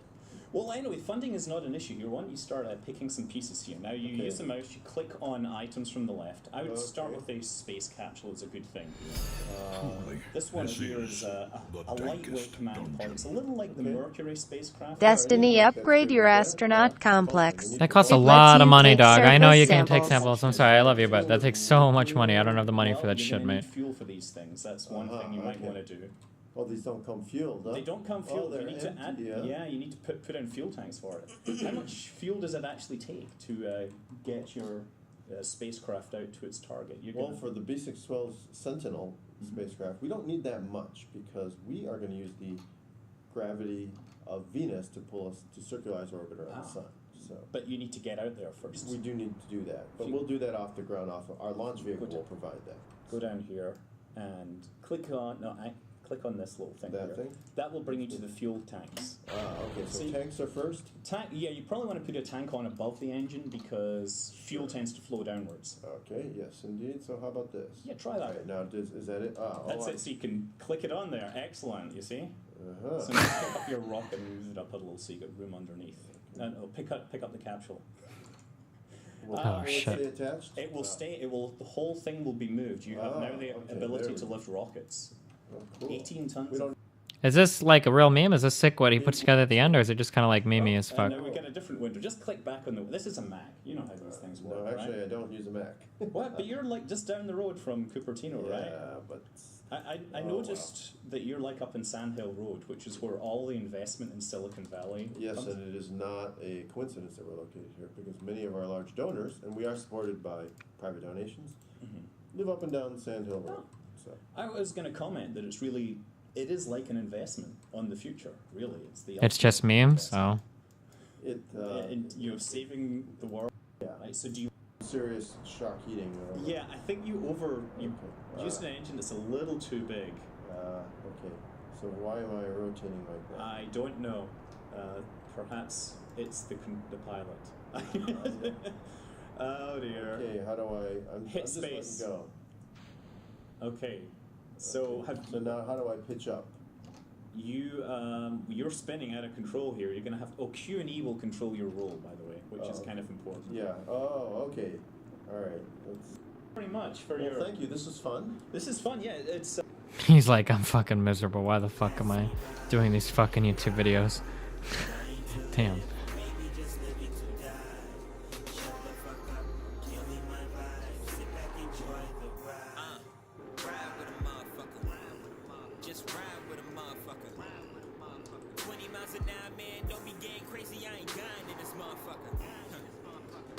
What are we on the verge of losing here?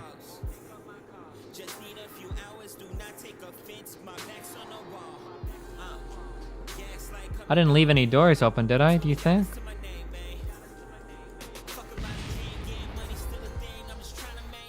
Stack dec. Oh wait, no. Wait. Lift off, okay. Oh, I'm losing solar panels. I don't give a fuck. I think these might all be solar panels.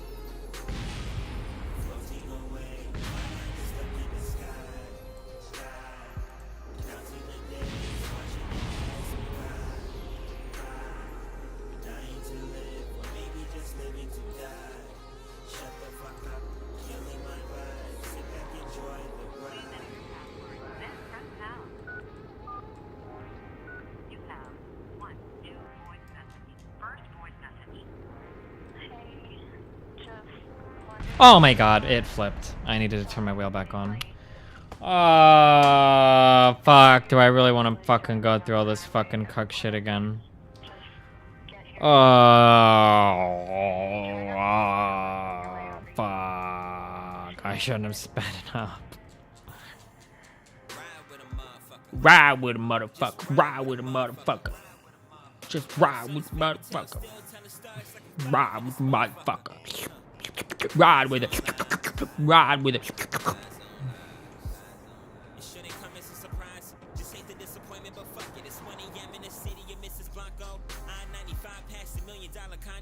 Thinking to myself like I gotta get it. Pronto, patience, yeah, I know. Virtue, life is a journey, not a curfew. Red hairs on me can smell a stench of a perfume. Fucking in a scion. Sex and my ambition, the only things in this world that I always seem to rely on. From the looks of it, 85% of your problems is coming from a time where, well, yeah, I'm not gonna lie, dude. I don't like to sit around and wait for this shit.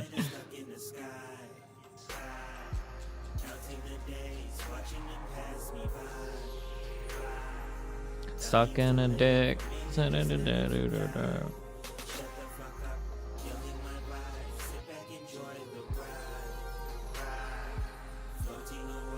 Oh my god. How much fuel do we have? Oh, okay, we're gonna try one suicide. We're gonna try one suicide dive. Because you know what, dude? Everybody needs a good suicide meme every now and then.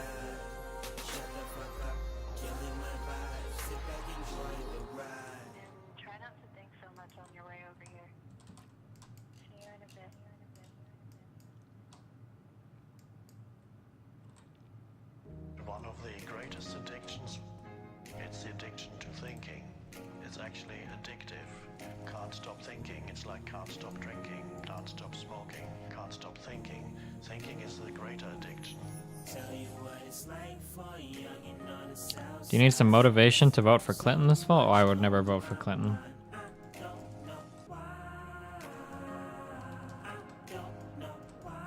When you sleep, do you dream of the perfect arrow break? Nope, I just dream of meme stug.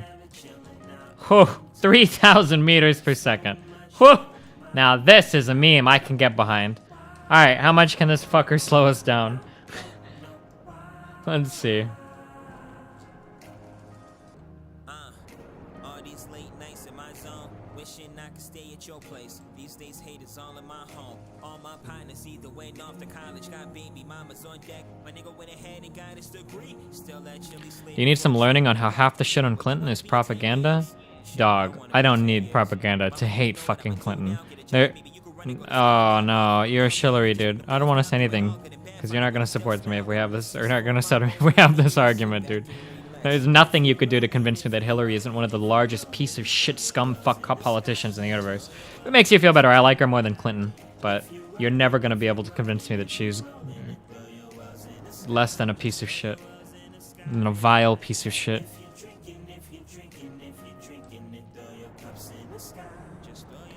In the sky,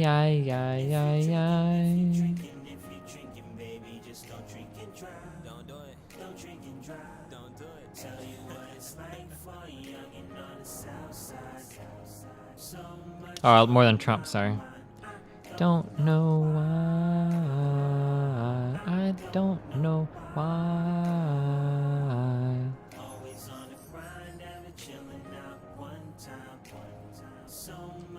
On my mind, I don't know why. Alright, goodbye, Rocket. You served me well. Good luck, Brave Memer. Do you really think that Hillary's that bad? She's just a standard politician? No, I think she's much, much, much worse than the standard politician. It's not even close. Okay, I'm gonna keep my reaction wheel on. I wish I could fucking see it. Oh, advanced inline stabilizer. Okay.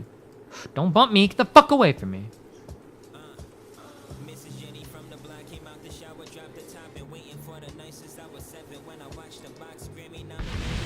Whoa.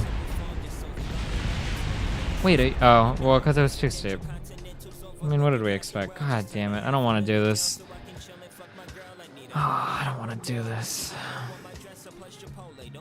Okay, this is our last mission for tonight, and then we're going to go to sleep. Oh my god, it's already 12:41. Yeah, okay, alright, I will land this, and then we're going to sleep.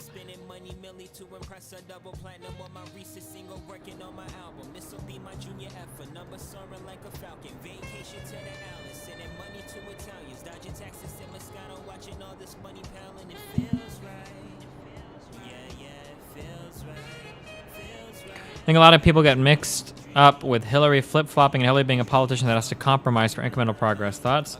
Hillary doesn't compromise. Hillary poll tests her answers and then says whatever she thinks will get her the most votes. I don't think Hillary has any integrity whatsoever in anything she's ever fucking said. Hillary has never come out on front and led on an issue like a leader is supposed to. She waits until popular opinion is already switched over to a certain topic, and then she will take the popular answer. That is how Hillary Clinton functions, and it's disgusting. I mean, it's acceptable, I guess, for a politician to be that way, but she's not a leader. That's not something that I want as the president of the United States. If you're such a fucking pussy that you can't ever make a hard decision in your life ever, which it doesn't seem like she ever has or is capable of doing. Hillary was on the fence about Iraq and didn't have anything strong and said Congress should authorize blah blah blah for stronger negotiations. So she was okay with fucking Iraq. She didn't do fucking anything good in Libya. That shit was completely fucked. Although that's less being politically neutral and more just standard American fucking idiocy that she was too stupid to do anything about.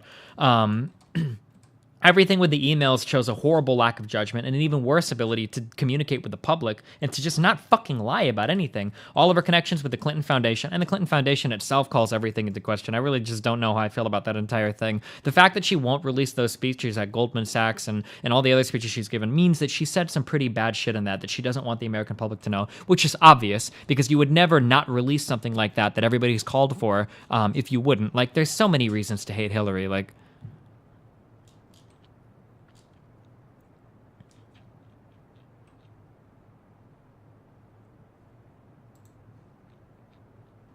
she's in the trenches for policy. It's the Democrats' fault for not nominating an orator. I don't care whose fault it is. I just know that Hillary has no conviction and no fucking backbone.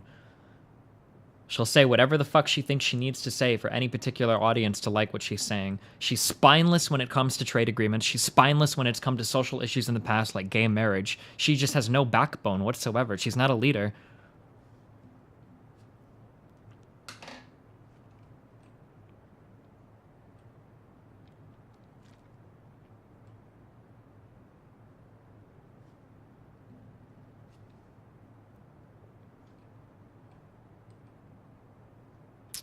I'm gonna burn until I have about 3 fuel.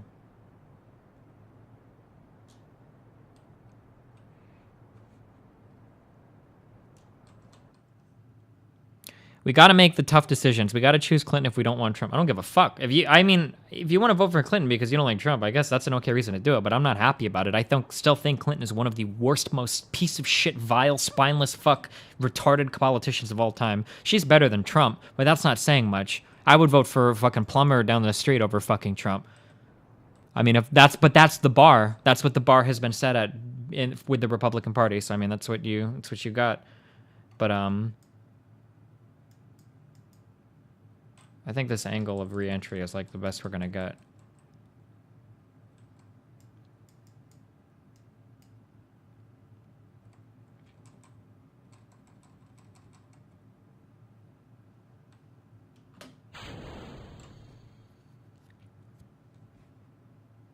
Any proof Clinton has been influenced by money donated to her?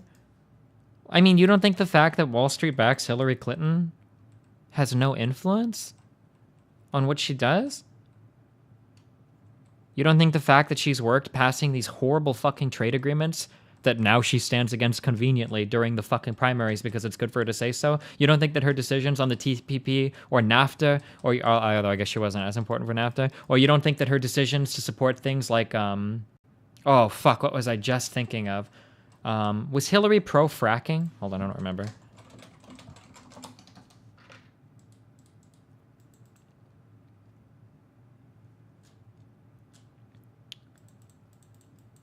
Her position on the bailouts, the fact that she was for the bailouts and defended the bailouts over and over and over again while attacking Bernie on it for whatever reason, like...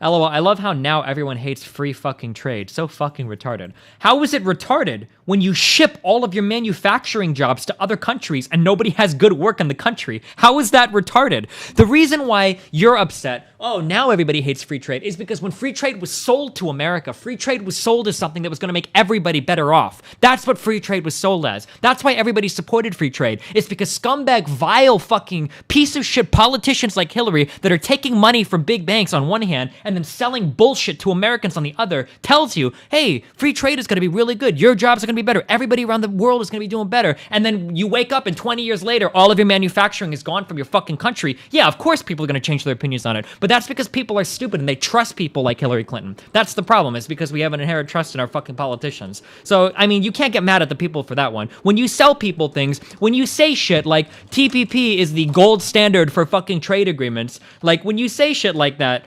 I don't know. It doesn't... I mean, what do you expect, dude? What, do I have my thing turned on? Okay, I'm not gonna speed up this time. We're just gonna sit here and we're gonna watch the memes.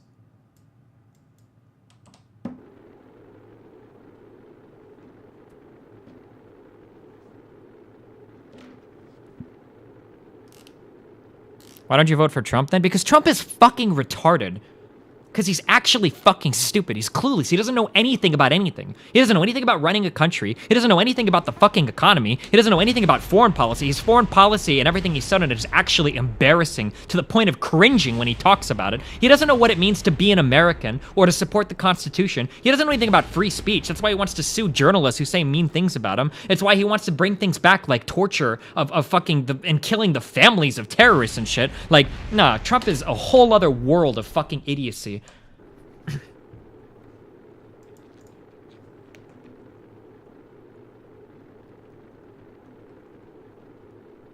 Why do you want manufacturing so much? How can it ever be competitive with our labor costs? Because manufacturing, like, defines your country, man. You want to talk about sovereignty, dog? You need to manufacture shit. You have to build shit. You've got to be able to put shit together. It's part of being a fucking real life, a real country, a real meme.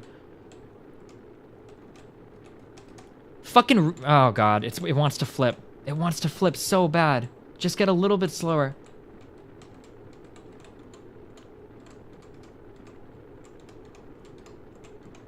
Don't flip. Don't flip. You're doing so good. Oh, you've got it, dude. You've got it. Don't flip. Why am I having to make adjustments? You're supposed to be the one holding this, Jeb.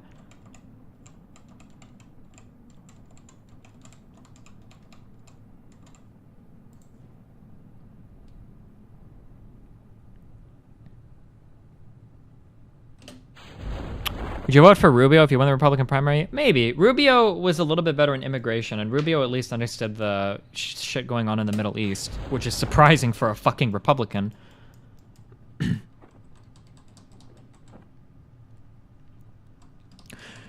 People talk about making America strong and making America like a great place. Like, how safe do you feel in your country when you literally have to import every single thing you use and consume on a daily basis? When you can't make anything in your country, what the fuck does that say about you? Like, you want to talk about America being a strong and independent country by rebuilding our military? How about by rebuilding our economy? How the fuck are we going to go to war with fucking North Korea or some shit when China is an ally of them and they make everything that we fucking use? You really think that we have any leverage whatsoever there? You want to talk about sovereignty as a country? You have to be able to build your own shit. You have to be able to stand on your own two legs. You can't rely on everybody else around the world to feed you everything and be a useless fucking do nothing and then expect to be your own sovereign fucking country. It's fucking stupid.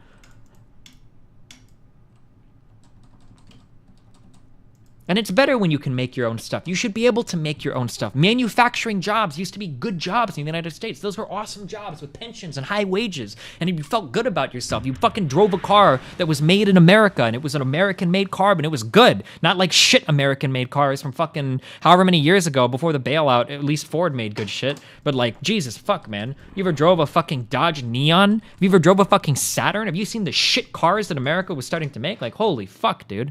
Like...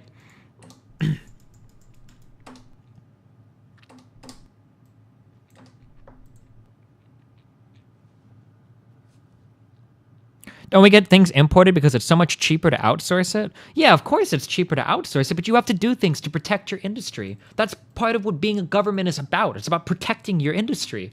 We can't compete. You can't compete with China on trade. You're never going to be able to do it. You can't do it. What are you going to do? How the fuck? All right, Americans, it's time to start living in fucking huts outside. Like, that's the only way you're going to do it. We're not going to change our standard of living like that, and we shouldn't have to. That's stupid. To connect those two economies like that is the biggest crock of shit, free market bullshit I've ever heard in my life. The fair arguments you make really seem undermined by your sudden out-of-nowhere rants about if Republican then understands Middle East less than Democrat. Hillary is a fucking hawk, dude. Hillary is a hawk on her foreign policy. Look at the fuck-up she did with Libya. That's like classic fucking interfere with everything going on in the fucking Middle East and everything. Like, no, fuck Hillary. Her foreign policy would probably be okay. But, I mean, I think that hers would be better than any Republicans, but I don't think that it's outstanding. But Republicans have always had horrible foreign policy. Republicans are brain dead. If the people aren't white and don't speak English, a Republican is a fucking retard when it comes to dealing with them.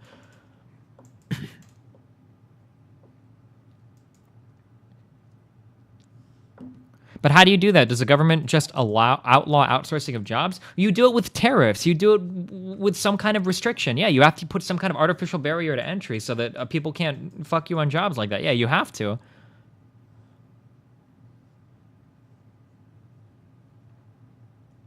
Don't you think the USA should shift towards high-tech jobs and being nostalgic about the 50s, 60s, and 70s manufacturing? There's nothing nostalgic about building shit.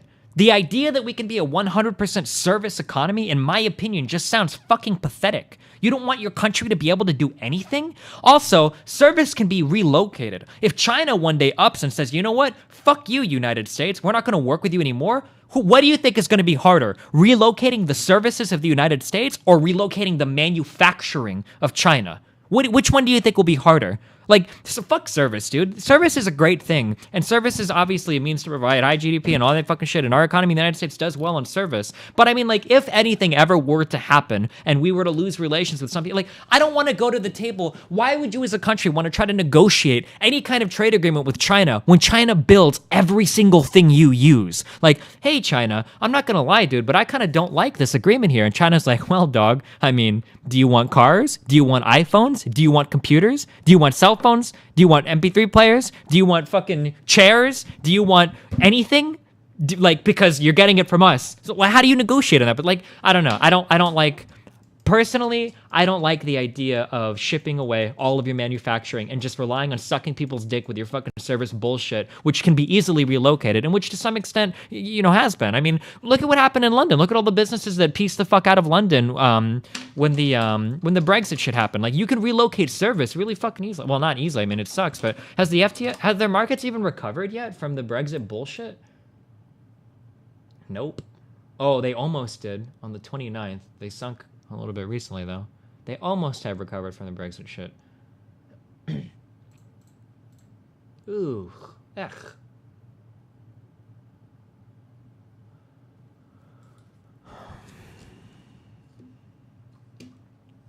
What about economic entanglement as a deterrence? I mean, the entanglement is nice as a deterrence, but again, like, if they were to ever say, fuck you, we're not doing anything with you anymore, like, who needs who more? Like, the people that build things or the people that just provide services? What do you think is more important? There's absolutely nothing we can do to reverse that. How do you bring back manufacturing jobs without basically tanking every single S&P 500 company that relies on it? The government has to do it. It's a process of tariffs, right? It's a process of regulation. It's a process of you're not allowed to import things from countries with these kinds of labor conditions. It sucks, and it means our markets would take a hit. I'm not going to say that these are changes that can be implemented easily. There's going to be a lot of fucking friction when it comes to implementing changes like this. The markets will definitely take a hit doing it, and you might even pay more. You might even pay more for your fucking products, right? Maybe that $600 iPhone is $900 or $1,500. Maybe shit does get more expensive and maybe a couple things get changed. But 30, 40, 50 years ago, everybody's job had a pension, dude. Every time you work with a company, you stay there for 30, 40 years, you walk out with a retirement. And I'm not talking about Social Security. Like, pensions were fucking standard. Good wages were standard. People got paid a lot of fucking money. And everything was made in America. And the quality control and all of that shit and the FDA and everything was coming from America. We weren't importing toys with lead paint in them from fucking China because we were trying to shave $15 off the margins of every product that we import. Like...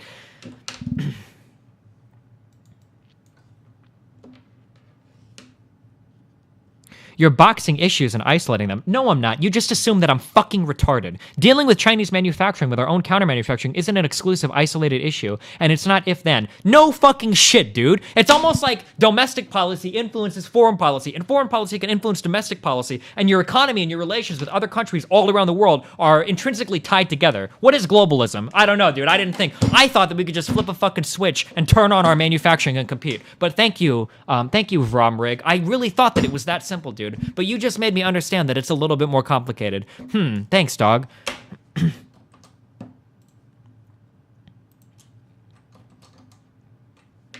Do you think universal income will be a thing within your lifetime? I don't know, probably not. Universal income is a stupid idea. The universal income and the $15 an hour minimum wage are stupid ideas. That's combating low wages from the wrong point of view, in my uneducated opinion, I guess. I don't like the idea of setting a floor that's that fucking high. The solution should be other things. Access to better transportation, access to better areas to live at that need jobs filled for higher wages, access to better education to train workers. Like, different things need to be done there.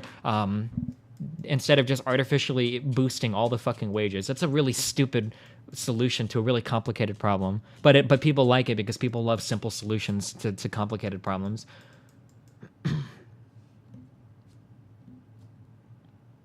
You're the one making it out to be that simple by acting as though it's the case of the United States manufacturer or Chinese manufacturer. That's the argument you're presenting. Just call it like you say it, dog. I'm not. I'm saying, obviously, it's a really complicated thing. I'm sorry. I forgot, because when I deal with fucking idiots like you in chat, I have to put that after every single sentence, because you literally think that I thought that we could just flip one switch and everything would change. My bad, dude. Manufacturing in China, just getting more manufacturing in the United States is a really complicated thing, right?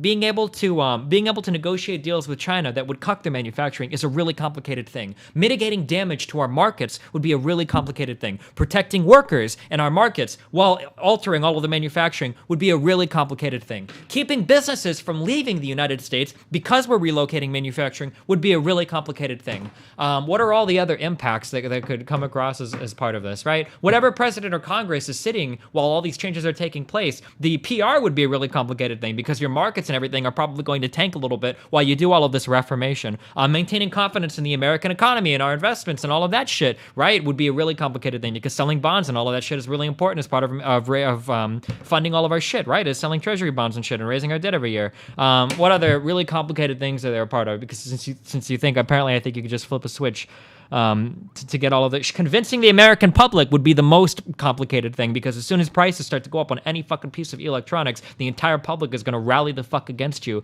and clamor and scream. That's why Walmart is so fucking popular. People might hate the idea of losing jobs, but every single time you go out and fucking shop for shit, you're buying shit from China for the cheapest prices you can. Selling it as a socialist idea when it's a pretty socialist thing in a capitalist economy would be a pretty hard thing. I don't know, what else, however many other complicated things do you want me to bring up? How do you suggest to keep all the manufactured jobs in the United States when it is competing in an open market internationally?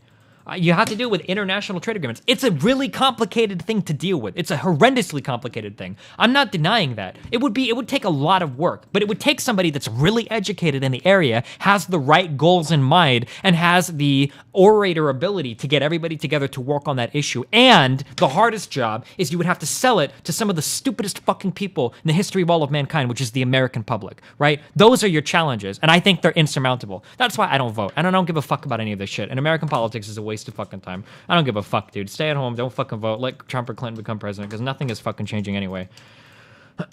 This fucking democracy is broken as fuck because the average motherfucker just wants a $25 an hour minimum wage, or they want unlimited free capitalism for everything. Both sides are equally fucking retarded. The Bernie bros that want to guarantee a living wage for working at fucking Burger King, right? As a one-man operation, I should be able to go to work for Burger King and pay for my fucking family of 4. What kind of incentives does that send to an uneducated public? Why do you even need to go to fucking school at that point if you can just work at Burger King and pay for a fucking family of 4? Are you fucking retarded? Or we can go the fucking other route, which is free market, unfettered capitalism is the most beautiful thing in the world. And by free market capitalism, I mean people giving $100,000 to Hillary Clinton for top secret clearances, for people funding campaigns for politicians in order to get every single piece of legislation they want passed, so that the laws that we have that are supposed to restrict companies are actually written by those companies. And then we can continue to fuck the American public because we love fucking crony capitalism. I mean capitalism.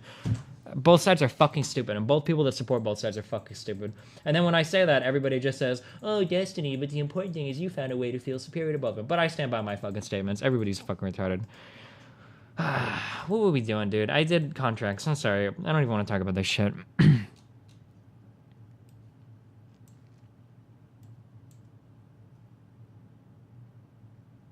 You are wrong to think that we should go back to manufacturing jobs. We're farther developed than China. They're at where we were in the 50s and 60s. And what are you gonna do when China catches up, dog? Have you seen the Chinese median wages grow over the past fucking 2 decades?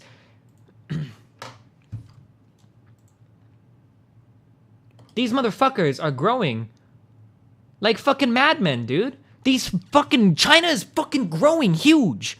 And we've shipped off, and they still have manufacturing. What do you think? Do you think that when China hits our levels, do you think that when China reaches our size, they're gonna ship the manufacturing jobs back to us? China's growing, dog, and they're not gonna shit away all of their manufacturing like fucking retards like the United States did. Because the people in charge of their government actually know what the fuck is going on, and they don't leave it up to their public to make retarded fucking decisions.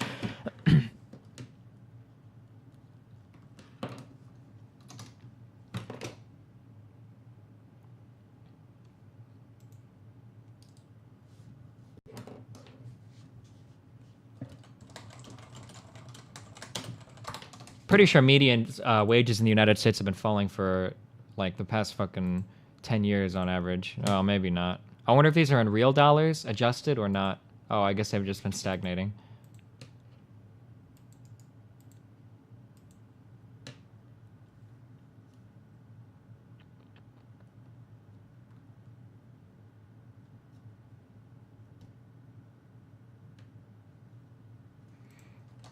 Yeah, I'm sorry, Vromrig. I understand why you would assume that I would say that, because a lot of people say that. This is the problem with everything in the United States. This is the problem with everything in the world. Everything is very, very, very complicated. And the solutions, when you're talking about economics on a macro scale, every fucking piece influences every other. It's like trying to predict climate. Not even. No, that's stupid. It's more complicated than climate, right? This is why economics is called a soft science, because you can't just do X and expect Y, right? One little change here can affect so many things. And your foreign policy and your domestic policy and the economies of every fucking motherfucker in the world are all fucking tied together. That's why, but people just want a simple solution, right? Look at what happened in fucking Great Britain. We want to leave Great Britain, we want to leave the EU so we can become better off. Guess what? In 15 years, the fucking retards are gonna have the same fucking immigration problems. They're gonna have the same fucking wage problems. They're gonna have the same fucking job problems, except now they're gonna be in a slightly worse off place for it. But they did it because it sounds good. Well, fucking, yeah, I can make, fucking sovereignty sounds like a good fucking thing. So retards like that Sargon dipshit that hate fucking sand niggers will go on fucking YouTube and scream about how important it is to be a fucking sovereign country. What does that even mean to you? A sovereign country? You're still gonna have to go to the EU and beg to be able to trade with them. You fucking realize that, right? You're still gonna have to go negotiate with every single fucking country you were before. You're still beholden to them for things like manufacturing and your own job market and your own imports and exports. But people want easy answers to everything, right? Look at the solution to Mexican immigration, right?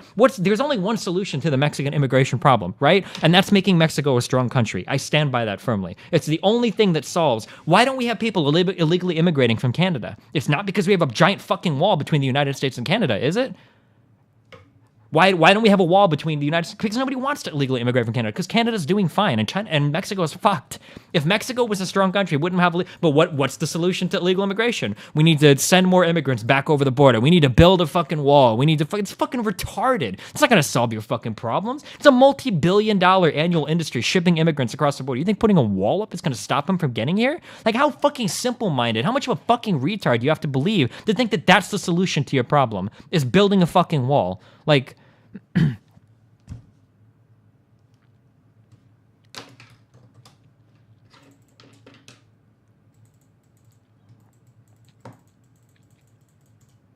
And look at what the social justice warriors do in the United States. Like, well, what's wrong with black people? Well, black people are fucked. Black people are fucked in the United States. But affirmative action alone isn't going to fix it, right? Racism is one of the best memes, in the United States. Because so many problems that are racism problems, racism is an easy thing to solve. How do you solve racism? Just tell people not to be racist. Just make people not be racist. That's an easy thing. And racism is bad, and you can combat racism and fucking, you know, fuck it when cops kill these people and black people kill black people and it's all fucking racism. That's an easy thing to solve, and it sounds good when you market to the public. When Elizabeth fucking do nothing Warren gets up and talks about being a Native American and shit because she's 2% Cherokee and fucking gets up and talks about how we need to make all of our education free. Like, people want all these simple solutions to everything. If we just forgive all of the fucking debt for our student loans, you really think that's possible? What about the private debt? Are you just going to tell the banks to eat that? You're really going to make all the education free? Like, how does that help anybody? Or for the racism problem, like, it sounds good to tell people, like, don't be racist, don't be racist. Guess what? Wealthy black people don't fucking kill each other. Black people that live in good neighborhoods don't fucking kill each other. The racist problem that we have with black people isn't a racism problem, it's a socioeconomic problem. But how do you market that to the American public?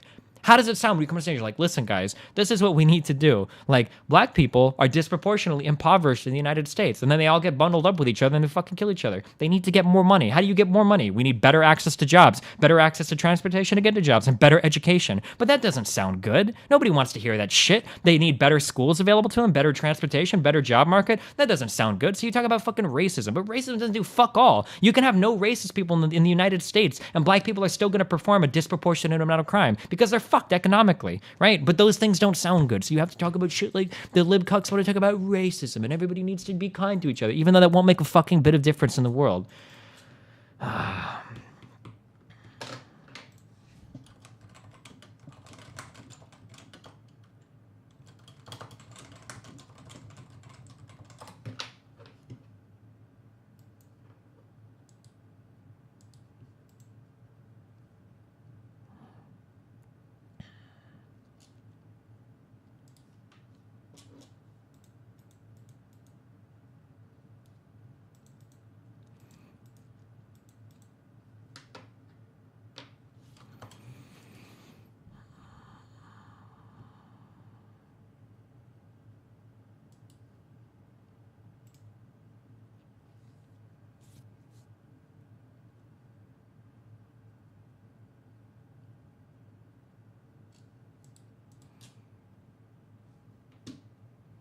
What third party will you vote for? I don't care, dude. I don't give a fuck about voting. I don't care, dude.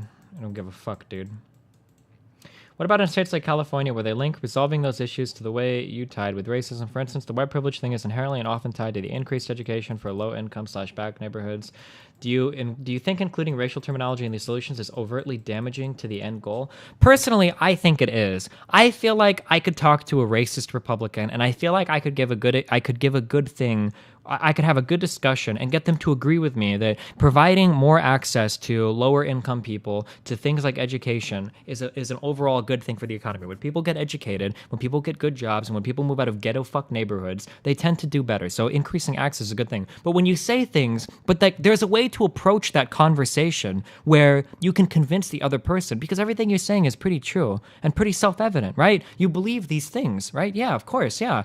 But when you approach a person and you say, listen up, dude, your white privilege is precluding you from seeing how difficult these black people really have. Like, their mind is already shut off. You realize that, right? That's how you give birth to retards like Thunderfoot or the entire alt-right and the Trump community and Ann Coulter and all these fucking crazy, insane right demagogues and all these populist fucking retards, because you've thrown so much of that terminology at them that they've shut their ears off and they're not even going to hear. If you say white privilege to somebody, they're not even going to hear a single word that you're going to say to them, right? I don't like that issue of combating things, right? And the shit that happens on college campuses where we can't listen to people like Milo speak or anything because they might poison our minds and shit, like, it's fucking stupid. And when you start doing shit like that, you've already fucked yourself, right? You've already fucked yourself.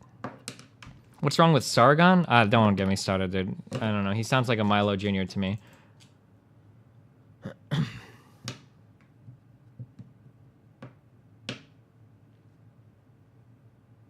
I read a really long post about this on Reddit actually about the manner in which you address an issue loaded with isms defines whether or not you can convince them. Just reminded me, so oh yeah, sure.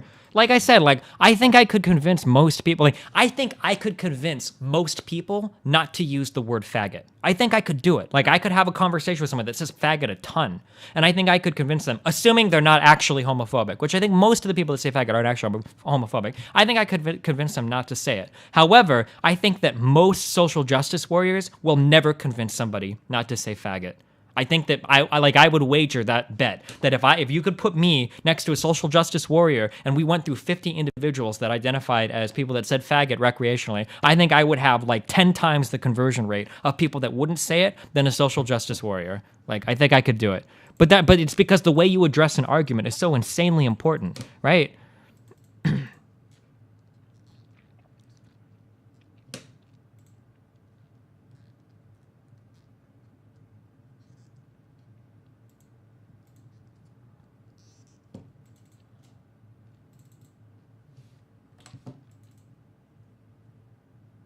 All of my success in convincing Southern conservatives about the prospects of evolution came from relating it to animal breeding and agreeing with their demonization of people who politicize the issue of evolution. Oh, maybe. I don't think I wouldn't go down any biblical routes. I've been too traumatized by arguing with my mother to ever go down anything that people are informed by biblically. Well, that's not true. If I were to go down that road, I would try to swing evolution as a mechanism that God uses to guide us. I guess would probably...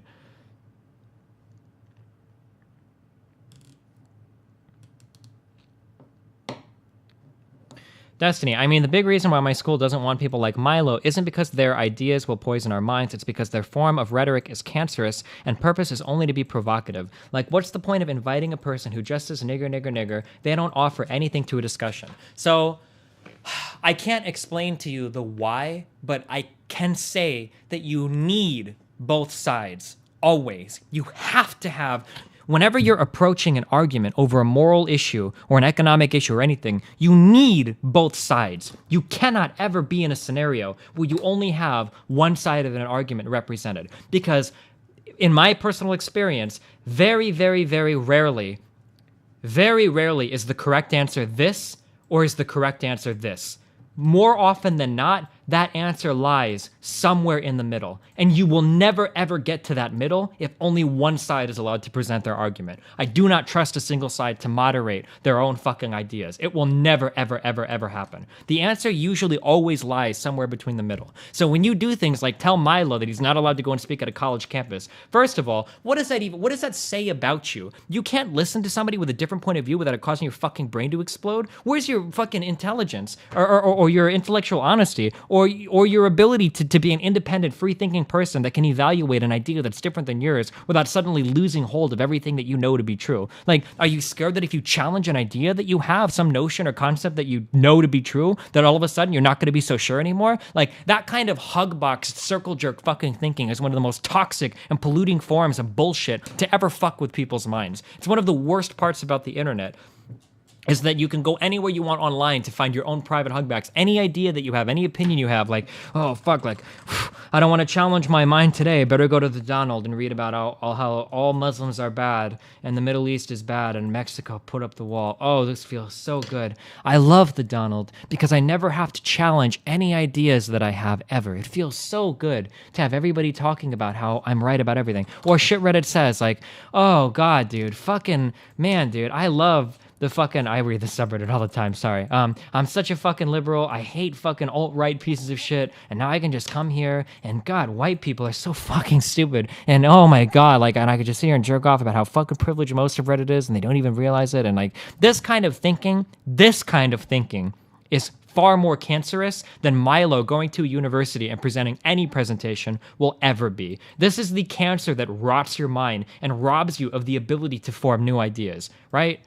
In my opinion, I don't know, dude. I don't think I'm Jesus or anything, but like, I mean, you can ask Aaron. Like, I drive around all fucking day and I listen to Rush Limbaugh and Glenn Beck and Sean Hannity and Michael Savage, and these are the people on my radio all the time. Why do I need to sit here and listen to people that already agree with me? Why do I need to turn on a thing and listen to some guy that's going to repeat back everything that I fucking know? Like, what does that do for me? What do you get out of that? Like, if I'm going to sit here and listen to some guy talk to me about how right my ideas are, what, you have no fucking self-esteem? You need somebody constantly reaffirming every fucking thing you do in order to feel good about yourself? Like, nah, fuck that. What do the people that disagree with you say, right? You should be able to listen to an entire radio program of all 3 or 4 hours of Glenn Beck or Rush Limbaugh, understand what they're saying, understand why they're saying it, and understand why they're wrong and why you disagree with it. And you should be able to do that every single day with no problem. And maybe every now and then, maybe they'll say something that hits you in a way that you're like, oh, fuck, I actually never really thought about like that before, right? And it's happened. There have been times, occasion, where I've listened to Glenn Beck or Rush Limbaugh, and they presented an idea in some way, and I'm like, oh, you know, it's actually a good point. I've never really thought about that before. And you know what? You become a little bit smarter because of it. But guess what? You can sit in a room all day long and listen to people repeat the same fucking ideas over and over and over again. And 5 years from now, you'll be the same person you were 5 years ago. That's my nightmare. My nightmare is that I'll wake up one day and I'll be 35 and I'll stop and I'll think, holy shit, dude, I'm just as smart as I was when I was 30. Or be 30 and like, oh shit, when I was 25, I had like all the same ideas. Isn't that like the scariest thing in the world to you? Because being 35 and having the same ideas as when you were 30 is just a few steps short of being 60 or 70 and being so dead set in your fucking ways that you could never change your mind about anything ever, right?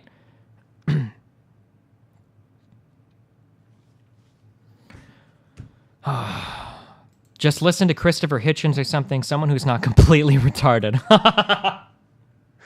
Oh shit, dude.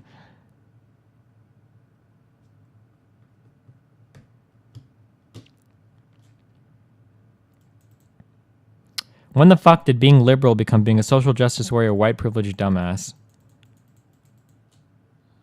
Wait, what?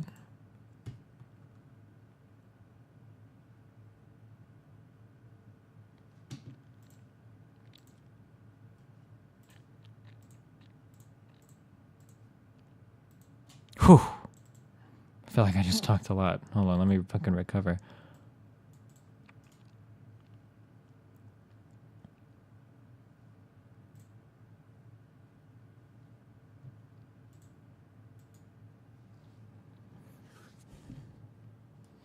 I think that form of rhetoric is just not productive to an actual argument. But I disagree. I think it's good. Like, you should... Do you feel confident in your ability to argue against Milo? If Milo was to appear in front of you and then an audience of 10,000 were to be seated in front of you, do you think you could argue every single one of Milo's points? Do you know all the points that he would bring up? If the answer to either of those questions is no, then there's some benefit for you to listen to him. Seriously, what's wrong with Sargon? I don't know, dude. With fucking everything I've seen of him just makes him sound like an alt-right fucking retard. What?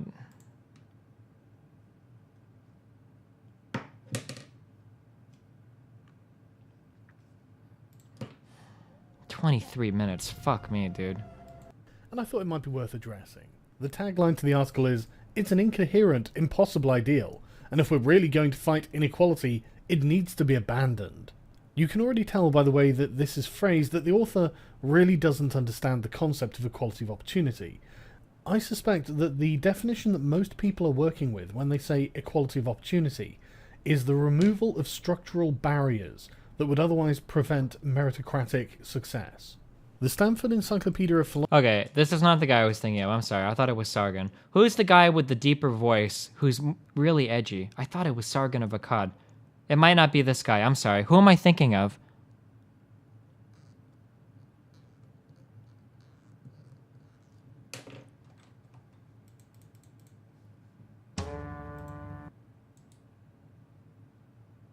It's not Thunderfoot. There's a guy, he's got like a deeper voice. Oh my god, who am I thinking of? Armored Skeptic? It's a guy that he kind of looks darker, but he's British.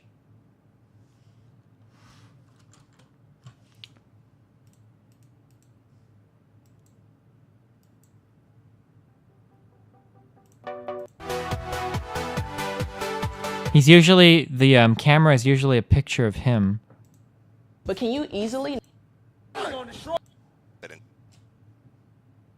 Oh god, I'm not gonna be able to find it. It's not this guy. His skin is darker.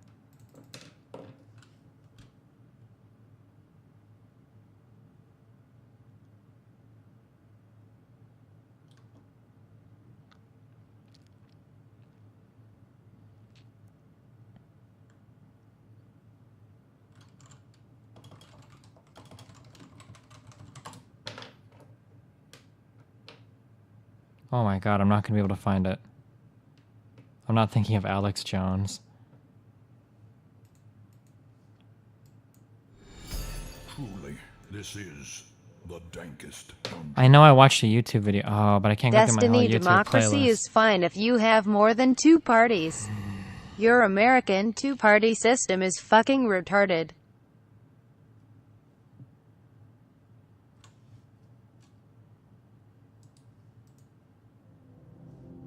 And the trumpets.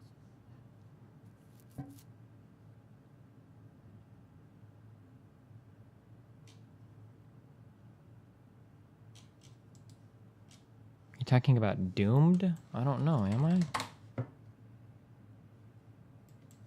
I could have sworn it was this guy. But his voice was way deeper. Are there 2 guys on this channel? It's definitely not him. This guy has facial hair that's a little bit more intense. This guy, Sargon of Akkad. Is that this guy? Oh, no, wait, never mind. Sargon of Akkad. Sargon of Akkad. Now, if you're not familiar with Sargon, as often as anyone else. Important for me to be able to maintain my independence with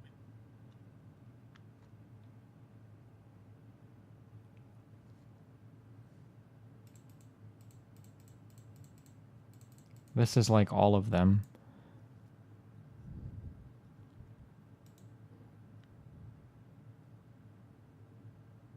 Oh, okay. We're gonna spend the rest of the night trying to find out the guy that I'm thinking of now. Oh, is it this guy? Oh, it's this guy. I don't know why I thought this was, Twitter. I don't know why I thought this was the Sargon dude. Twitter has slapped a lifetime. My bad. It was this dude. Is the guy I meant to bring up. Thank you, whoever linked that 4chan picture.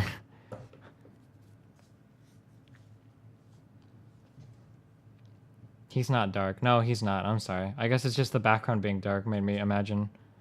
Because his lighting is a little bit darker, so I just imagined him as being darker skinned. But he's not really that dark. My bad.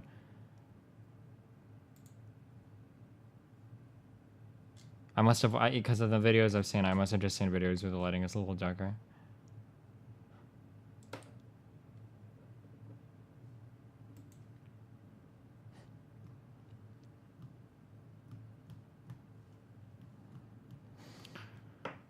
Alright.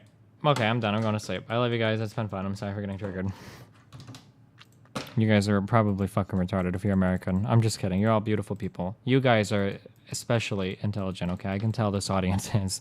Just like Glenn Beck says to his audience every night. I know that my audience is the reason why America... Alright. I'm peacing out. Have fun. Be careful. See you guys later.